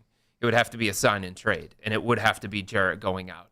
And it would probably have to be not re-signing Dean Wade because of all the other financial things that you have to do. So the question becomes, did you raise your ceiling enough to compete with the likes of the Knicks and the San Antonio Spurs and the Oklahoma City Thunder? I think the answer is yes. Mm-hmm. Because LeBron is the kind of player, the kind of piece that the Cavs need. So the Cavs are getting something that they need, and the Lakers are getting something that they need. And that's part of the reason why I think Jarrett would be so appealing to LA. But we can't just sit here and say that LeBron wouldn't give the Cavs something that they need. They need a two-way wing that has playoff experience, that is going to handle, the adverse situations that the playoffs are going to put you through. I also think he gives you something that I think you desperately need that we haven't talked enough about, which is another facilitator on the court. And I think you saw with the way that Harden and Mitchell were defended in the postseason, You could use another pure facilitator out there just to take pressure off them so they can be the best versions of themselves. I think there's a reality that could exist that James Harden moves into a six-man role in this kind of situation. And you think about that, and you split up James and Donovan, and you split up the playmaking responsibilities and the creation and stuff like that. I do think that you need more playmakers. I do think you need more shot creators. The other thing that I think LeBron helps you with is stuff behind the scenes. Yeah. And his way is not always popular. Yeah. And his way is not always something that fans love because you have to deal with drama. You have to deal with passive aggressiveness. You have to deal with him being willing to mix things up and say some things that you might be like, ooh. But how would I be? Just like that. Ooh. I hate when I'm like, ooh. But I think the Cavs need that. I think they need somebody to ruffle the feathers behind the scenes because if you think about it, Donovan is a mostly positive person. He looks at the bright side of things. He takes the optimistic approach. He has a slogan, which is determination over negativity. So he doesn't like negativity.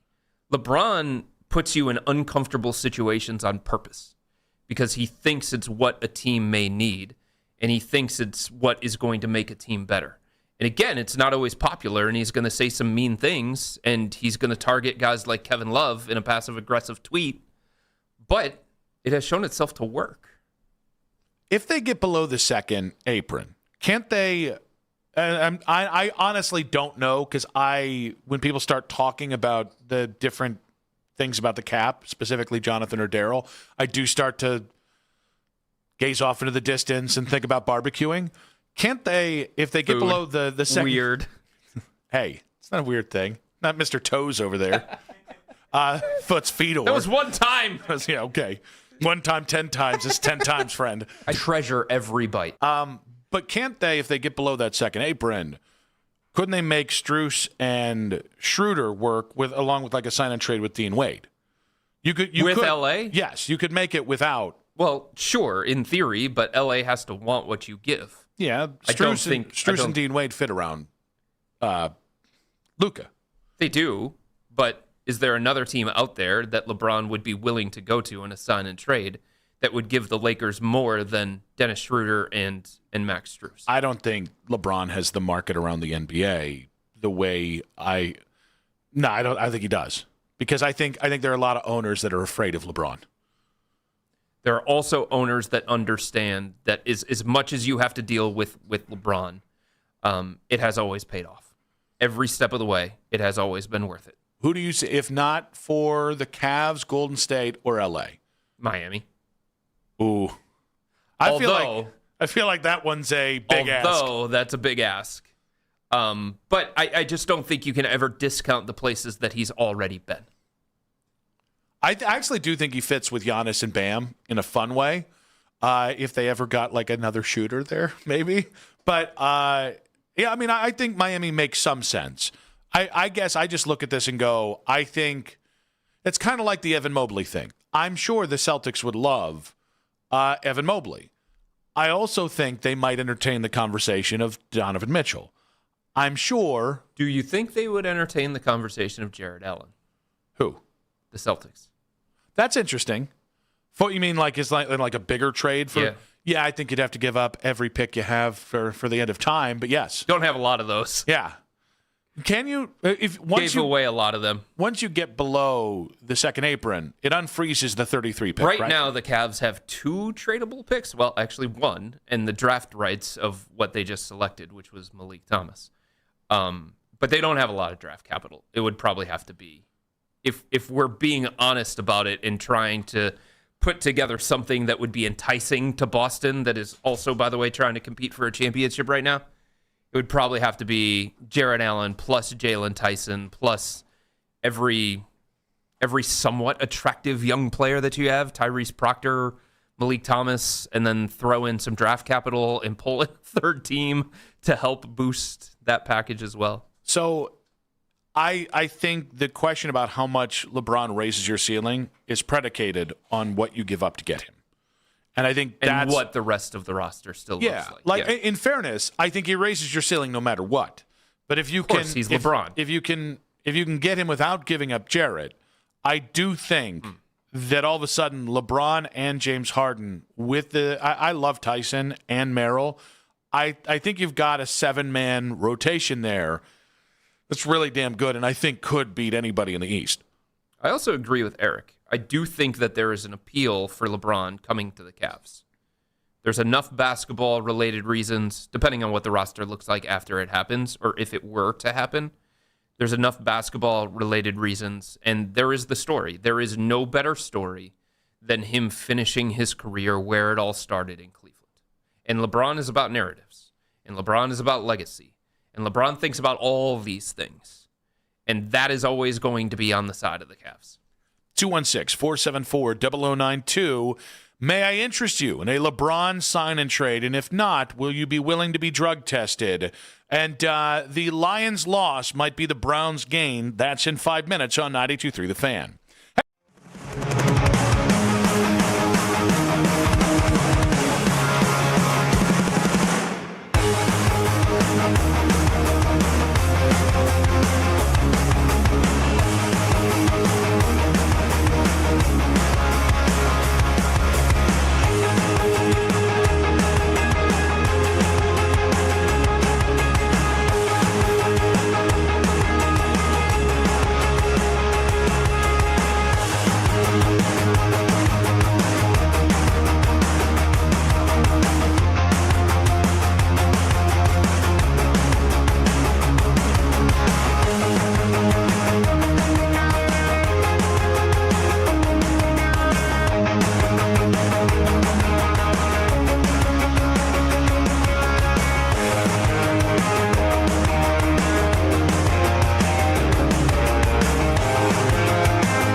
with funding in as fast as 24 hours. No upfront costs, no prepayment penalties. Start ready, stay ready. Lendseek.com. LENDSEEK.com.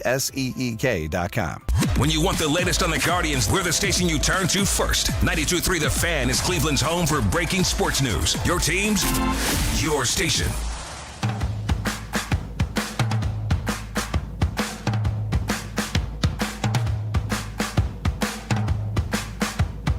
Justin Lana, the Locked On Guardians podcast, coming up in about 40 minutes. We'll talk some Guards ball.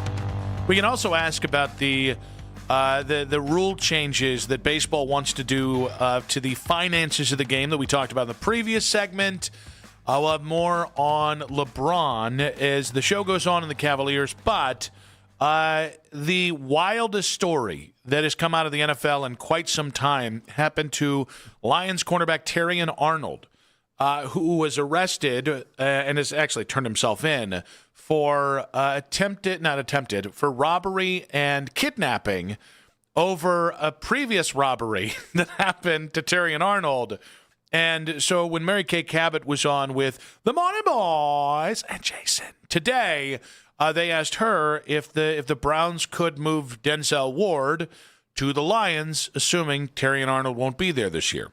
The Myles Garrett trade makes certain that no one is completely off limits and that everyone has a price and that there's a time and a place for everything. Mm-hmm. But I really don't see the Browns having any desire whatsoever to trade Denzel Ward. Now, of course, having said that, and like I said back when you asked me about Myles Garrett, you can never say never about any of these things. You're not going to trade someone until someone comes along and offers you Jared Verse and a first-round pick and a second-round pick and a third-round pick. So you can never say never. We know that Andrew Berry loves to wheel and deal, but at this moment in time, I don't think that they have any plans whatsoever to trade Denzel Ward. I would say, on top of what Mary Kay says, I bet you the Lions let this one breathe for about a month or two to see if Terrion Arnold is just going to go straight to jail for 20 years or whether do the Raishi Rice thing. Yes, maybe he gets off a little bit easier than that. Listen, I can't be the guy that says you've got to find your quarterback in the next 12 months by hook or by crook and then say Denzel's completely untouchable. I don't understand why they wouldn't trade Denzel. Isn't the reasoning the same for trading him that it was with Myles? Yes, I just think the value is so incredibly different that I think that would kind of be my thing is I'm not going to give Denzel away. Yeah, I don't think the Browns are in any position to give away really good players. But if they can get some future draft capital that can help them with their end goal, they have to consider it. Consider it, yes. But like for you, because I think their price would be high on Denzel, and I think it should be high. Yeah. Like, I think there are fans who, if Detroit offered you a second-round pick, would jump at that. I don't think I would if I'm the Browns. For one, I think Denzel's value is at a tougher point because of his numbers last year. He's not a big interceptions guy either. And so the injury history. In the injury history, he might be a guy that has more value after 7 or 8 good games in season than he does right now, unless there's a team desperate to trade for him. Could you make the argument that the most value he has is to this team still? Yeah. Well, I don't know because here's the thing.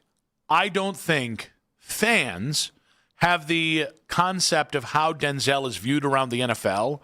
Every time NFL wide receivers are interviewed about they talk about him. They talk about him as the toughest guy to go against. Right. And so I guess my thing is I don't presume to know how other teams value him because I think it might be higher than we think it is. If they didn't have Denzel in the secondary, I mean, it would be pretty rough. Yeah. And I don't think it's great right now, to be honest with you. But if you take him out of the mix, it'd be really, really difficult. It'd put a lot of pressure on that front four to get after the quarterback over and over and over again. So I think also part of it is they do have to ask themselves that question. The Browns do. Despite the fact that they're probably not going to be a good team, despite the fact that it is a bigger picture plan in place, despite the fact that Denzel does not match their timeline for contention whenever that actually comes about. He probably still does have more value to this team than what they could get on the market. I really wish they had re-signed MJ Anderson, and that's not a today take. That is something that when they were kind of, hey, we'll see what his market bears, and then he ended up in New Orleans. I was bummed because I thought this kind of thing could happen. I agree there. If you take Denzel out of that cornerback room, though, you probably become, bottom 10, bottom 12 corner rooms in the NFL. So to me, it becomes about price. And I think a special first-round pick, yes or no? It has to be in that range. Does it have to be from a bad team or a team that you think could be bad? No. It just has to be a first-round pick? I would say something approximate to that. I wouldn't even go, like a second-round pick is at least worth the conversation. Yeah. But I'm going to need another top 100 pick. Like I need, if it's not a first-round pick, even if it's going to be pick 25, if it's not going to be that, then it needs to be a day 2 pick and 2 day 2 picks or more. The other tough thing when it comes to picks, there's just no guarantee that you find a trade partner that will actually take your picks. Yeah. Because some team, and if you look at this past year's draft and all the conversation about the Browns is how do we find an answer at quarterback? Well, theoretically, you compile all these first-round picks and you say, we're just going to overwhelm this team with this offer, this pick-centric offer, and they can't possibly turn it down. Las Vegas wasn't moving off the number 1 pick because they didn't have a quarterback, and there was one there that they thought was worth it. So if we're talking about next year's draft and there's a quarterback that emerges that's worth it, and if that team doesn't have a quarterback and they're really, really bad and they have to suffer through a terrible season to get that number 1 pick, they're not just going to be like, yeah, cool, we'll take 3 picks or something like that so that you can have this quarterback that we need more than you or just as much as you. Yeah, I think trading Denzel in this summer or in camp or somewhere over the next 3 months, I think the problem is the more you do these kind of deals, you do back yourself into the zero sum of by hook or by crook, you have to get a quarterback. I think there will be more than one quarterback this next year. I think we'll have at least 3 quarterbacks worthy of top 5 picks. There are more than 3 teams that need quarterbacks right now. Jeez. So the idea that one of those teams is going to let you trade up is kind of what you're saying. So being in a zero-sum position and then not being in a position to get one of those guys, I don't know what the end game then becomes next year when you're trying to get a quarterback. And the other thing is nobody knows how long it's going to be before the Browns are actually relevant and competitive. Whatever they end up getting, they could also turn into, hey, we're no longer in this contention window for this particular player. I wonder the same thing, and obviously he's way younger than Myles Garrett, but I wonder the same thing about Jared Verse. Mm-hmm. Are they going to get to a point where they're not competitive with this guy and they have to do the Myles Garrett thing with him? I think listen, until you have a quarterback, there's always that threat. Because I think you're right to say we don't know when's the next competitive window going to open up or when are you going to get that quarterback. I would rebut that you're 2 years into a rebuild. So whether you get a quarterback with a top 3 pick next year. 2? Yeah. Feels like 20. Well, yeah, it does because the Deshaun trade's the worst trade in the NFL history. But from when you started really seriously retooling this roster out of the shadows, the ashes of the failure of the Deshaun contract was 2024. And then 2025. And then we're going into 26. So if you don't get a guy next year in the top 3 pick, top 5 pick, whatever, fine. You better go trade for a veteran quarterback. And so unless Shador takes this job this offseason or Taylon Green or Dylan Gabriel, that little shorty, unless one of those guys grabs this job for good, there's no excuses. You've got a roster that is better now today than it was 2 or 3 years ago, even without Myles. So, because I agree, a lot of people keep going back to, I don't know, the contention window. That would be another reason I don't know I'd definitively trade Denzel, because I think in a year's time, there's no excuses. You should still be a very good football team and figure it out a quarterback. Very good? Yeah. They've got a lot of playmakers on defense. They could use a little bit more depth, and I do think they finally have the pieces to have a salient plan on offense. It's not that hard to be functional in the NFL on offense. The Browns just have made it seem that way the last 2 years.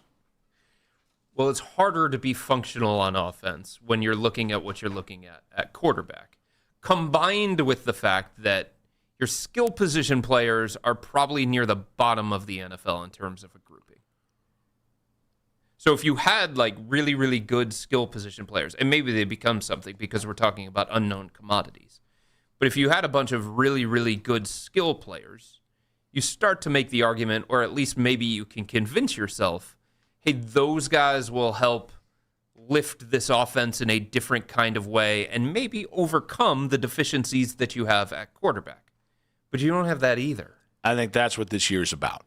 I think turning those unproven guys into something proven so that you can make that argument next offseason. 216-474-0092. If the Lions called about Denzel Ward with their cornerback in the Hooskow, what should the Browns' answer be? And Chris Mannix' answer on Jaylen Brown may or may not pass the mustard for you. That's in 5 minutes on 92.3 The Fan.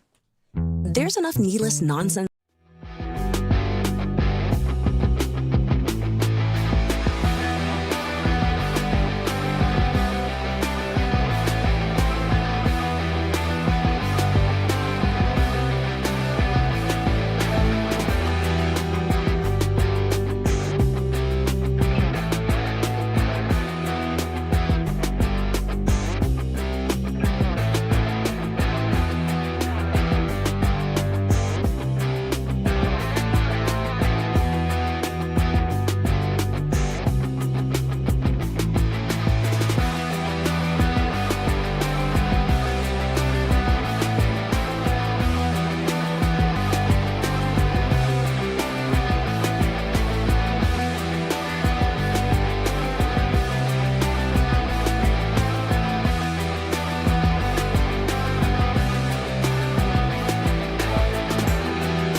Headline sports news every 20 minutes right here on 92.3 The Fan. From the University Hospital Sports Desk, I'm Matt Carrawley. We're the only station in Cleveland where you can talk defending division champion Guardians at 6 a.m. The Ken Carman Show with Anthony Lima on Cleveland's Sports Radio 92.3 The Fan. It's the 4 o'clock hour on Afternoon Drive. I treasure every bite. Nick Wilson, Chris Fedor back on Afternoon Drive. As always, you can listen to this show and all of our local shows on The Fan on Apple Podcasts, Spotify, or wherever you get your podcast. We got Justin Latta coming up in just about 20 minutes' time. We'll ask him about the Guardians' June swoon. They did salvage not getting swept yesterday, so that was nice. We like that. Nice. Yeah. I do want to talk Barely, by the way. Barely. No, there's no barely. You win or you lose, Chris. All right, I'm cool with people being down on the Guardians right now, but the barely winning, I'll boot somebody in the ass for saying that. Not you, though. Although I will tell you, through the first 2 hours, I've not felt the urge to threaten throwing a stapler at you, which Padone and Ryder got 2 out of the first 3 days of this week. I feel really good about myself. Yeah. Nice bar there. Yeah, well, listen. That's like, hey, can you be better than Dylan Gabriel at quarterback? You can, Mac, you can say this. Peterlin has thrown papers at me when I've got him really pissed off. I've never threatened to throw a stapler at JP. So I feel like Padone and Ryder have actually set the bar high for me, right? Or high for you, because they got me so irritated the last 3 days. They threatened physical violence, and I'm the biggest wuss on the planet. I also think, too, you can say that JP threatened to or attempted to throw papers at you because they kind of just went up in the air but didn't quite make it to you at that point. Yeah, but here's the other problem there is that I acted like Lee Harvey Oswald was aiming at me from the book depository. I was like, oh! Was that a conversation about Donovan Mitchell? The which one? The one where threw papers at you. Oh, it was... Again, which one? Yeah, or was it about Shador? Oh, there was a James Harden one. Okay. There was just one where I was just jamming him up because I thought it was funny. And about halfway through the segment, he realized that, and that pissed him off more than what we were arguing about. Kind of his go-to, right? Yeah, and he was just like, you know what? I think I've had enough of it. And I get it out, please. And I get it. I get it. But Justin coming up in about 20 minutes. So I thought of all the great stuff from Chris Mannix on with Ken and Jason this morning. I thought maybe my favorite one was just Chris Mannix talking about, I actually don't think we have the right clip here. We're going to find out if this is the right clip. Great. Which I love doing on air. Run a tight ship around here, Nick. That's the only kind of ship. Now you're going to get the stapler. Now that you've challenged me. Well, you brought it up. Of course I'm going to try and get it. I was hoping you'd look the other way. No. I was hoping you'd be like, hey, you know what? We're going to give Nick the pass here, the old Peterlin pass here. The Peterlin Pass. All right, we'll see if Give this me is something to shoot for. All right, Lee Harvey. Let's play Chris Mannix talking about Jaylen Brown and how he'd fit with Donovan Mitchell. Jaylen makes more sense in Cleveland than he does in other potential situations. I kind of like the fit of Jaylen in Cleveland. Jaylen's a championship guy who's coming off the best season of his career, who's proven that he can be the guy in big games. I mean, he was the conference finals MVP 2 years ago. He was the finals MVP 2 years ago, and he's only getting better. I also like the dynamic there. I mean, Donovan Mitchell and Jaylen Brown are great friends. Like, they've been close for many years now. So that's I think, part of the equation with a potential deal like this. I actually think, I don't know, frankly, if Boston is a better team with Evan Mobley over Jaylen Brown. I kind of think that the Cavs are a better team with Jaylen Brown as opposed to Evan Mobley. All right, so that's not the one I was looking for. It's still a good answer, though. Mm-hmm. I felt like he was selling a little bit of a fight there from the Boston side of things. I think Jaylen and Donovan and James Harden together is a very complicated fit. And I'm not saying it's this way, but it feels pretty close to the 2004 Lakers when I think of all the pieces and the fits and whether that really truly is a championship team. What if you made James Harden the sixth man? All right, so who are your other two starters then? Well, you'd have Jared Allen. Bang. Probably have Dean Wade. Okay. Maybe Sam Merrill. Okay. I think you might. I don't know what else they would do. Probably not then. I don't know that makes. I mean, listen. I do think James Harden as your sixth man, very similar to the role he had in OKC, is really, really tantalizing. Depending what your five starters look like. I don't know. I feel that same way if it's Jaylen Brown, Donovan, Sam Merrill, and Dean Wade. I guess technically. What if it's somebody other than Dean Wade? I don't know. I'm trying to imagine. I mean, I think it does help the offense a little bit more, but then I don't know that you have the playmaking. I guess. No, I don't know. I don't think I like it. See, Jaylen Brown is the kind of piece that the Cavs definitely need. Oh, I would agree on that. So I don't want to say that you figure it out or you just do the deal and then you figure everything out after that. But there is part of me that thinks you do the deal and then you figure everything out after that. If you remember back in 2010, when the Heat got LeBron, Chris Bosh, and Dwayne Wade together, it's basically all they had. And then they had to figure out the rest of the roster, and they had to go the entire offseason and add these different pieces. Now, admittedly, the league is very different now. The rules with the league are very different now. But there is a sense of when you have the right main pieces, then you just find the other ones that can complement those guys. And they don't need to be standout guys. Dean Wade could be good enough. Sam Merrill and his movement and his cutting and his gravity could be good enough. You don't need these other stars around those guys because you have enough of that.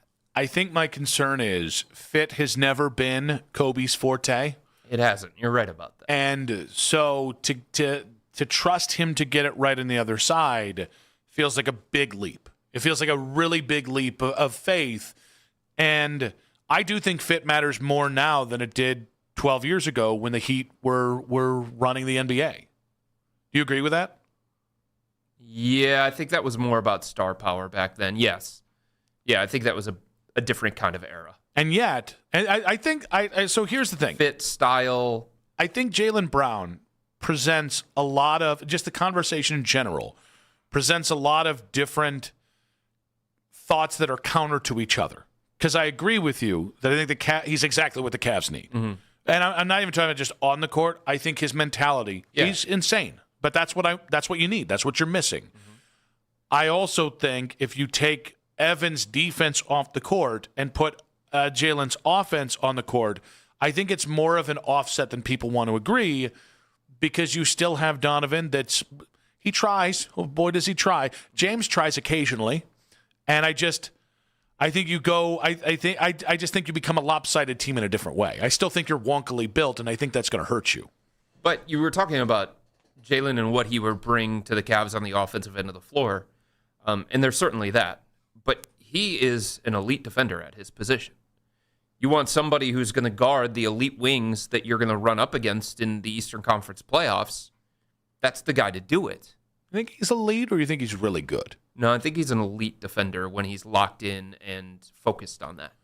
And I think sharing the floor with Donovan Mitchell, sharing some of the responsibility with James Harden, I think it allows him to be that kind of player. And all of a sudden, the reasoning behind having, the Cavs' reasoning behind having Evan Mobley and Jared Allen together, despite the wonkiness on offense, is that what they get on defense. It doesn't cancel it out, but it certainly gives them more of a fighting chance at that end of the floor. And you're talking about what you could have is 48 minutes of elite rim protection if you played Evan Mobley every minute and Jared Allen all those other minutes.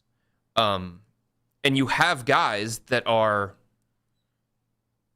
exploitable defenders that those guys have to cover up for. Mm-hmm. If you have Jaylen Brown out there, you don't have to cover up for him the same kind of way. If you have Jaylen Brown out there handling Cade Cunningham, handling Jason Tatum, all of a sudden your defense isn't going to be as compromised, and you don't have as much of a need for the unicorn-like defense of Evan Mobley. And you would still have an elite rim protector, one of the best big men rim protectors in the game in Jared Allen. I look at it and I listen. I think you could make Brown and Mitchell work. Yeah, they're both incredibly talented, and I think they both want to win at a high level. I think Donovan wants to win. I think Jalen needs to win. And I think that's something you need. But I look at this and go, I think it opens up as many questions about fit as opposed to if it was Donovan for Jalen. And I think all of a sudden you can say those are 3 elite defenders out there, and then it's, do you have the shooters to go around them? And maybe Boston's not interested in Donovan, and that's a moot point. But like, I just think there's more questions and more wonky fits with Jalen alongside Donovan as opposed to in place of him. And maybe that's why that, and the fact they're the same age, of why I'm more likely to do, why I want to do that deal more than the Evan stuff. In your eyes, harder piece to find, somebody like Jaylen Brown or somebody like Evan Mobley? Oh, Jalen. In your eyes, harder piece to find, Donovan or harder Jaylen Brown? Jaylen Brown. Yeah. Two-way wing is the most precious commodity in today's NBA. And it's the kind of player that doesn't hit free agency and is the kind of player that is rarely traded. And if he is traded for a bounty. Mm-hmm. And the Cavs they're not really in position, apart from Evan, to make that kind of move. See, if it wasn't Evan and it was a lesser package with somebody who's not a centerpiece, then I think they would sacrifice way too much depth. Because then all of your playable role players would have to go out in that type of deal. It would be very similar to what Miami did. And they're just like, okay, we don't have the centerpiece, but we have a bunch of stuff. So here's a bunch of stuff. And if the Cavs didn't include Evan, or if they didn't include Donovan, it would have to be, here's a bunch of stuff. And that would really, really eat into your depth. I agree, and that's why I'd be willing to start the convo with Donovan and probably a soon-to-be expiring contract with firsts. I'm not really willing to touch the 2030 first because I think you kind of have to keep those in your back pocket. Just in case. I'd be willing to do it for that deal. And I think from the Boston side, you get somebody who might be willing to play Robin to somebody's bad man. And I also think you get cap flexibility because Donovan doesn't make as much as Jalen. One's on a supermax, the other's on a max. And I think you get future assets. I think you get flexibility, assets, and a player who I think fits your timeline. So is your willingness to include Donovan more about what the fit would be between him and Jalen? It's a little bit of all of it. And I hate the way it makes me come off like I want to trade Donovan. I don't. Jaylen Brown's one of like 3 guys I would trade Donovan for, and I feel the same way about Evan. Mm-hmm. There's like 3 guys I'd trade Evan for. Yeah, and I think that's an important point here, is that we were talking about Giannis first, then now we're talking about Jaylen Brown. So we're not talking about trading either Donovan or Evan for just anybody. Yeah. We're talking about elite players that don't often get traded from the teams that they're on, especially when those teams are trying to compete for championships. I think it would be the same thing if we're talking about Kawhi. I think it would have been the same thing if we would have entertained conversations about Kevin Durant. Those caliber players, that's where you start to have the difficult discussions about maybe Donovan, maybe Evan. But if it's me, I'm not even considering Donovan. So here's I think the Cavs are in a unique position because every other place they're going to trade, or almost every other place you're going to play Jalen, it's like Derek Queen, Trey Murphy. Those are nice pieces. Yeah. Those are not commensurate pieces to Jalen. And you look anywhere else, and between the salary, the age, Jalen being a bit of a psychopath, I don't think the Celtics have the suitors that people think they do. No. There's a lot of suitors. Yes. But ones that don't make you take a significant step back for multiple years. That's right. Or rely on hopes, wishes, and dreams to take the next step with Jason Tatum. See, it's very similar to the conversation that we had for years about Jared Allen and Darius Garland. It's not that the Cavs were completely closed off to the idea of trading one of those guys. They had to get an offer that they were willing to say yes to. They had to get an offer that they would say, this makes us a better basketball team. This allows us to compete for a championship. And that's the position that Boston is in. There are teams that could cobble together a bunch of draft capital into the future and maybe young up-and-coming players on rookie-scale contracts. But Boston doesn't need that right now. They're trying to maximize the championship window that they have with Jason Tatum. So finding the right and that's why the Cavs become so interesting. because there aren't a lot of teams that can find the right pieces that would make Boston say yes. They would say yes to Evan Mobley. Is a Brown-Mitchell fit a better fit than we think? Justin Latta, Locked On Guardians, will talk the league's proposal for the next CBA and how it would change for the Guardians, and Parker Messick's ascension in 5 minutes on 92.3 The Fan. Ken Ganley Kia is the hub.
show next. Headline Sports News every 20 minutes. Right here on 92.3 The Fan from the University Hospital Sports Desk, I'm Matt Corrali.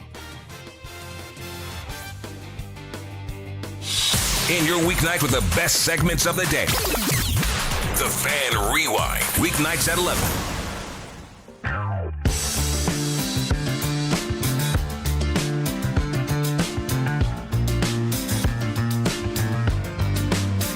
Corrali just informed us of a new little startup band called OAR.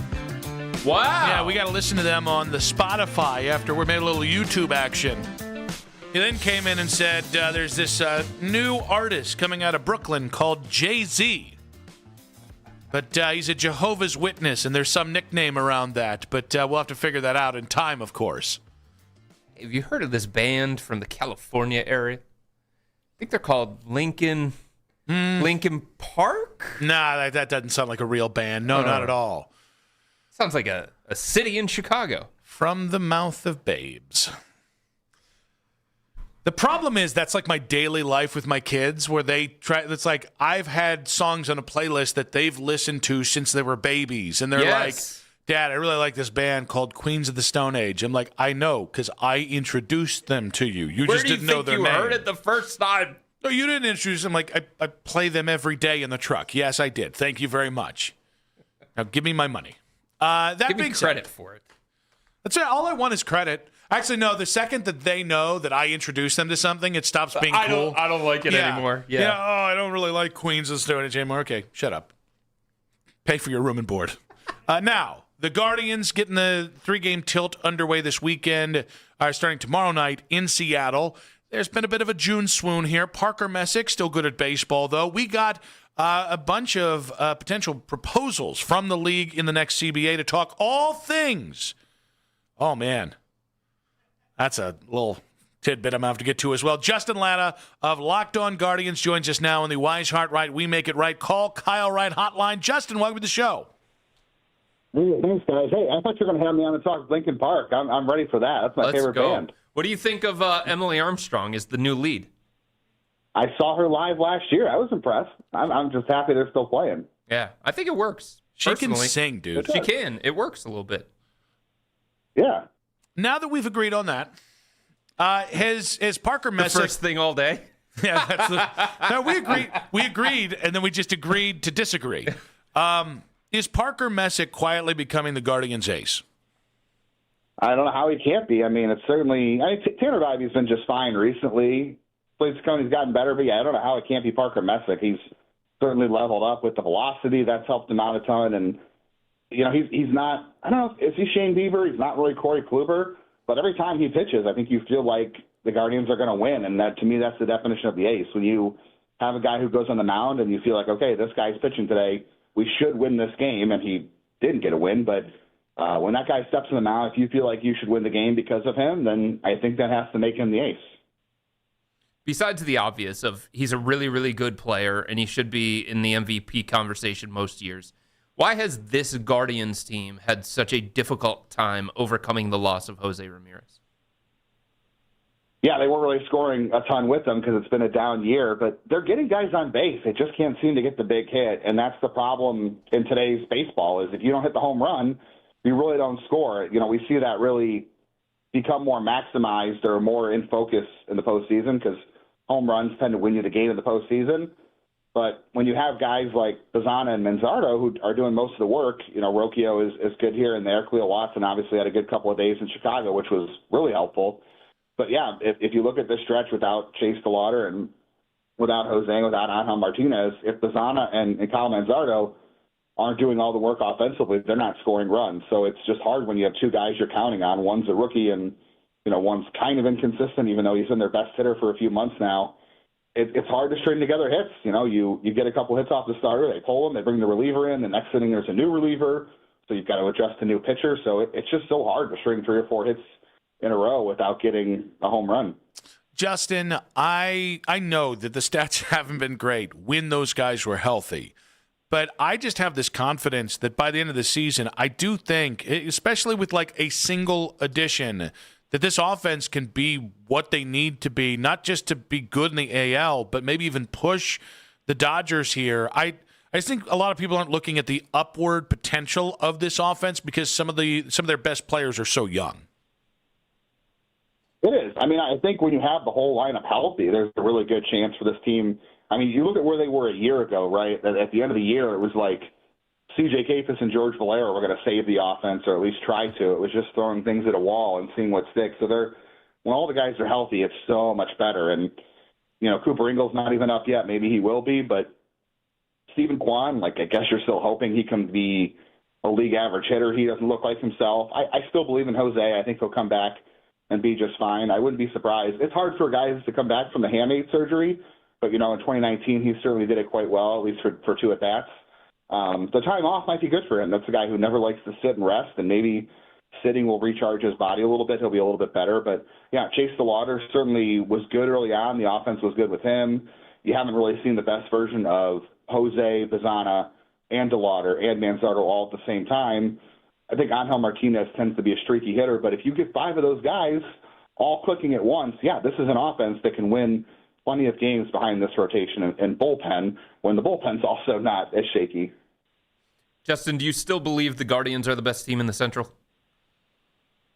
I do, yeah. I mean, the White Sox have a pretty good lineup. I mean, every lineup, there's no perfect lineup. The Dodgers is probably the only team that has the quote-unquote perfect lineup. The White Sox still have some holes at the bottom. They've got some nice pieces. They've been playing well without Murakami, who I think was the favorite for Rookie of the Year until he got hurt. I don't believe in their rotation. Yes, the Guardians struggle to score against the rotation, but we all know the Guardians' offense is not exactly at its peak right now. I don't believe that Burke and Fetty and all those guys are going to keep this up, and I don't believe Sir Anthony Dominguez was bad against them. The Guardians even got to Grant Taylor, who's their best reliever in this series. So, yeah, unless they make some moves for a starter and a reliever, which they could because they have a good farm system, but the Tigers would have to come barreling. I don't think the Royals have it. The Twins, they're going to wind up selling whatever they can. And obviously, I just think the White Sox, they might be the closest team, but unless they make some big additions, I still think they're at least a year away. Justin, earlier in the show when the Jesse Rogers tweets came out that the league is proposing max contract lengths, not just on free agent players switching teams, but for teams retaining their own players, no deferred money. The qualifying offer would be gone, 5 years to free agency for players 30 or older. Your kind of your take here on what you're hearing and what we kind of all read there with the league's kind of plan here and proposal for the next CBA. Well, I think considering it's only June 20, I forget what day it is because I'm on vacation, but whatever day it is, they're still posturing. Everything you're seeing right now that's playing out in the media, you guys know this.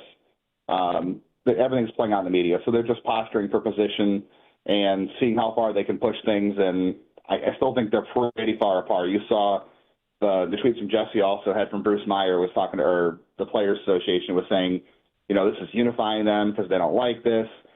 There's going to have to be some compromise, but right now I don't think either side has compromised on anything. I know MLB is saying they compromised on getting rid of the qualifying offer and getting free agency earlier, but it's coming again at a condition, as Jesse said, it's coming at a condition of a cap sport, and MLB, they have had the best union of all the major sports because they're the only one that has avoided agreeing to a cap, going back almost 30 years now. So neither side has really given in or given something that hurts them yet. So we're still a long way away, and I think a lot of this is just posturing and trying to, play tug of war. Justin, you mentioned the White Sox possibly going out at the trade deadline, making a couple moves. Obviously, people are looking at the Guardians. What are they going to do at the trade deadline? What do they need to go do? What do you think is the right approach for the Guardians at the deadline? Well, hopefully it's not saying, well, we got Chase DeLauder and Angel Martinez and Jose Ramirez back, and we can't acquire better players than that at the deadline, which just prepare for it. We've done this long enough, guys, right, that we know we're going to hear that in some aspects, so you can just play old audio for that if you want. But, no, I think if there is a right-handed hitting outfielder out there that makes sense, we're going to see over this stretch what they really have. Is David Fry really a guy you can count on? Is Rhys Hoskins really a guy you can count on? I don't think anybody thinks Stuart Fairchild's going to be here by September. Hopefully not. No offense to him, seems like a nice kid. Same with, Petey Halpin, who would be a great fourth outfielder on a team that has a competently working outfield, healthy or not. So I still think finding some sort of right-handed hitting outfielder would be a huge bonus for them. I think they're definitely going to need a reliever of some kind. I don't know if there's an Andrew Miller out there, but they certainly could use a wipeout left-handed reliever. They can probably get by without a right-handed reliever, but I think a right-handed hitting outfielder and a left-handed pitcher for sure has to be on their wish list. Justin, Guardians fans very frustrated with this whole June swoon, and one of the repeated motifs that I heard on the morning show today from their producer, John, who said he wants to see the kids play. I have something that I'll say later on that motif later in the show. Does that make any sense to you, hearing people say, let the kids play? Well, you've got Khalil Watson up. Whether or not they wanted to make that move, he's up, and he was their entire offense in Chicago, so that was good to see. So he's playing. Chase DeLauder is still a kid. He's playing when he gets back. Bazana, still a kid. The other options are really like, a Cooper Ingle in left field. Stephen Kwan essentially right now is a platoon outfielder. They keep pinch hitting him with Stuart Fairchild, which I think we all prefer not to dive more into that. But you have Sheehan and you have Kwan and you have all these, Halpin. None of these guys are really everyday players at this point. So Cooper Ingle, maybe he helps this offense. We've talked about, Cody Huff, who the Guardians really like. He's been playing some third base. He's played first. He can catch. I don't know if this roster needs 5 catchers, but he's right-handed and could play some third base, and he has some pop in his bat. He's had a good offensive year. Cleveland's really happy with the progress he's made. I think as far as other ones go, like Ralphie Velasquez to me is just not ready. I don't think Angel Henao is ready either. He's certainly a little further along than Ralphie, and he can also play third base, if they decide they need help over there. He is a switch hitter who runs well, so maybe that could inject something to them. So I think really Ingle, Huff, and Henao, those guys could do something, but you've also got to be willing to say, okay, David Fry, you can't be on this roster, or Stuart Fairchild, you can't be on this roster, or even Rhys Hoskins, like that. You'll have to make some tough decisions, and I don't know if the Guardians have the stomach to do it right now. I am willing to say that about Stuart Fairchild at the very least. Stuart, but I want to get back to what your thoughts were on the bullpen, because we've seen stretches where they have been dominant, and then we've seen stretches where, whether it's the sequencing, whether it's meaning like when they come out of the pen and who you use in what roles, just kind of goes wonky for short stretches.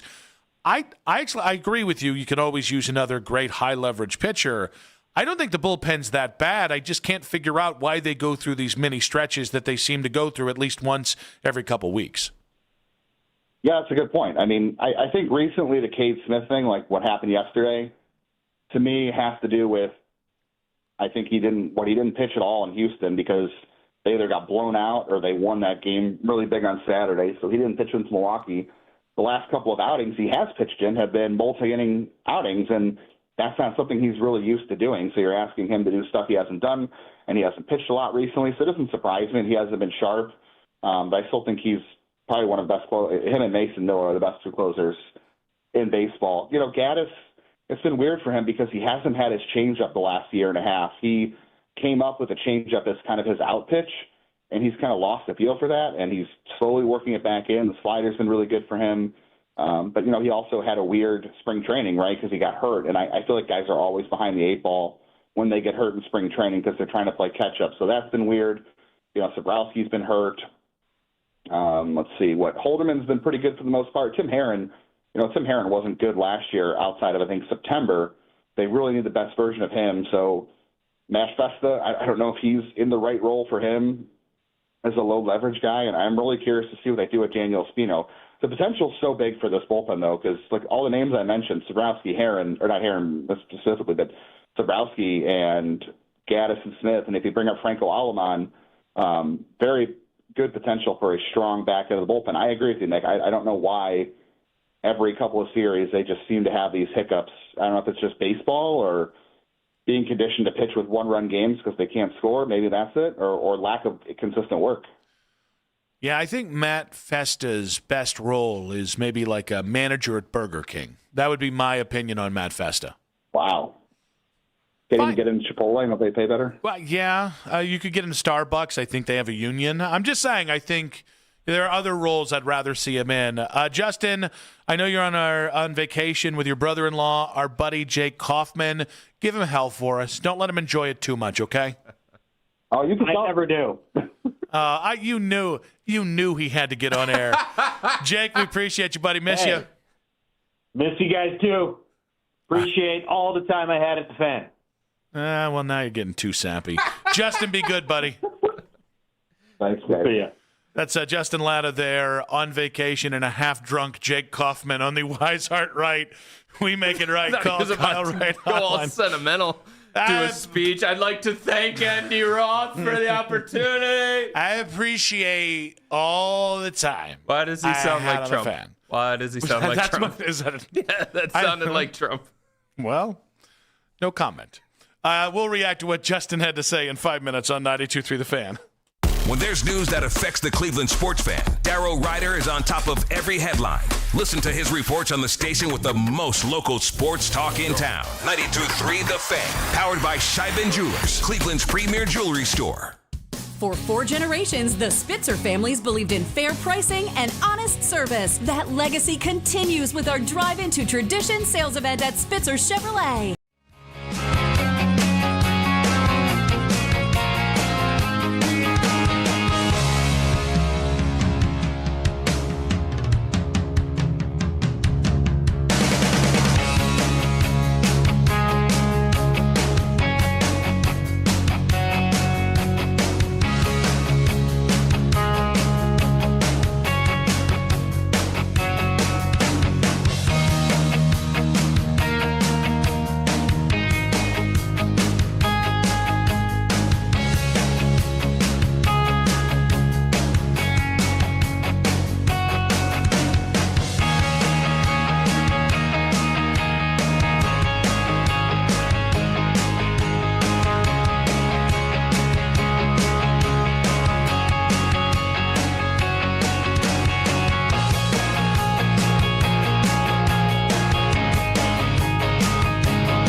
You can now take advantage of this financial debt relief as the cost of living continues to skyrocket. To check what debt reduction you may qualify for, call 800-358-6868. That's 800-358-6868. Again, 800-358-6868. Listen to 92.3 The Fan on the Odyssey, iHeartRadio, and TuneIn app. Hopefully, it's not saying, well, we got Chase DeLauder and Angel Martinez and Jose Ramirez back, and we can't acquire better players than that. Just prepare for it. We've done this long enough, guys, right? I think if there is a right-handed hitting outfielder out there that makes sense, like, we're going to see over the stretch what they really have. Like, is David Fry really a guy you can count on? Is Rhys Hoskins really a guy you can count on? I don't think anybody thinks Stuart Fairchild's going to be here by September. Hopefully not. No offense to him. Seems like a nice kid. Same with, Petey Halpin, who would be a great fourth outfielder on a team that has a competently working outfield, healthy or not. So I still think finding some sort of right-handed hitting outfielder would be a huge bonus for them. I think they're definitely going to need a reliever of some kind. I don't know if there's an Andrew Miller out there, but they certainly could use a wipeout left-handed reliever. They can probably get by without a right-handed reliever, but I think a right-handed hitting outfielder and a left-handed pitcher for sure has to be on their wish list. Justin Lana of Locked On Guardians talking the Guardians' approach at the deadline. And we are within, the last month or maybe 5 weeks away from the Major League Baseball trade deadline. And you and I were just talking off air about the situation the Guardians find themselves in and the fact that you could look at this a couple different ways if you're the Guardians front office. Yeah, and I think it's complicated. On one hand, you had a team that was playing some pretty good baseball before these injuries that you would look at and you say, hey, if we invest in this group, that may allow us to take the next step and actually make some noise if we get to the playoffs. Then there's the other side of it of, is this group worth investing in? Given what it looks like right now, given what it is right now, what version of Jose Ramirez are we going to get when he comes back from an injury? What version of Chase DeLauder are we going to get? Are we going to get the guy from the beginning of the year who looked like a potential AL Rookie of the Year? Or are we going to get the guy who has been struggling and now he's coming off an injury and he may have to change some mechanics and stuff like that? So I think all these teams, they always have to ask themselves, how much of a shot do we really have? And how much of an investment is it worth? And I think when you talk about this Guardians team, given the circumstances right now and the injuries right now, and the struggles right now, I don't know if you can definitively say that this is the kind of group that we're willing to invest in. I think because you're so young, I think you have to. And I don't know they'll agree with me, by the way. But what do you mean by that? Well, I think you're so young and there's such upside with the guys that are playing today. Okay. And the guys that are hurt, specifically DeLauder and Angel Martinez. Mm-hmm. This isn't a year in like 2023, 2024, where you're like, oh, is Oscar Gonzalez ever going to be able to continue this after? Like, or where you have questions about like 4 spots in your lineup where once you get to October, you're going to get exposed. I think this is the most talented Guardians team they've had. And I think the fact that they're 3 games above 500, I think, and despite the fact their lineup hasn't been consistent yet, the bullpen hasn't been consistent yet, and even the rotation has ebbed and flowed from dominant to serviceable and somewhere in between, I think you then factor in the talent, and I think, I think their best baseball will be played in the second half if they can just get a modicum of health. But you said they haven't been their best in terms of hitting and starting pitching and stuff like, isn't there a reason for that? I mean, at some point, don't you have to look at it and say, well, yeah, the hitting hasn't come together because there are big-time weaknesses in our lineup. The pitching hasn't come together because we're relying on Joey Cantillo and Slade Ciccone. Oh, no, I think their starting rotation's fine. I think that's just the ebb and flow of figuring it out. I think the bullpen is something that I agree with Justin. I think the bullpen will take care of itself. You've got a lot of high-impact arms. You just need to keep them. You need to keep them up. That's all. I mean, you talk about the ebb and flow. Gavin Williams is somebody who is going to ebb and flow. Mm-hmm. That's who he is. That's who he's been. But he's still a top 3 starter in a playoff series. Okay, but there's also some inconsistency that's going to come with somebody like him and his pitching style, right? and there's going to be inconsistency that comes with Tanner Bybee and his pitching style. You know what I'm saying? So, like, it's the same thing with the everyday lineup. Like, yes, Bazzana's really talented, and Manzardo has some pop, and you can go through some of these other guys, but there's also going to be natural inconsistency attached to them because they are young and they aren't, star baseball players. They have fundamental weaknesses. I think Bazzana and DeLauder have star potential. I don't think Martinez does. I think he is more of a serviceable everyday player. I think those two guys change your math in your lineup in a way that you're correct to say they're not going to be 1 through 9 ever be confused with the Dodgers. But I think when at full health, you have less weaknesses than you have in 5 or 6 years since the end of the Jose Francisco Lindor days. But that's also assuming that Chase DeLauder, a very, very young player with very few at-bats throughout his career, is a consistent contributor in this everyday lineup, right? That's also, and he does have potential, and you've seen it, and you've seen the prodigious power at times. But that's not to say that it's all going to come together this year, right? It already started. Both it DeLauder. It did, and then it tailed off. Well, but DeLauder and Bazzana have both shown more in the first 70 games of the big leagues than a fair amount of their other big league prospects have. If you remember, like 2 years ago, it was everybody. Rocchio, Aris, not all those guys were hitting 200. I think Bazzana and DeLauder have already shown you enough at the big league level to give you the leap of faith that you go out there and go, hey, with another right-handed pop bat, we can now protect these guys and maybe help them from the backslides that happen when it is a little easier to pitch around if maybe you don't have another bat in that lineup to fear. You have somebody in mind? That's a problem. Right-handed, no. Like right now, maybe Taylor Ward. Yeah, a lot of people bring him up. But the guy that I like the most has been a left-handed bat, and now I'm struggling to figure out who the hell it is. Mickey Moniak? No? I don't like him at all. I think he's a bit of a product of playing in Coors Field. Yeah. Very Nolan Jonesy. Yeah. I can get that. I do like Joe Adele, but he's not good this year, so maybe not him. What about Christian Walker? Yordan Alvarez was the guy I was thinking of. Well, duh. But, who doesn't want Yordan? Or my Don. I will tell you, I would very seriously consider Christian Walker because he's an upgrade over Rhys Hoskins. So I don't know they'll pay for him, though. Financially pay for him as opposed to the prospects. That's too bad. It happens with a lot of teams, obviously. You have to weigh all of those things, and you have to ask yourself, are we willing to pick up what's remaining on that person's contract? But it's unfortunate that it seems to be more of a pressing issue with the Guardians and almost like a deal breaker with the Guardians, and they limit their trade candidate pool because of that. It's the same thing with the Rays. That's what I'm saying. The Rays, the Brewers, the Pirates.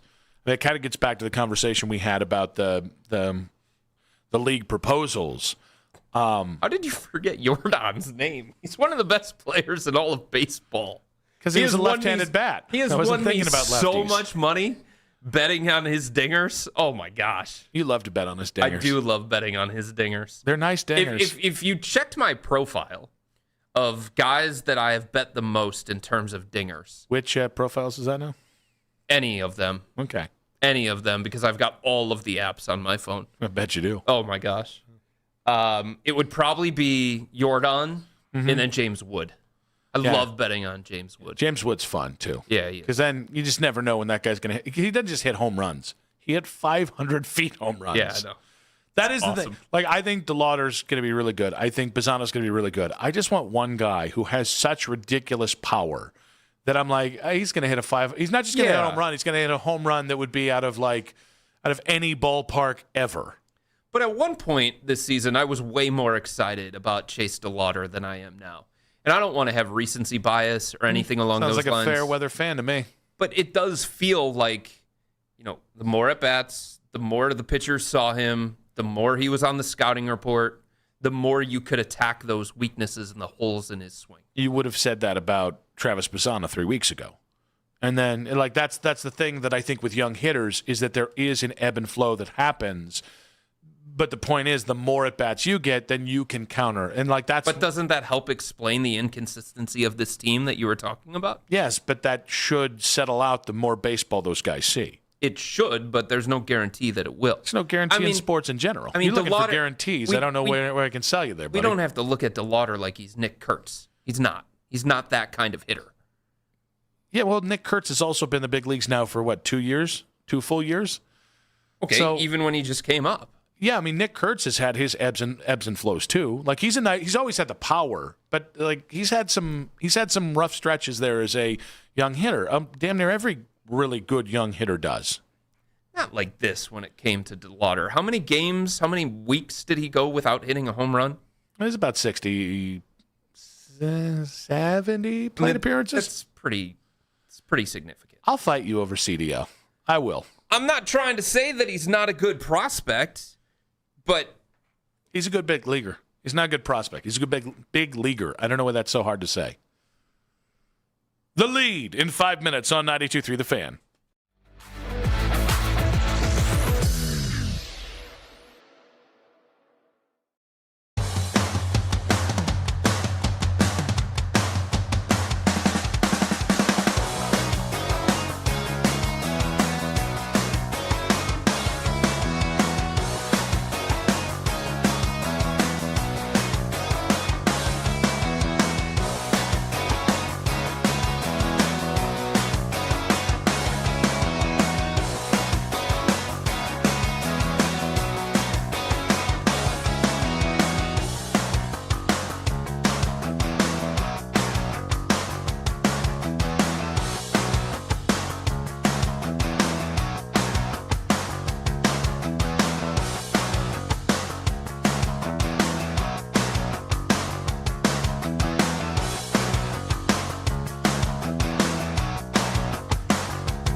mornings, and you can always listen on the Odyssey app. Headline sports news every 20 minutes right here on 92.3 The Fan. From the University Hospital Sports Desk, I'm Matt Corrali. When it's your time in the car, focus on what matters to you. The Ken Carman Show with Anthony Lima. Weekday mornings starting at 6 a.m. 92.3 The Fan. It's 5 o'clock on The Fan, and it's time for The Lead with Nick Wilson and Jonathan Peterlin on Afternoon Drive. Nick Wilson, Chris Fedor back on Afternoon Drive. We got the Gardos coming home tomorrow to start a 10-game homestand. I don't know that I bought that woohoo out of you. Also, Cavs and NBA. Might have been a little sarcastic. You? No. A lot of Cavs and NBA rumors as well, but let's go ahead and get the lead here. Chris Mannix of SI joined the Mono Boys earlier today, and he explained why Jaylen Brown would be a great fit with Donovan Mitchell.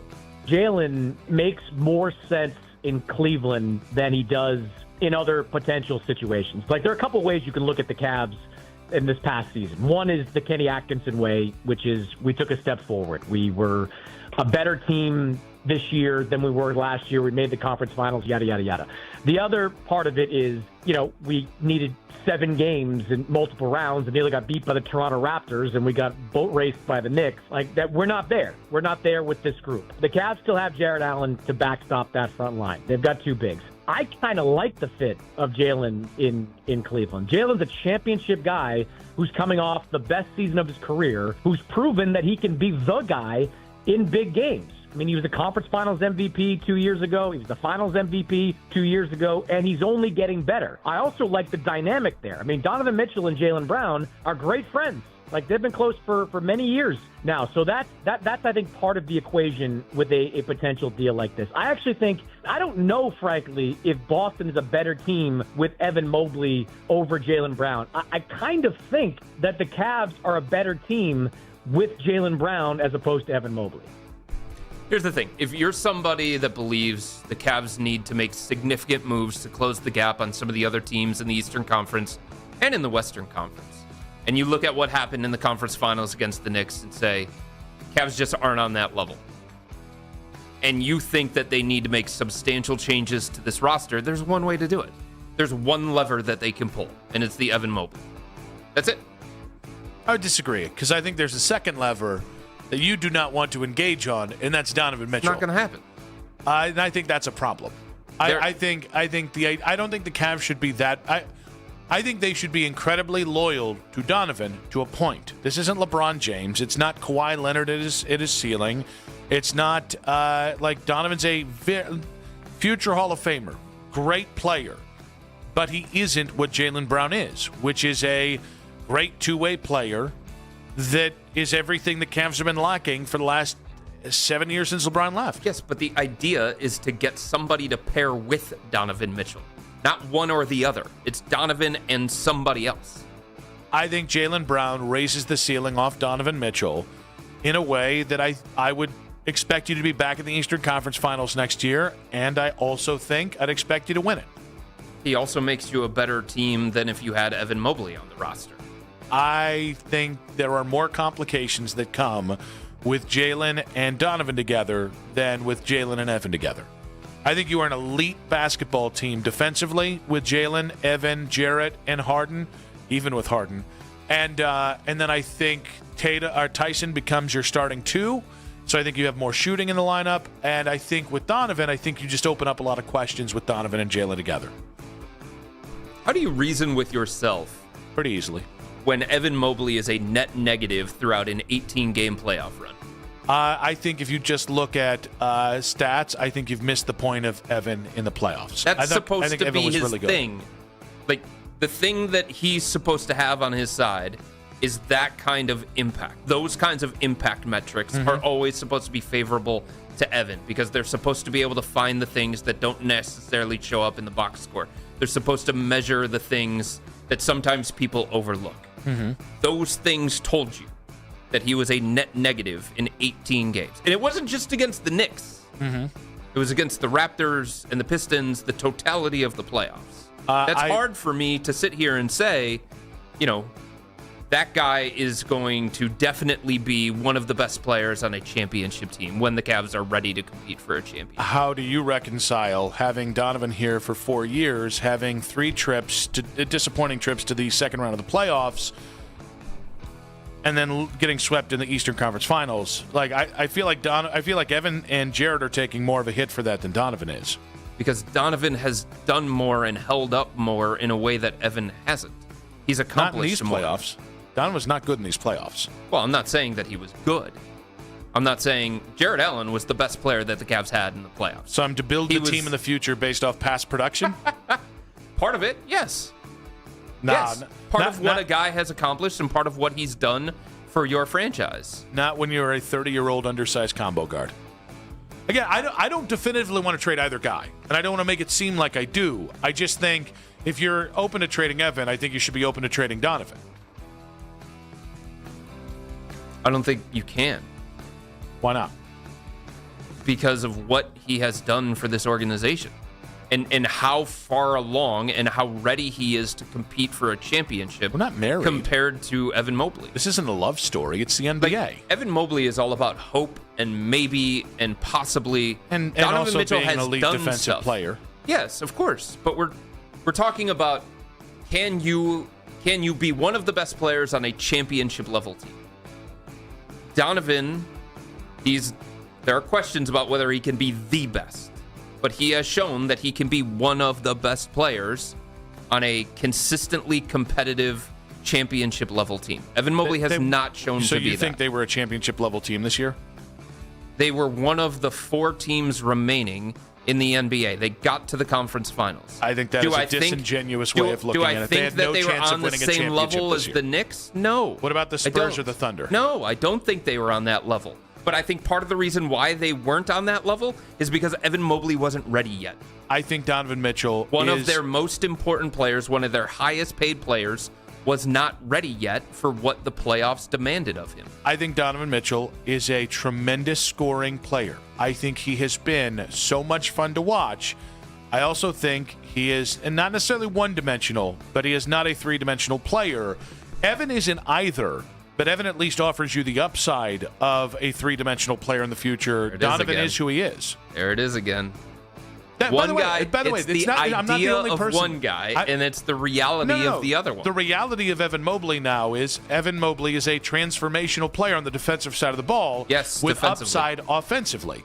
That's actually something. When will Donovan become a transformational defensive player? Why do you say that he has upside offensively? What leads you to? What have you seen from Evan that leads you to believe that? Just because he's young? No. Where has he gotten better? He has been a better three-point shooter. This year was a down. No, not barely. Barely. He was shooting 37% the 2 previous years. It's not reliable. It's not consistent. He's not guarded out there. By the way, he has taken people off the dribble. Like, there are parts of it. He has. By the way, he's also an incredibly underrated passer. You say he does nothing well offensively. I did not say he did nothing well offensively. They counted him to bring up the ball in the postseason, so clearly he has some, if not for himself, creation abilities or at least distribution abilities. Very little. It's limited. It's limited for a guy that you're talking about making supermax money. It's limited for a guy that you're talking about needing to be further along than what he is right now. And it's not that he's a bad player, but they need him to be better and more consistent than what he has been if they're going to compete. If you want him to be a better offensive player, you might want to start by surrounding him with players who don't require the ball in their hands constantly and dribble the ball, 15, 16, 17 seconds out of the clock on damn near every possession. So you can give him the ball and he can fail to back down somebody?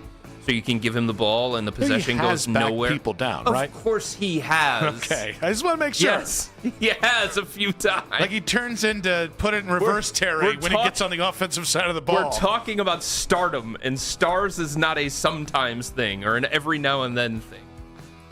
I think it's your turn. Where's the sounder? Number 2. That's a different bit. Oh. Yeah. That was the 5 at 5. This is the lead. I was waiting for number 2. If you need it. Different show. If you need it. Number 2. Thank you. Eric Pincus of Bleacher Report joined us today at 3. He said, it's reasonable for LeBron James to return to Cleveland. it makes some sense. You can argue it. This is the end of an incredible career. Now, he may not be retiring now. He may not be retiring next year. I don't know how many years he has left, but he is on the backswing of his career, so that's why he's on the course before he officially becomes a retired player. I could see an end game of going back home. It's a great story, and it's also a team that they were the second best team in the East. I know it didn't necessarily feel like that in that series, but they got further than anyone else but the Knicks. And so, yeah, it's a team that can actually be competitive and finish it up. It's arguable. I'm not saying it happens, but it's arguable. I'm not sure LeBron wants to come home. I'm not sure the Cavs want LeBron. But if both sides decided it was profitable, no matter how you get him here, short of trading Evan Mobley, Donovan, or James Harden, I think you do get better. Then it just becomes, what's the cheapest way you can get him home? I think there are reasons why the Cavs wouldn't want him, and I think some of those are fine. At the same time, I just don't think the Cavs are in any position whatsoever to turn their back on LeBron if LeBron wants to come here, and it wouldn't cost them too much. Mm-hmm. And I think that's always the big piece of it, because we've talked about this a number of different times. LeBron is a very prideful guy. LeBron has a huge ego. He is not coming here to make less money than Dean Wade. That's not happening. So you do have to get creative, and it's not as simple as, do you want to be here? Do you not want to be here? Can you sign here? Can you not sign here? It's, what else does the team look like around you? What things do you have to sacrifice in order to make that happen, and is it worth that sacrifice for a 41-year-old LeBron as opposed to an in-prime LeBron? Can't make less money than Dean Wade in Cleveland if Dean Wade ain't in Cleveland. Bam. Wow. Okay. So he's not coming here to make less money than Sam Merrill. Not happening. I think Sam's only making $10 million a year. I can make this work. Yeah. He's not coming here. Coming here to make less money than Max Strus either. Not happening. That's why I'll trade Max too. You've mentioned a lot of names I'm willing to send out here. All of these guys are just replaceable to you. Merrill would be the guy I would keep out of the three names you said. But everybody else, it's like, oh, LeBron doesn't want to make less than them. Okay, well, they're in Toronto now. You know, Dean, I think you'll like... Come on. What? They need Dean. They need Dean. Based on their roster construction? Not if you have LeBron. He's only the... Yeah, that's fair. That's fair. Huh. I've solved the Cavs. When we just replace Dean Wade with LeBron. Nice and easy. Yeah, you're welcome. Kobe, that'll be a $125,000 a year consulting fee. Man, does he know his stuff. Woo! Kobe Altman criticism in 5 minutes on 92.3 The Fan.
times more likely to consider a brand that supports their favorite team. So if you are interested in reaching sports fans, we have the playbook for you. Check out our comprehensive ebook, State of Audio, Sports Fandom. Check out stateofaudio.com.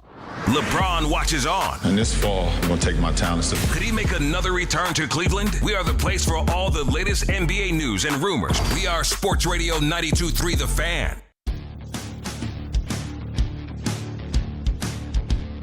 Nick Wilson, Chris Fedor back on Afternoon Drive. Do you agree LeBron Watch is now on the fan feeds?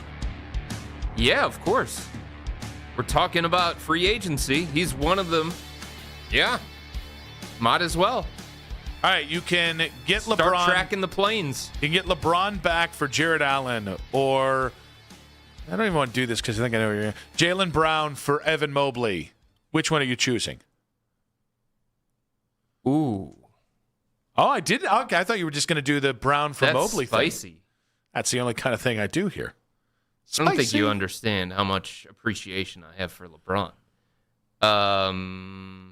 Wow.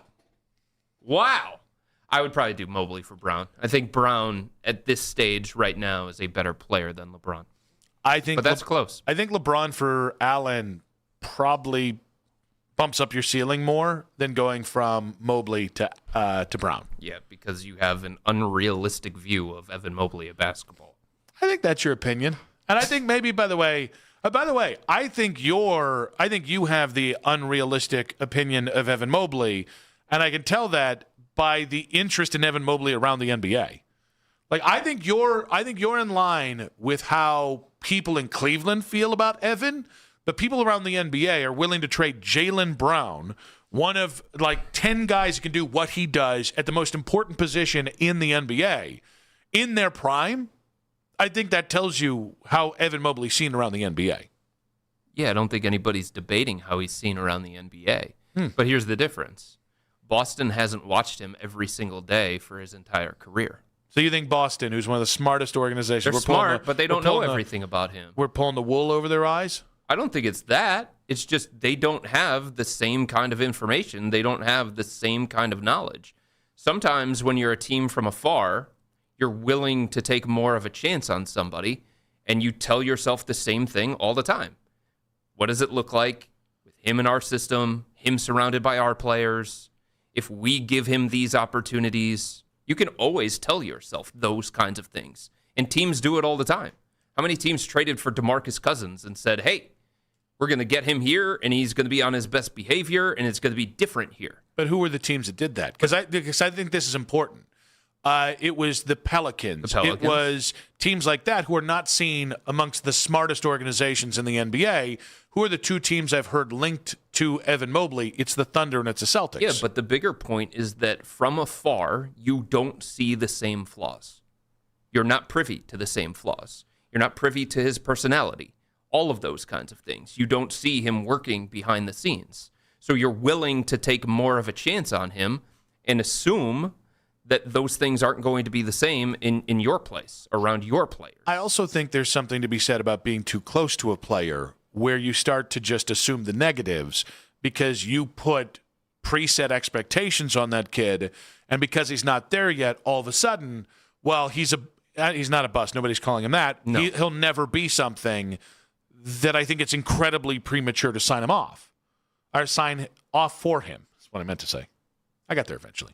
I don't think anybody's writing him off, though. And I don't when think you say he's not going to get to where we thought he could be, I think that's writing him off. I don't think so. I think if you say this is as good as he's going to get, that's writing him off in the name of then moving him for another player, saying, well, this is who he's going to be. Go get that guy. I think there are conversations that we have where multiple things can be true. And I think it's okay to look at Evan and say, to this point, he hasn't reached the expectations. And I think at this point, it's fair to question whether he will based on how limited he is as an offensive player. Nobody's debating that he's not an elite defensive player. He's a unicorn on defense. He does things on defense that make your jaw drop. And he's one of the most impactful defensive players in the entire NBA.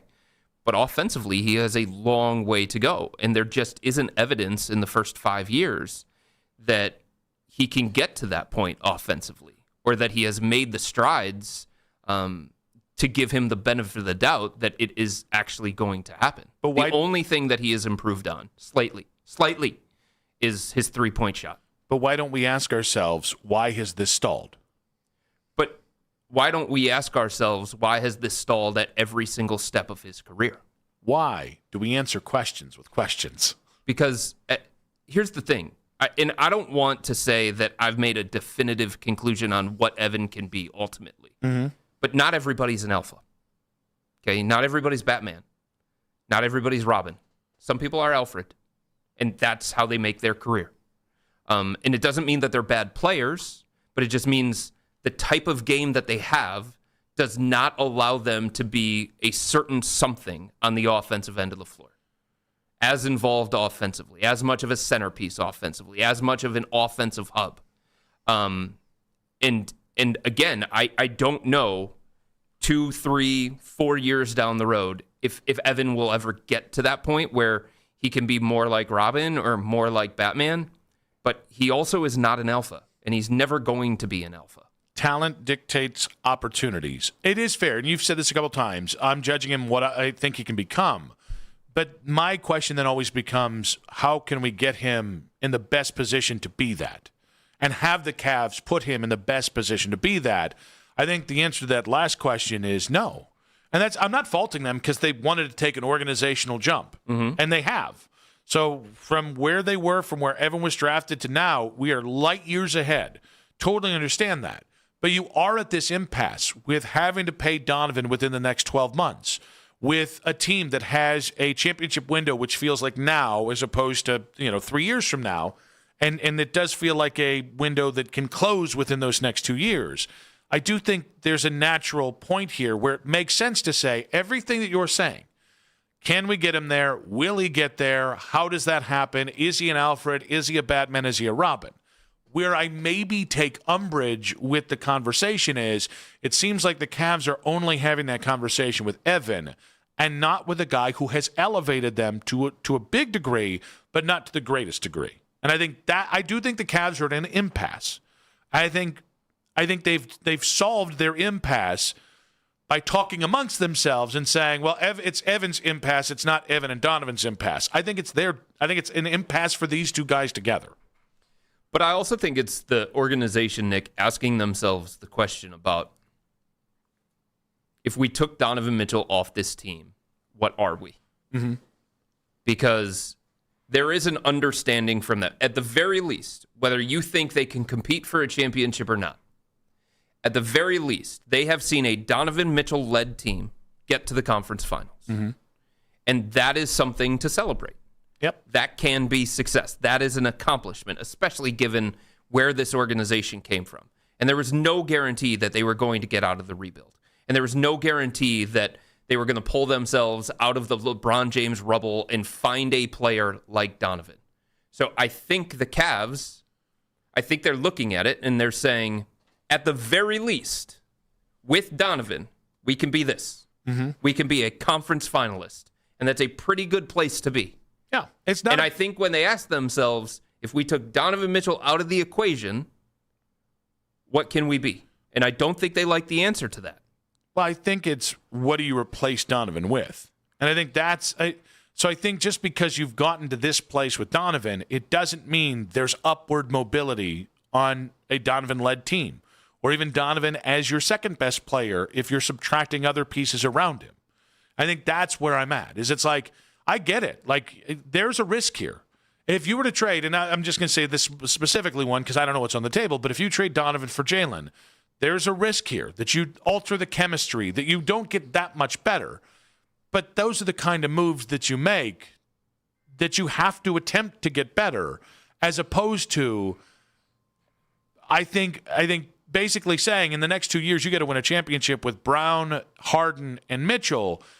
And I don't know that because of the complications on how those guys are going to play together, I don't know how much better you actually get. I don't think the Cavs are actually entertaining trading Evan. So I feel like there is a small sample of players that could become available that they would actually say yes to in an Evan Mobley trade. But the reason why I continue to talk more about Evan and making him available versus Donovan is because one player is a better, more complete, more polished, and more ready player for what it is the Cavs are trying to attain than the other one. There are fewer questions about Donovan Mitchell than there are about Evan Mobley. It's just the way it is.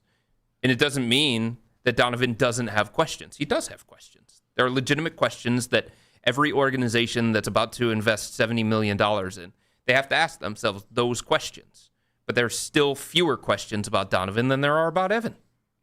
I think the questions you have about Donovan are answered. Is he going to be a good defensive player?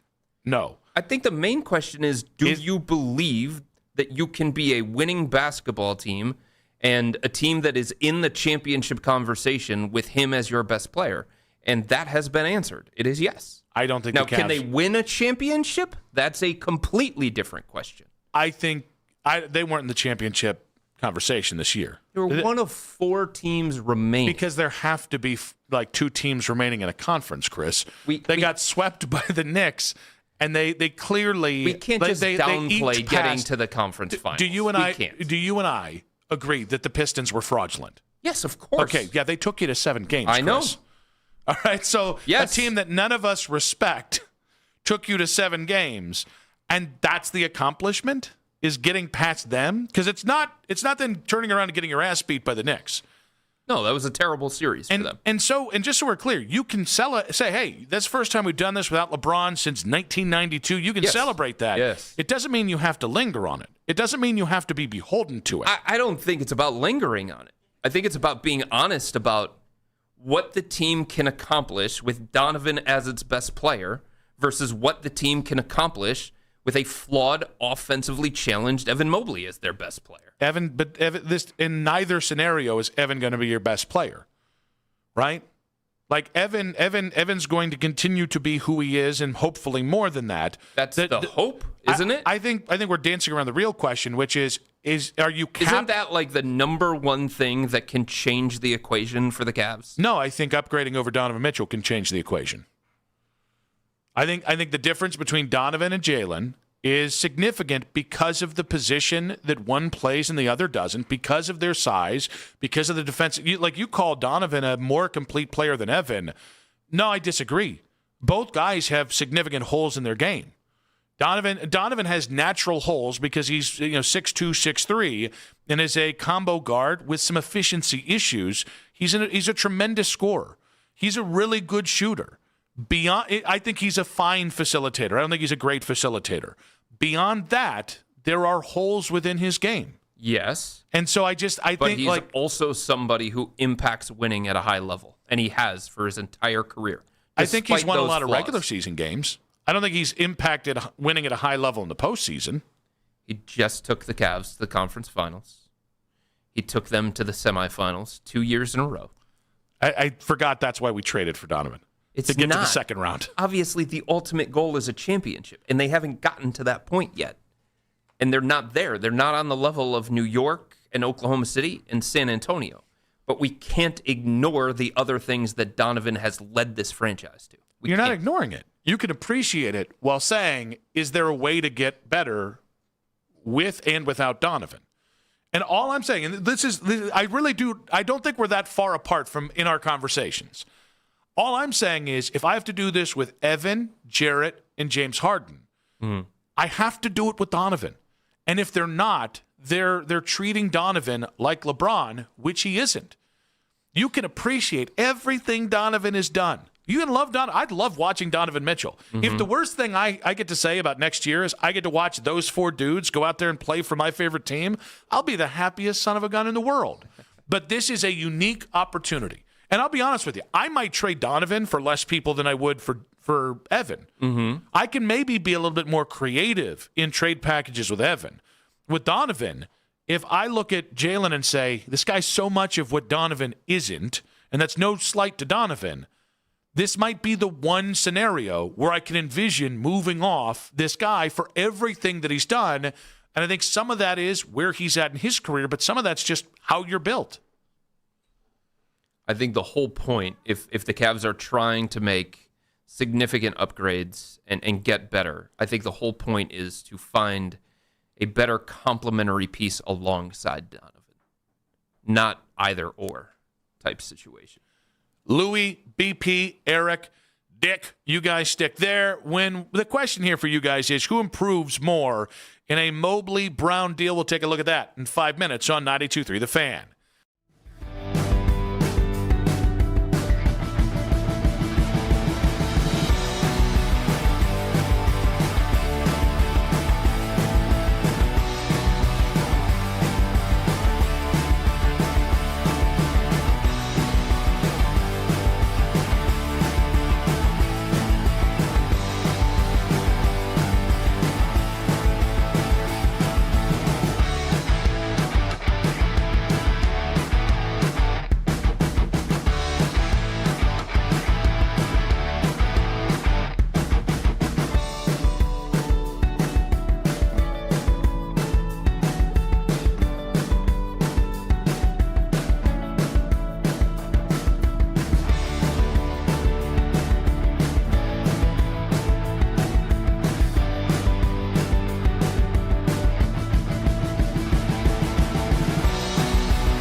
Get your pair of Aeroburst for only $165 at a Skechers store, Skechers.com, or wherever high-performance running shoes are sold. Whether you're at the ballpark, on the golf course, or doing nothing at all, get the Cleveland sports news at 923thefan.com or use the Odyssey app.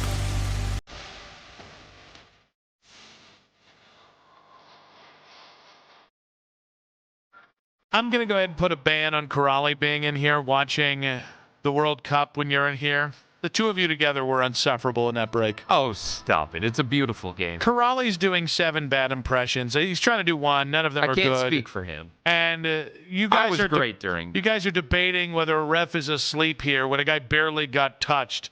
Literally, a guy fell down on the field because of a stiff wind earlier. It wasn't a stiff wind. It's because he got kicked in the ankle. No, he didn't. Come on. He was You know nothing about soccer. Neither do you. What do you know about soccer? Are you kidding me? My son plays soccer. Yeah, that doesn't mean you know soccer. Scored 12 goals in his finale. He's 5. And then he's 4. And 4.5. Yeah. And asked for a high five from the opposing coach. Yeah. Well, you know what?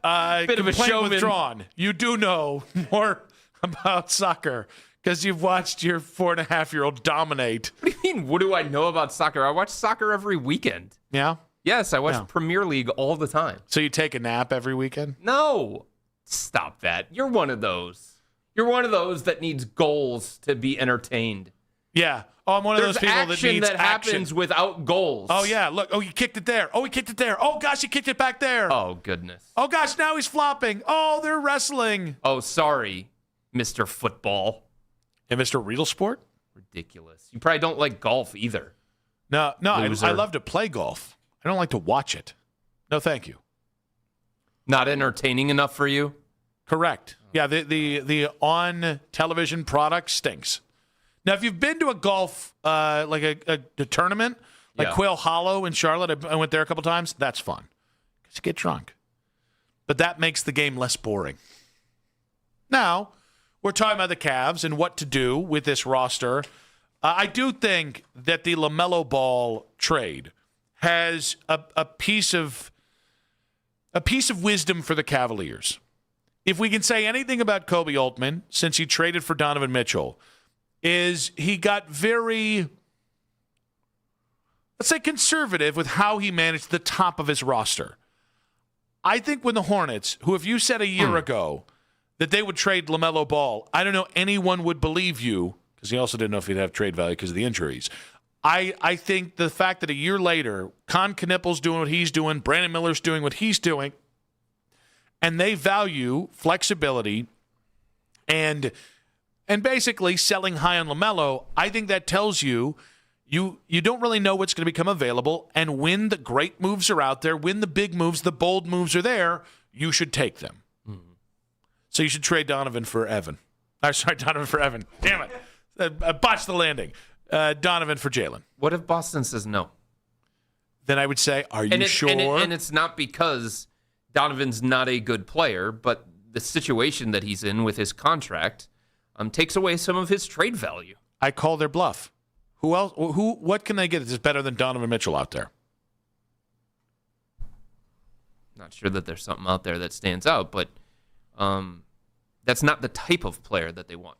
From all of the reporting that's out there, they want a big man because that's where they're weakest. Mm-hmm. And they feel like they have somebody who can do the Donovan Mitchell type stuff already, which is Jason Tatum. So they're trying to make their roster a little bit more balanced. They're trying to make their team a little bit more complete.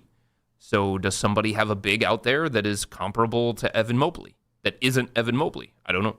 Maybe. I don't think so. 216-474-0092. What can the Cavs learn from the LaMelo trade? Let's go BP and Pepper Pike. Welcome to the show, buddy. Hey, Nick and Chris. It's great to be on with you. Such Mr. Chris Fedor, Mr. Cavalier himself. He said especially me. Because you're never here. How's that sit with you? Because you're never here. No, yeah, that's true. I'm kind of like Christmas ale. I mean, I consider Chris Overrated? the number one Cavs. I consider Chris number one Cavs analyst in the world. So this is an honor. I think only in America, BP. No, the world. I think the world. Yeah. There's a German guy. Oh, Hans. really? Who yeah. is he? Hans. Yeah, well, that's not his original name. Didn't he go? He went Had in to the change second it. round. He went in the second round last night to the Pistons. See, there you go. Yeah. No, but yeah. this Cavs thing is just. I mean, it's almost like you're going to take off one big part and then you're going to be weak again. It's like you take a step. I think the only solution here is if LeBron would sign up or trade Jared Allen and try to get. I do like, though, I like Nick's idea of trading Donovan Mitchell for Jaylen Brown, and then I would throw in like Sam Merrill or Dean Wade to make the money work. But I don't know if the Celtics would do that. But to me, Donovan Mitchell is just – I've seen enough. I don't think he can be a number one on a championship team. But I know Jaylen Brown can. Chris, your rebuttal? No. VP, we appreciate you. I mean, are you asking me would I trade Donovan for Jaylen Brown? I've already said yes. Yes, of course I would, because I just don't have the same questions about whether Jaylen can be the best player on a championship team. We saw it. He was the Finals MVP. He was in the MVP conversation. The style that he plays, he's a more complete player than Donovan. But I just don't think that trading away Donovan Mitchell, even though you get Jaylen Brown back, I don't think all of a sudden you snap your fingers and that makes all the other problems that you have with this roster go away. I don't think you fix the problem that. I think where I disagree is, because I think where you're stuck right now is I don't think you're the most efficient offense in the game. I wonder how much of that will change, by the way, just with another year with everybody, but that can kind of work itself out one way or another. I think the other problem is I don't think you have a very high ceiling defensively as current, beyond rim protection, but on the perimeter, I don't think you have a high ceiling. Yeah, the playoffs showed that. And so I think, I think this is a rare situation where I think you become a hell of a lot better defensively where it counts in the NBA, which is the perimeter. And I do think, it's funny because I don't think it's even debatable. Donovan's a better shooter than Jaylen Brown is, but I still think you have enough shooting while subtracting Donovan that I think all the other stuff with Jaylen kind of just puts you to a different level. Okay, but you still have the Evan Mobley, Jared Allen questions. How good can you be with both those guys together? And you still have the Evan Mobley question. Fair. How ready is he for championship-level playoff basketball? Fair, but I think you've changed a lot around Donovan to get Donovan to the best spot. I think changing out Donovan for Jaylen would give you a chance that if in a year's time we're still saying, well, they topped out in the Eastern Conference Finals, then I think you finally make the move on Jared. I also think I agree with BP when he says the easiest move is just bring LeBron here. But unfortunately, that's not easy. That's a little bit more complicated than that. Yeah, LeBron's got a say in that, too. Let's go. Eric in Cam's Corner. Welcome to the show, buddy. Hey, thanks for taking my call. Good afternoon. Listen, the L train sounds fantastic, but we're past that. And just, I got a question for Chris. I got a comment on what y'all talking about. Yeah, I would want to have LeBron back. We know that's not going to happen. It don't look likely right now. And Jaylen Brown and Donovan, they're not really apple-to-apple comparisons because, you're talking about a smaller two-guard who's asked to score. And then, of course, Jaylen Brown he's a two-way player. So, the comparison isn't fair. I think Donovan is very, very is top three in the league at what he does. And Jaylen Brown is top three in the league at what he does. And my question, though, Chris, is what happened to that 64-win offense that we had versus what happened this past year? Because they just never really got it together offensively. And in Donovan's defense, when we were about 17 and 16, a game above 500, he did put on the Superman cape, and he carried us to the All-Star break.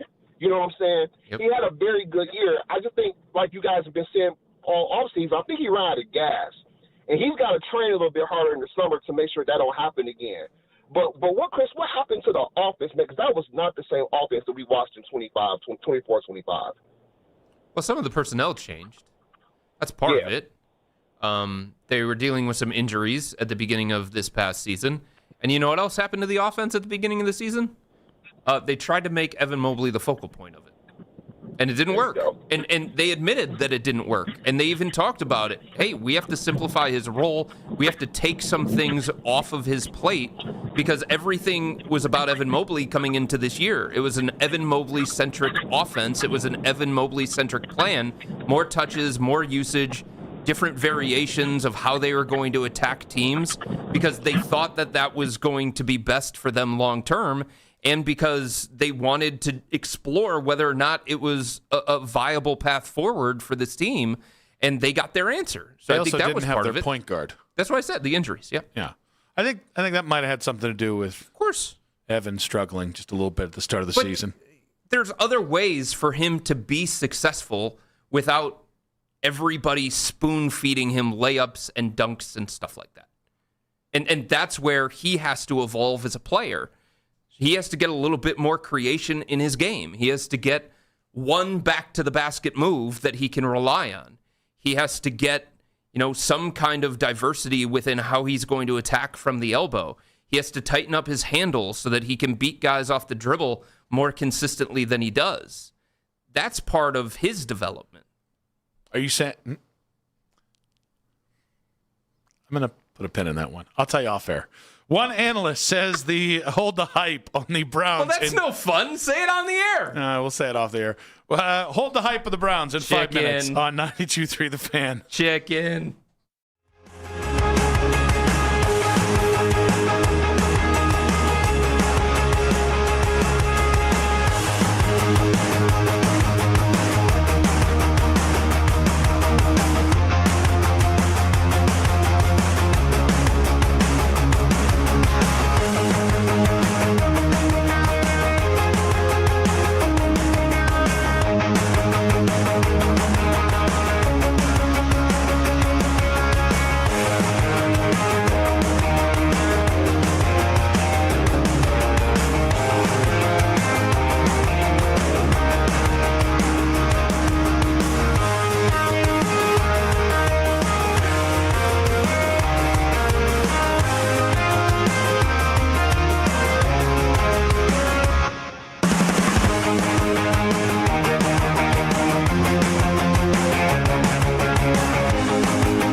University Hospital Sports Desk, I'm Matt Corrali. Your mornings are about to change with 92.3 The Fan. We're going local at 5 a.m. It's the Fan Warm-Up Show with Jeff Thomas. All the latest from the night before in Cleveland sports and getting your day started even earlier. We are Sports Radio 92.3 The Fan. It's the 6 o'clock hour. Someone step on a duck? On Afternoon Drive. 1 hour to go. Nick Wilson, Chris Fedor with you in case you missed it, coming up in about 40 minutes. Yeah, it was another break. They had to walk out of the damn studio because of you soccer fans. Good God. What a moment for Ecuador. Are you kidding me? Who could have seen this one coming? The second worst defeat Germany's had in the last 70 years. These dudes are going to have buildings named after them, cartels named after them, maybe. Yeah, but in Ecuador. Well, yeah, it's a huge deal. Yeah. No, that's great. In Ecuador. Yes. Yeah. We're in America, Chris. I don't know if you're aware of that. It's the World Cup, Nick. Mm-hmm. Yeah. It's not the American Cup. Not yet. Not until tonight, right? Hey, a little turkey matchup. I'm sorry. Turkey A. Turkey A? Turkey A. I swear, every once in a while, the little dots on top of one of the letters. A country just goes, you're going to pronounce our name differently, just to go ahead and up. Like Turkey was like, we're not getting enough attention as Turkey. Now you'll refer to us as Turkey A. Have you watched Turkey in the World Cup? I'm sorry, Turkey A in the World Cup? You know I haven't. Well, you should. Why? Because they are just shot rippers. Yeah. They've taken like 70 shots and they've scored 0 goals. I think they just rip shots. It's amazing. I think the Tartan Army has taken more shots off the pitch. I think it's beer for the Tartan Army. Don't you? I think it's anything. Oh. I have a few Scottish friends. Yeah? Yeah, they'll drink about anything. And it usually is even more than me, and I drink a lot. Very, for a very cultured guy who talks about all these different friends that you have. Yeah. From different countries and stuff. Mm-hmm. You would think that you would appreciate the beauty that is the World Cup. I gotta like everything my friends like. No, not everything. If but that's you would true, think I would that take a their trip to passion- Thailand once a year. What do they do in Thailand? I'm just saying, I got a couple friends who've been to Thailand. Yeah, what do they do including there? our boss. I don't know what they do there. What do I haven't they been do to there? Thailand. Ride Enjoy the elephants? bulge.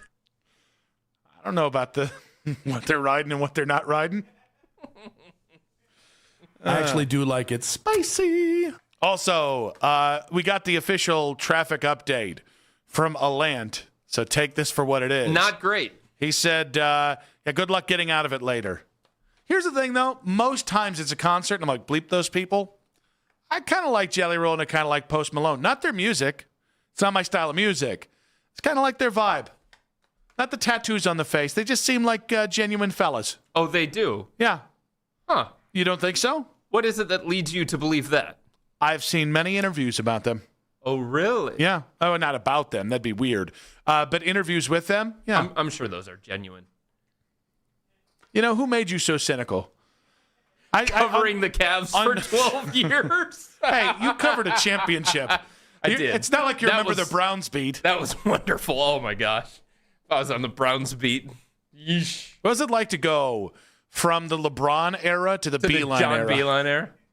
Torturous. Now, did John Beeline call you Sonny when he would answer your questions? Working through the day-to-day. He actually was in Miami last year. 2 years ago. 2 years ago for a Cavs Heat game. Duncan Robinson was playing for the Heat. Karis LeVert was playing for the Cavs. And he saw me walking up to my my media seat, and he made sure that he walked right in front of me so that I could see him, and he could shake my hand and ask me how I'm doing, ask me how the family is. Great guy, John Beeline. Yeah?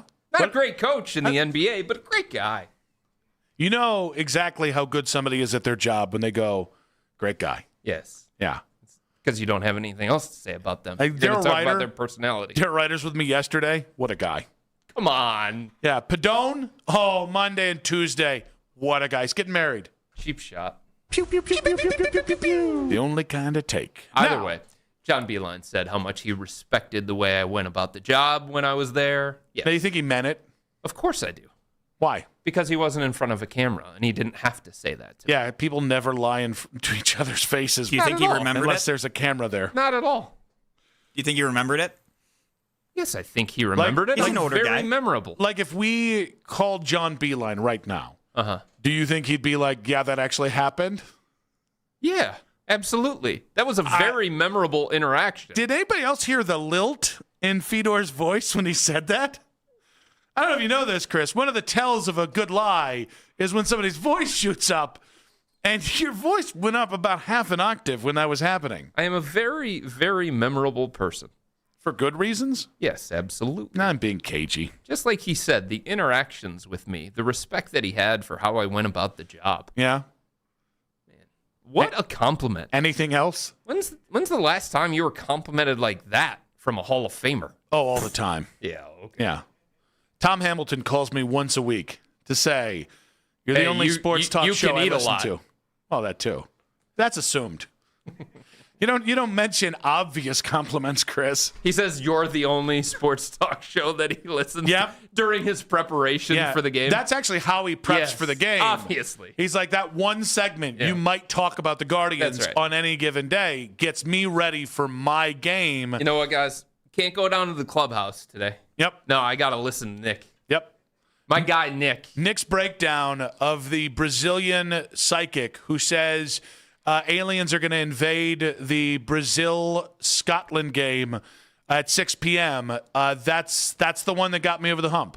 Speaking of people with niche jobs, did you see that there was somebody that put a hex on Harry Kane, the soccer player for England? Really? Yes. Now, was it, you said someone. Do we have like a... Well, it was a person from the country that England was playing in It wasn't Danhausen, was it? Because that's kind of his bit. Okay. No, it was actually a local from that area. I forget who England played the other day that put a hex on him. I thought you were a soccer fan. I am, but the World Cup has had a lot of matches in a lot of days, and keeping it straight is very difficult. From Ghana, actually. Oh.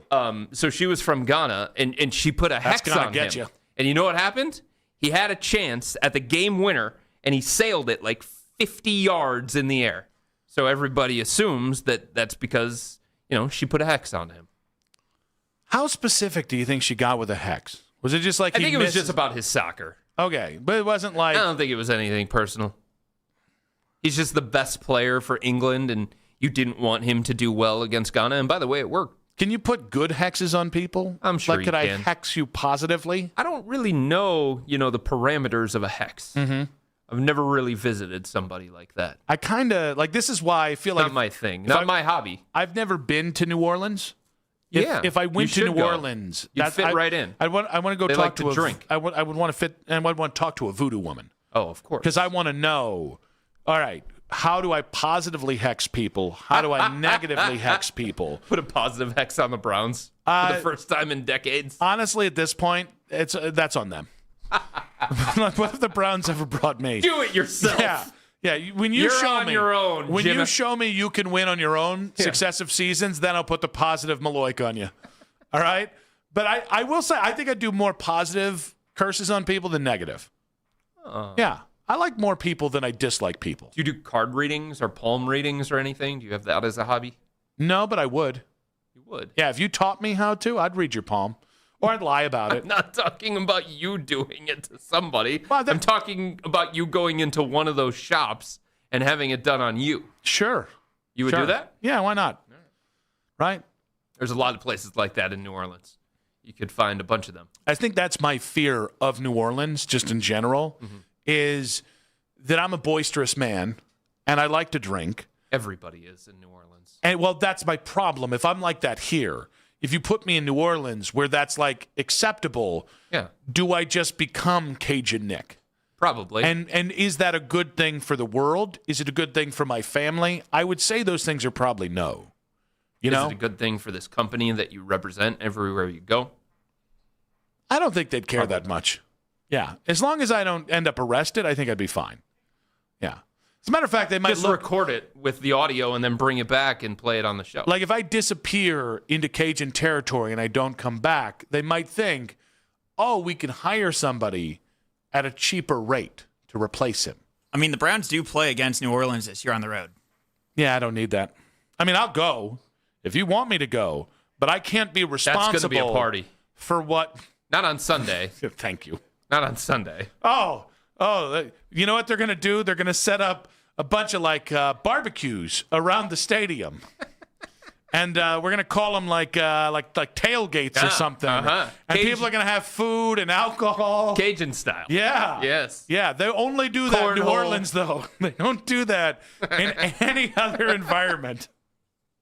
That's why I said not on Sunday. I made that clear. Thank you. Yeah. Oh, so people are going to drink in New Orleans other days of the week than Sunday. All right. These are definitely not basic Betty claims that you're making here. They're going to have parades. Yep.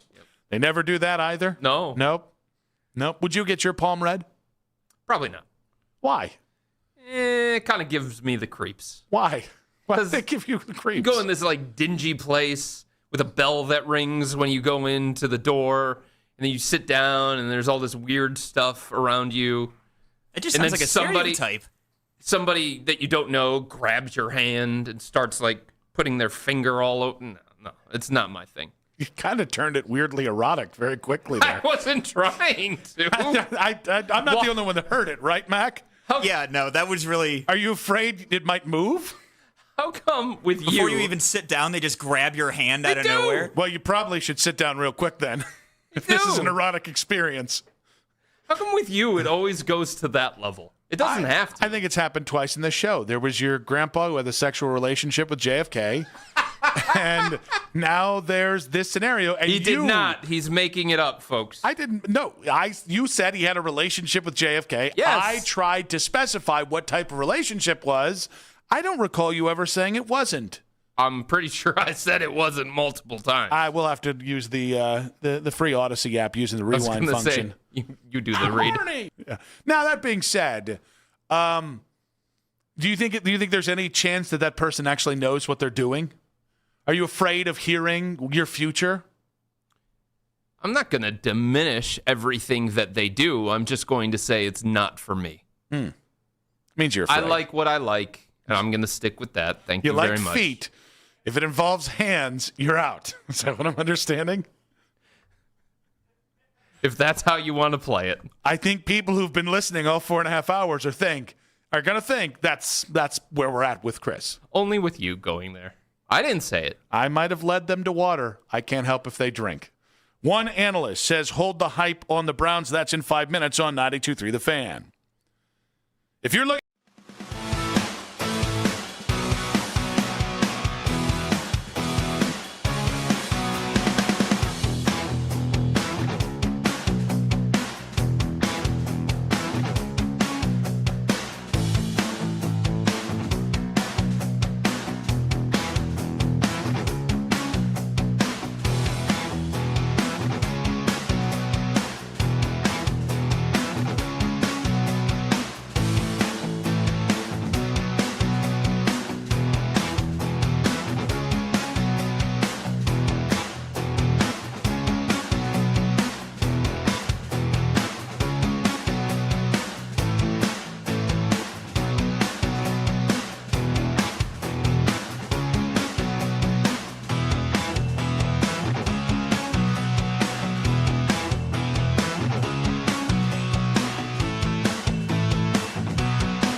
to our YouTube channel and get the best content from our shows each and every weekday. That's 92.3 The Fan on YouTube. Headline sports news every 20 minutes right here on 92.3 The Fan from the University Hospital Sports Desk. I'm Matt Corrali.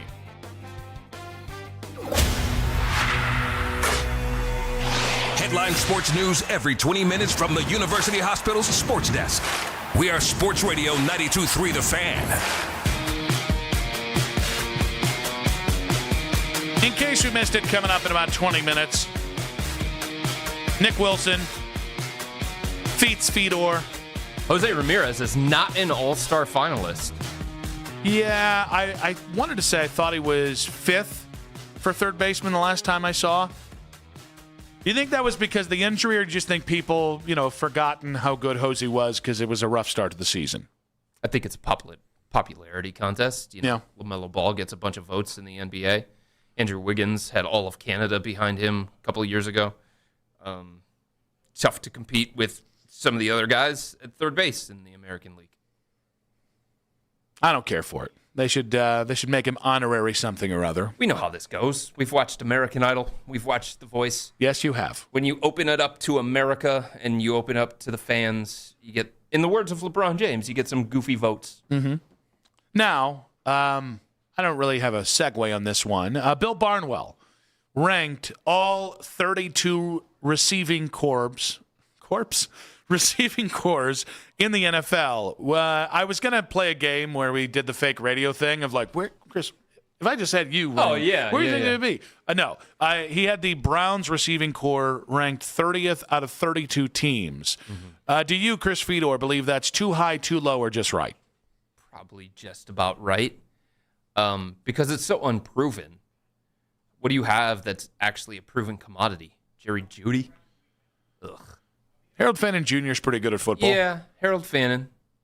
He would be the one, but there are a lot of tight ends in the NFL that are better than him. And by the way, he can't really support a whole, position group that is not really loaded with proven talent. I should also probably make it clear it was actually the playmaking core. Oh, okay. So that includes running backs. So I would throw Quinshon there. That's a big question mark too. I don't think Quinshon's a question mark. There's like 15 running backs better than him, at least. Based off what? Based off production, skill set, ability. I don't know. One of the best one of the best rookie running backs in the NFL last year. Great. Well, that's kind of an important bar. Well, if your bar is how did he perform against other rookies, cool. But we're not talking about that. We're talking about the rest of the NFL. He still did a pretty good job. Okay, so if he's like 15th to 18th, something like that, just generally speaking, and Harold Fannin is, 10 to 12 of tight ends. He had top 5 tight end yardage last year. Yes, they're also better tight ends and more proven tight ends than him. It's okay to say that, Nick. But yeah, I just think you said, was it 10 to 12? Yeah, 10 to 12. If he had top 5 stats, do we not consider him a top 5 tight end? No, because he did it for 1 year, and other guys have been doing it longer. Yep. And other guys are just better. I think you're just trying to piss me off. I think that's what this is. I think you're trying to be difficult. But if you're talking about this, right? So you look at Fannin and you say, okay, 10 to 12. You look at or top 5. You look at Quinch. No, he's not top 5. No. Other than in stats. You look at Quinshon and you're like, 15 to 18. Okay, other than stats. And then you look at the wide receivers and you're like, okay, probably about 30 to 32. You would need something significant at the other positions to like prop up the average a little bit more. And you just don't have that. Listen, I think if we just go based off what they've proven, then you're right. I think when we go to upside. Oh, here we go again. You are Captain Upside. Isn't that what half of sports is? Well, but you assume that these young guys are just going to continue on the same trajectory or get even better, and that doesn't always happen. Yeah, it also does happen, though. I know yes, that if there are signs that it will. Or you mean like being does. a top 5 tight end receiving yards? Not talking about Fannin. I already gave you Fannin. Yeah, you've already discounted that. You've moved on to the wide receivers. No, I'm talking about them like, all right. And he's not a top 5 tight end. Yes, he was. Oh, my God. So if he was. This is outrageous. No, you're outrageous. Okay, list the 5 best tight ends in the NFL right I don't want to play your game. Oh, of course you don't. No, I think the burden of proof is on you, dog. Don't. I've said top 5 tight end and receiving yards. The burden of proof is on you. Yes, in one category. Name me 5 better tight ends than Harold Fannin Jr. Oh, that's easy. Are you kidding me? All right, without Googling. Without Googling? Yeah, look me dead in the eye. Trey McBride. Okay, you got better. one. Yes.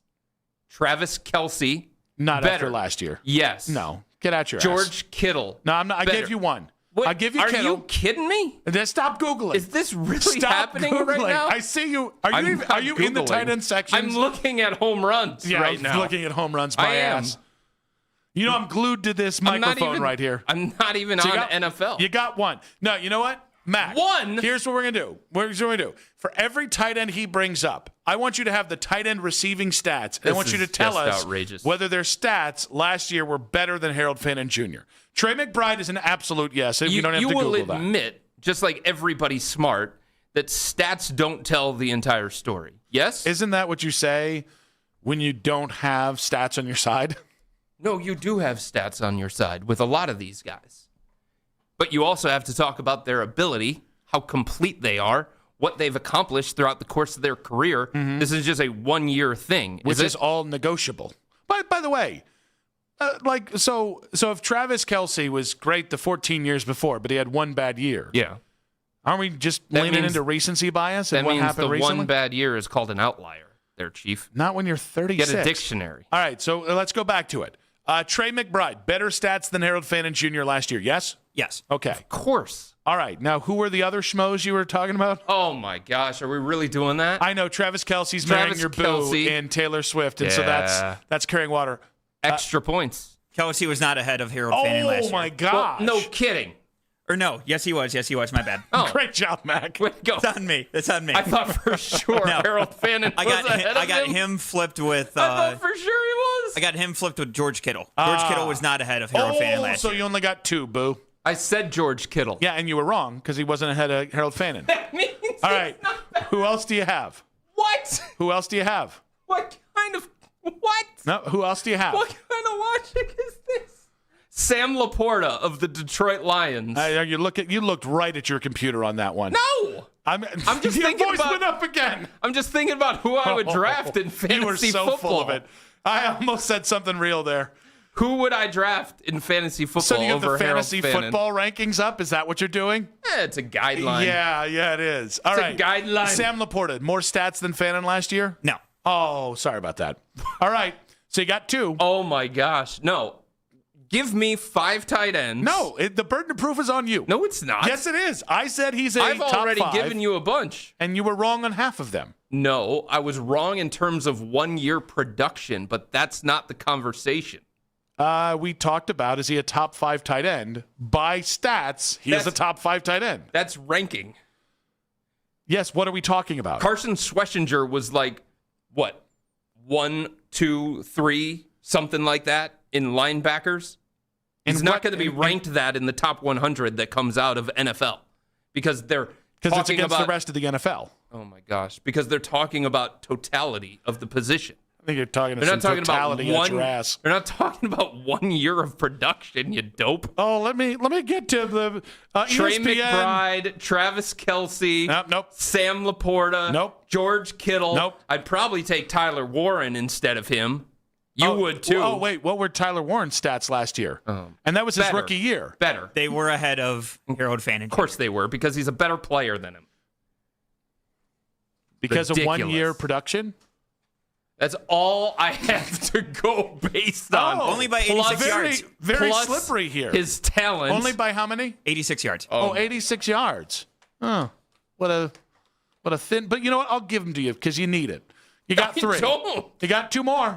You got 2 more. You got 2 more tight ends. 6 or 7. Harold Fannin ranked 8th last year in receiving yards, so you have 7 options. Yeah. I've already given you 6 or 7. But no, you've only given me 3. This is just outrageous. 3 that are correct. Yeah. Correct. Thank you for the clarification, How Mac. do we define correct? As in the right answer, Chris. That's amazing. Never thought I'd have to correct that one for you. Jeez. All right. Give me 2 more. Where does Evan Mobley rank among players in the NBA? Where would you say? Ahead of Donovan Mitchell. Oh, well, I don't know. His scoring and his point differential. You tell me his game score? Going to tell me the game score? Yeah, his net rating. That John Hollinger nerd crap? His net rating tells you a different story there, give me your fourth and fifth here. I've already given you 6 no, or you have 7. Not. No, because I've shot many of those down. Incorrectly, yes, you have. By the stats, I have not. Outrageous. Is this what Peterlin is like when I argue with him and he just goes stats at me? Should I do the Jonathan Peterlin and just throw my papers up in the air? Except I think I'm more entertaining while I'm doing it. Yeah. No, he's entertaining when he's not reading off stats. Good God, I'm backing myself into a corner. Or what are the other 2 tight ends? You can consult. I don't have any other ones. You can consult your ESPN stuff there. You want to look at my computer and what's up right now? Oh, yeah. Like you didn't just click off that. Oh, jeez. Here we go. Yeah. I'm aware of your tricks there, Fedor. Wow. Now, back to Bill Barnwell's. Oh, there was a point that you had? Yeah, you were wrong about Harold Fannin Jr. Okay. I think this is fine for him to say now. Like, I don't really take umbrage to this. I understand that if I'm banking an argument on Quinshon and Harold Fannin Jr., and I've yet to mention a wide receiver you can trust, that you're going to get dinged for this. That's what I think 2026 is about, though. Like, so much, this, to me, is a stress test on the offensive ecosystem that is around whatever's going to happen at the quarterback position, so that by the end of it, if Shador or Deshaun or itty-bitty Dylan Gabriel or that big fella, Taylon Green, if none of those 4 guys take this job, then you at least know what you have around the quarterback. Because last year, you had nothing. This year is about proving you have something. Kyle Pitts Sr. That would be correct. That's 4. Yeah. Would you like a 5th? And wait till you see his stats this year with Kevin Stefanski. Yeah. My goodness, he is going to be fed targets. Yeah. Yes. Yeah. Absolutely. Yeah, too bad Kevin Stefanski's a bad head coach. Doesn't matter. He feeds his tight ends. Who's your 5th? Draft him in fantasy football, folks. Who's your 5th? What do you mean my 5th? I'm on like 7 at this point. And we've shot down half of them. This is just diabolical. Let's go with Patrick in Hudson. Patrick, welcome to the show. Guys, thanks for taking my call. You got it. Hey, Chris, just want to say, man, dude, you are spot on. This is maddening to listen to Nick try to defend.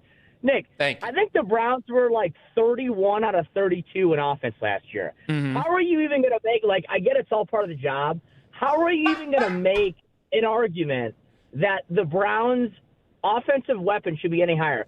Quinshon Judkins didn't even finish an entire year last year. I don't even think he averaged barely over 4 yards a pop. I was arguing about Harold Fannin Jr. and Quinshon. I wasn't arguing about Jerry Jeudy's bum ass. And Chris, you're spot on with Harold Fannin. Harold Fannin is probably like the 10th best tight end in the NFL. I just had to Google him because off the rep, I'm not going to know. You don't know who Harold Fannin Jr. is?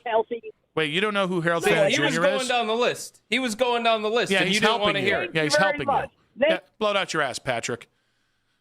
Yeah, you don't know who Harold Fannin Jr. is? That is unnecessary. He didn't say that. Patrick, by the way, I'm sorry about that. Yes, you got caught in the crossfire. That was Fedor's fault. Fedor actually dumped the call. I did not.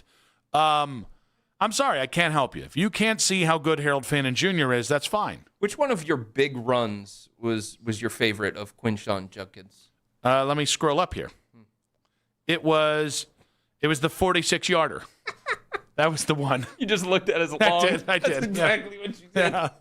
Yeah. Unlike you, I copped to the charges immediately. Did you like those 3.6 yards per carry? Oh, yards per carry. Oh, gosh. You mean behind? Go ahead, Mac. I was going to say, he was getting hit before he even hit the line of scrimmage. Yeah, that's part of playing running back. But I forgot. We pick got up more than Fedor what's blocked. Yeah. Pick up more than what's blocked. Christian McCaffrey does it daily. Yeah, Christian McCaffrey plays in one of the best offenses in the NFL. Pick up more than what's blocked. Bijan Robinson does it. I don't know who you're carrying more water for today, Donovan Mitchell or a running backs not named Quinshon Judkins. You mean better ones than him? It's okay to admit these things. Just because we're in Cleveland, Christian McCaffrey, it doesn't mean that all of our players are the best in the NFL. I never said Quinshon was. I just didn't say he was the 18th best running back. At their position is no longer here because Jimmy Haslam is a bozo and he made a bunch of mistakes and he had to make up for those by trading away the best player in the NFL. Well, no, that last one we can agree on.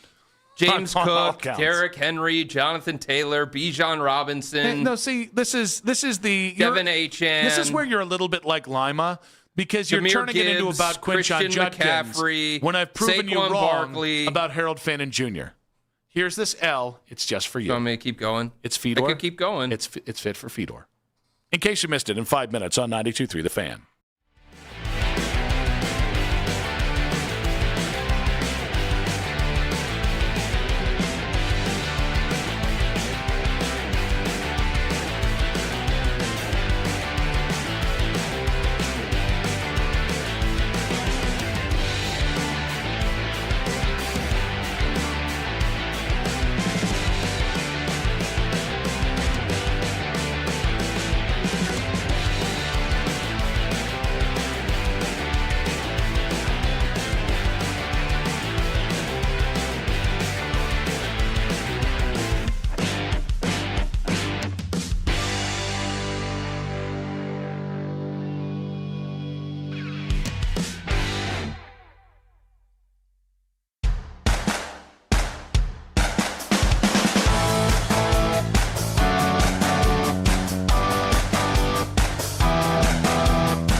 revenue forecast off horoscopes? Yeah, the Zodiac never lies. This is the job for sponsored jobs. This is what happens when you don't sponsor your job on Indeed. Next time, get matched with quality candidates with Indeed-sponsored jobs. Visit Indeed.com/hire now and sponsor your job today. Multitask this summer with your smart speaker. Crank up the Cleveland sports scene. And when you say play 92.3 The Fan. Final segment of today's show. I want to say a big thanks to Eric Pincus, Bleacher Report national NBA writer. He joined us at 3 o'clock today. Good stuff on a LeBron homecoming part 2. Also good stuff on Jaylen Brown for Evan Mobley. Big thanks to Justin Lana, Locked On Guardians at 420. The Major League Baseball CBA proposal that apparently the MLBPA is offended at, like I care. And no, great stuff with Lana on that and the Gardos. If you guys missed a moment of the show, including a very startling family revelation by Fedor. I didn't know that. It's a simpler time. Just two men talking politics and anything else they wanted to. Gotta love Enjoy the 60s. That era was a revolution, really. You guys can watch the entire show back, all 5 hours, on YouTube. You just got to go to 92.3 The Fan's YouTube channel. Subscribe while you're there. And, of course, like our videos. We desperately need to be liked. I'll say thank you. How's your poll going there? Hey, I'm a married man. How's your poll going? You said it the second time with more emphasis. What are we doing here? Yeah. Let me see here. Please hold. How many votes you got on that bad boy? I don't know because I'm trying to find it. This is not going well. Well, about 300 votes in right now. Oh, yeah? Yeah. Yours, I think, is behind. This one's saying 72% saying yes. Harold Fannin Jr. is a top 5 tight end. The first response from Barry saying, "Who is this Jamoke?" In reference to you. Do you want me to screenshot this? The second one here from, I believe his name is Tim, saying, "I have pictures of Fedor in Thailand." The third one is from a guy named Gary saying, "I have pictures of Fedor's grandpa with JFK." I mean, you've really upset people with this one. Huh. Interesting. Yeah. Daddy's back. Now I am subtracting your vote. Oh, okay. See, I can't vote on this poll, too. So you voting it sways the poll. You shouldn't sway the poll, Chris. Daddy's home. This vote that I'm looking at is very different than the one that you just referenced. Are you sure you're on the right? I'm not on Blue Sky. Right now, you are getting Knicks Cavs. Mm-hmm. Yeah, big time. Again, I think your internet's behind my internet. Oh, is that what it is? Yeah. Okay. Yeah. Let's go ahead and get to In Case You Missed It. You go first. I don't know how this works. Yeah, well, you go first. Well, in case you missed what it. your grandpa said to JFK? How does In Case You Missed It work? What do we do here? Well, it's kind of like quick hits, except you go first. Nick posted a poll to social media. Is Harold Fannin a top 5 tight end? Currently, no is leading the way in an onslaught. The update on that is, because my internet's ahead of his, 3,000 votes in. Wow. All of them saying Fedor's a B. Wow. Yeah. I can't help it. I didn't say that. I've got 63% no, 37% yes. For 41 votes, I bet? And your fan base is Browns fans who are delusional and who love their guys more and probably diminish the abilities of a lot of the rivals. No. So you could only name 4 tight ends that were better than him. Oh, boy. So what do you got on In Case We Missed It? I just did it. Now it's your turn. In case you missed it, you lost. Let's go with, I don't know where my paper is. This is great. How did I lose a paper that is on this freaking desk? Nick nailed it. Ooh. Nick, fantastic job. Ron Burgundy? You can only read off a prompter? For something that I type out to make sure I remember the stories, yes. All right. There is a Teenage Mutant Ninja Turtle style pizza parlor coming to Santa Monica, California. That's awesome. It is decked out with New York style pizza. I want to go sit on Donatello. I think you got to ask for that. Starting to see where you get it from. Why Donatello? I don't know. First one that came in mind. Yeah? Like him a little bit better than Leonardo. Yeah? I did like Donatello. I didn't know you were choosy in that regard. Oh, yeah. Big fan of Ninja Turtles. Yeah, well, once you get shell, I believe that's the expression. Donatello Yeah, I liked it. So you would go? Didn't Leonardo have the sigh or something like that? Wasn't that his weapon of choice? You think I remember that? I'm lucky that I remember the movies. I think Donatello had the staff. Easy. Don't get Chris excited. I didn't say anything about his feet. Well, no, he talked about Donatello's staff. I did not say anything about his staff. That was Matt. No, you said you wanted to sit on him. No, I said I wanted to sit on him as if like each booth was a Teenage Mutant Ninja Turtle character, or like each, I don't know, high top was representative of the character. Isn't that the point of what you're saying? Here's the things that I heard. You want to sit on Donatello, and Donatello has a staff. Oh, boy. If I put those two things together, where am I supposed to go? That didn't go well. Not for you. Kind of like that Twitter poll about Harold Fannin Jr. It's not going well for you either. That's a matter of opinion. You're getting nixed. How's it going with that? Oh, look at this. Yep. Still searching for running backs. So it's actually the poll is ending right now. Oh. And it's now 4,000 votes in. Wow. 72% saying yes, Harold Fannin Jr. is. That's a lot of votes. A lot of people are on social media at the moment, huh? Yep. A lot of people. Well, I have so many followers. Oh, yeah, that's what it is. Yeah. How many followers do you have there, pal? You have 16,000. Yeah. No, that's that you can see. I hide a lot of my followers. You're an afternoon sports talk show host with 16,000 followers. Let me ask you. And I bet 1,000 of those are bots. That's amazing. Another 1,000 are porn bots. Yes, of course. Well, no, I have specific for just regular bots, and then there's porn bots. Oh, I guess. Yeah. You have 69,000. I'm aware. Did you stop on that number for a reason? No. Nice. Very nice. I don't know. I reached my quota, I guess. I bet you that pizza tastes like garbage. I mean, I just have to say that. It's in California, and they're going to make New York-style pizza. It just doesn't work. Yeah. You know, there are places here in Ohio that try New York-style pizza. No, you're not in New York. You can't duplicate it. I actually think we got a pretty good pizza scene here, but no. Yeah. Well, you can be wrong. you're entitled to your wrong opinion. Have you been to New York? Yes. Have you tried New York-style pizza? Yes. Which place did you go to? How can you be a New York snob and you're from here? Oh, I love New York. It is It my might just be favorite that place seat in the world. Is it because Taylor Swift has a song No, it's called because I Love New York? It's because everything about New York is great, and you just feel. You feel a different intensity. You feel a different passion. You just feel something special the minute that your plane touches down. The only Alicia thing... Keys had it. She had it all right in that song. Everything about that. I just listened to that song, and I'm like, yes, yes, yes, yes, yes. I really do think of all the people I work with, you might be the most basic bee of all of them. I don't understand why. Because you just said the second you touch down. It is. It's just no, it's not. I've been to New York. Feel it. And by the way, I like New York City. I've been there. I'll go back again. But I don't go, it's the best city in America. I mean, the whispers of the city, they speak to you. They're not whispers. They're homeless people screaming. No. The whispers. They're schizophrenic people stabbing each other. Those aren't whispers. Those are screams. They just speak to you. They're cry for help, Chris. And then you're like, you know what? You're right. This place is great. Everything about it.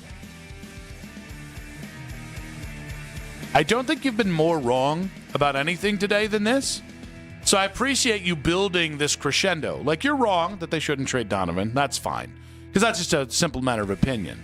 You're wrong about Harold Fannin Jr., but that's a little bit more aggressive. And then you just slobbing on the knob for New York is just a different level. Here's the thing. You don't belong in New York. Yeah, New York is too good for you, and that's okay. I don't think that's the way that one goes. I think it is. By the way, you belong in New York? Yeah, absolutely. Yeah. Oh, yeah. You look like you're going to a Linkin Park concert in 2004. Do I? Think, yeah, you do. That's good. That's what I'm going for. You got some jorts on over there? No. No? You got puka shell necklace? No, they're black golf pants. I don't have chains hanging off my wallet. You sure? Yeah, I'm pretty sure. I don't have Jankos. Like you're going to a yellow card show. Because I'm hey wearing... guys, who wants to do New York? Because I'm wearing a tight-fitting True Classic hoodie that you can't afford? No, because you look like you'd be bullied everywhere you go. That's fun. I enjoyed this. Some of it. Others, not so much. So what pizza place did you try in New York? Sbarro's? Don't do that. No, I'm just being a D. Don't do the stupid... Was that from The Office? Is that what it was from? No, so the true story is Vanessa doesn't know about Sbarro's, and we were there, and she was like, should we go into this pizza shop? And I was like, honey, that's a chain. Yeah. I can't go back and look Adam the Bull in the eyes if I say, Adam, I had the best New York style pizza called Sbarro's. Yeah, there was some either TV show or movie that made a joke about that. It might have been The Office. Yeah. Can't remember. Maybe Golden Girls? That's up your speed there. Yeah. Yeah. How I Met Your Mother, maybe? They were in New York. That wouldn't have made a lot of sense. Big thanks to Mac Robinson on the board. Yes. Big thanks to Jake Murrin. Big thanks to Matt Corrali. This was fun today, Fedor. Yeah, man. Enjoyed it. Thanks for having me. Let's do it again tomorrow. But tomorrow, let's be twice as condescending to each other. That sounds great. See you guys tomorrow, too. Keep it spicy, baby. Let's go. I love you. Have a great day. Take care, Nick. Take care of him. He needs help.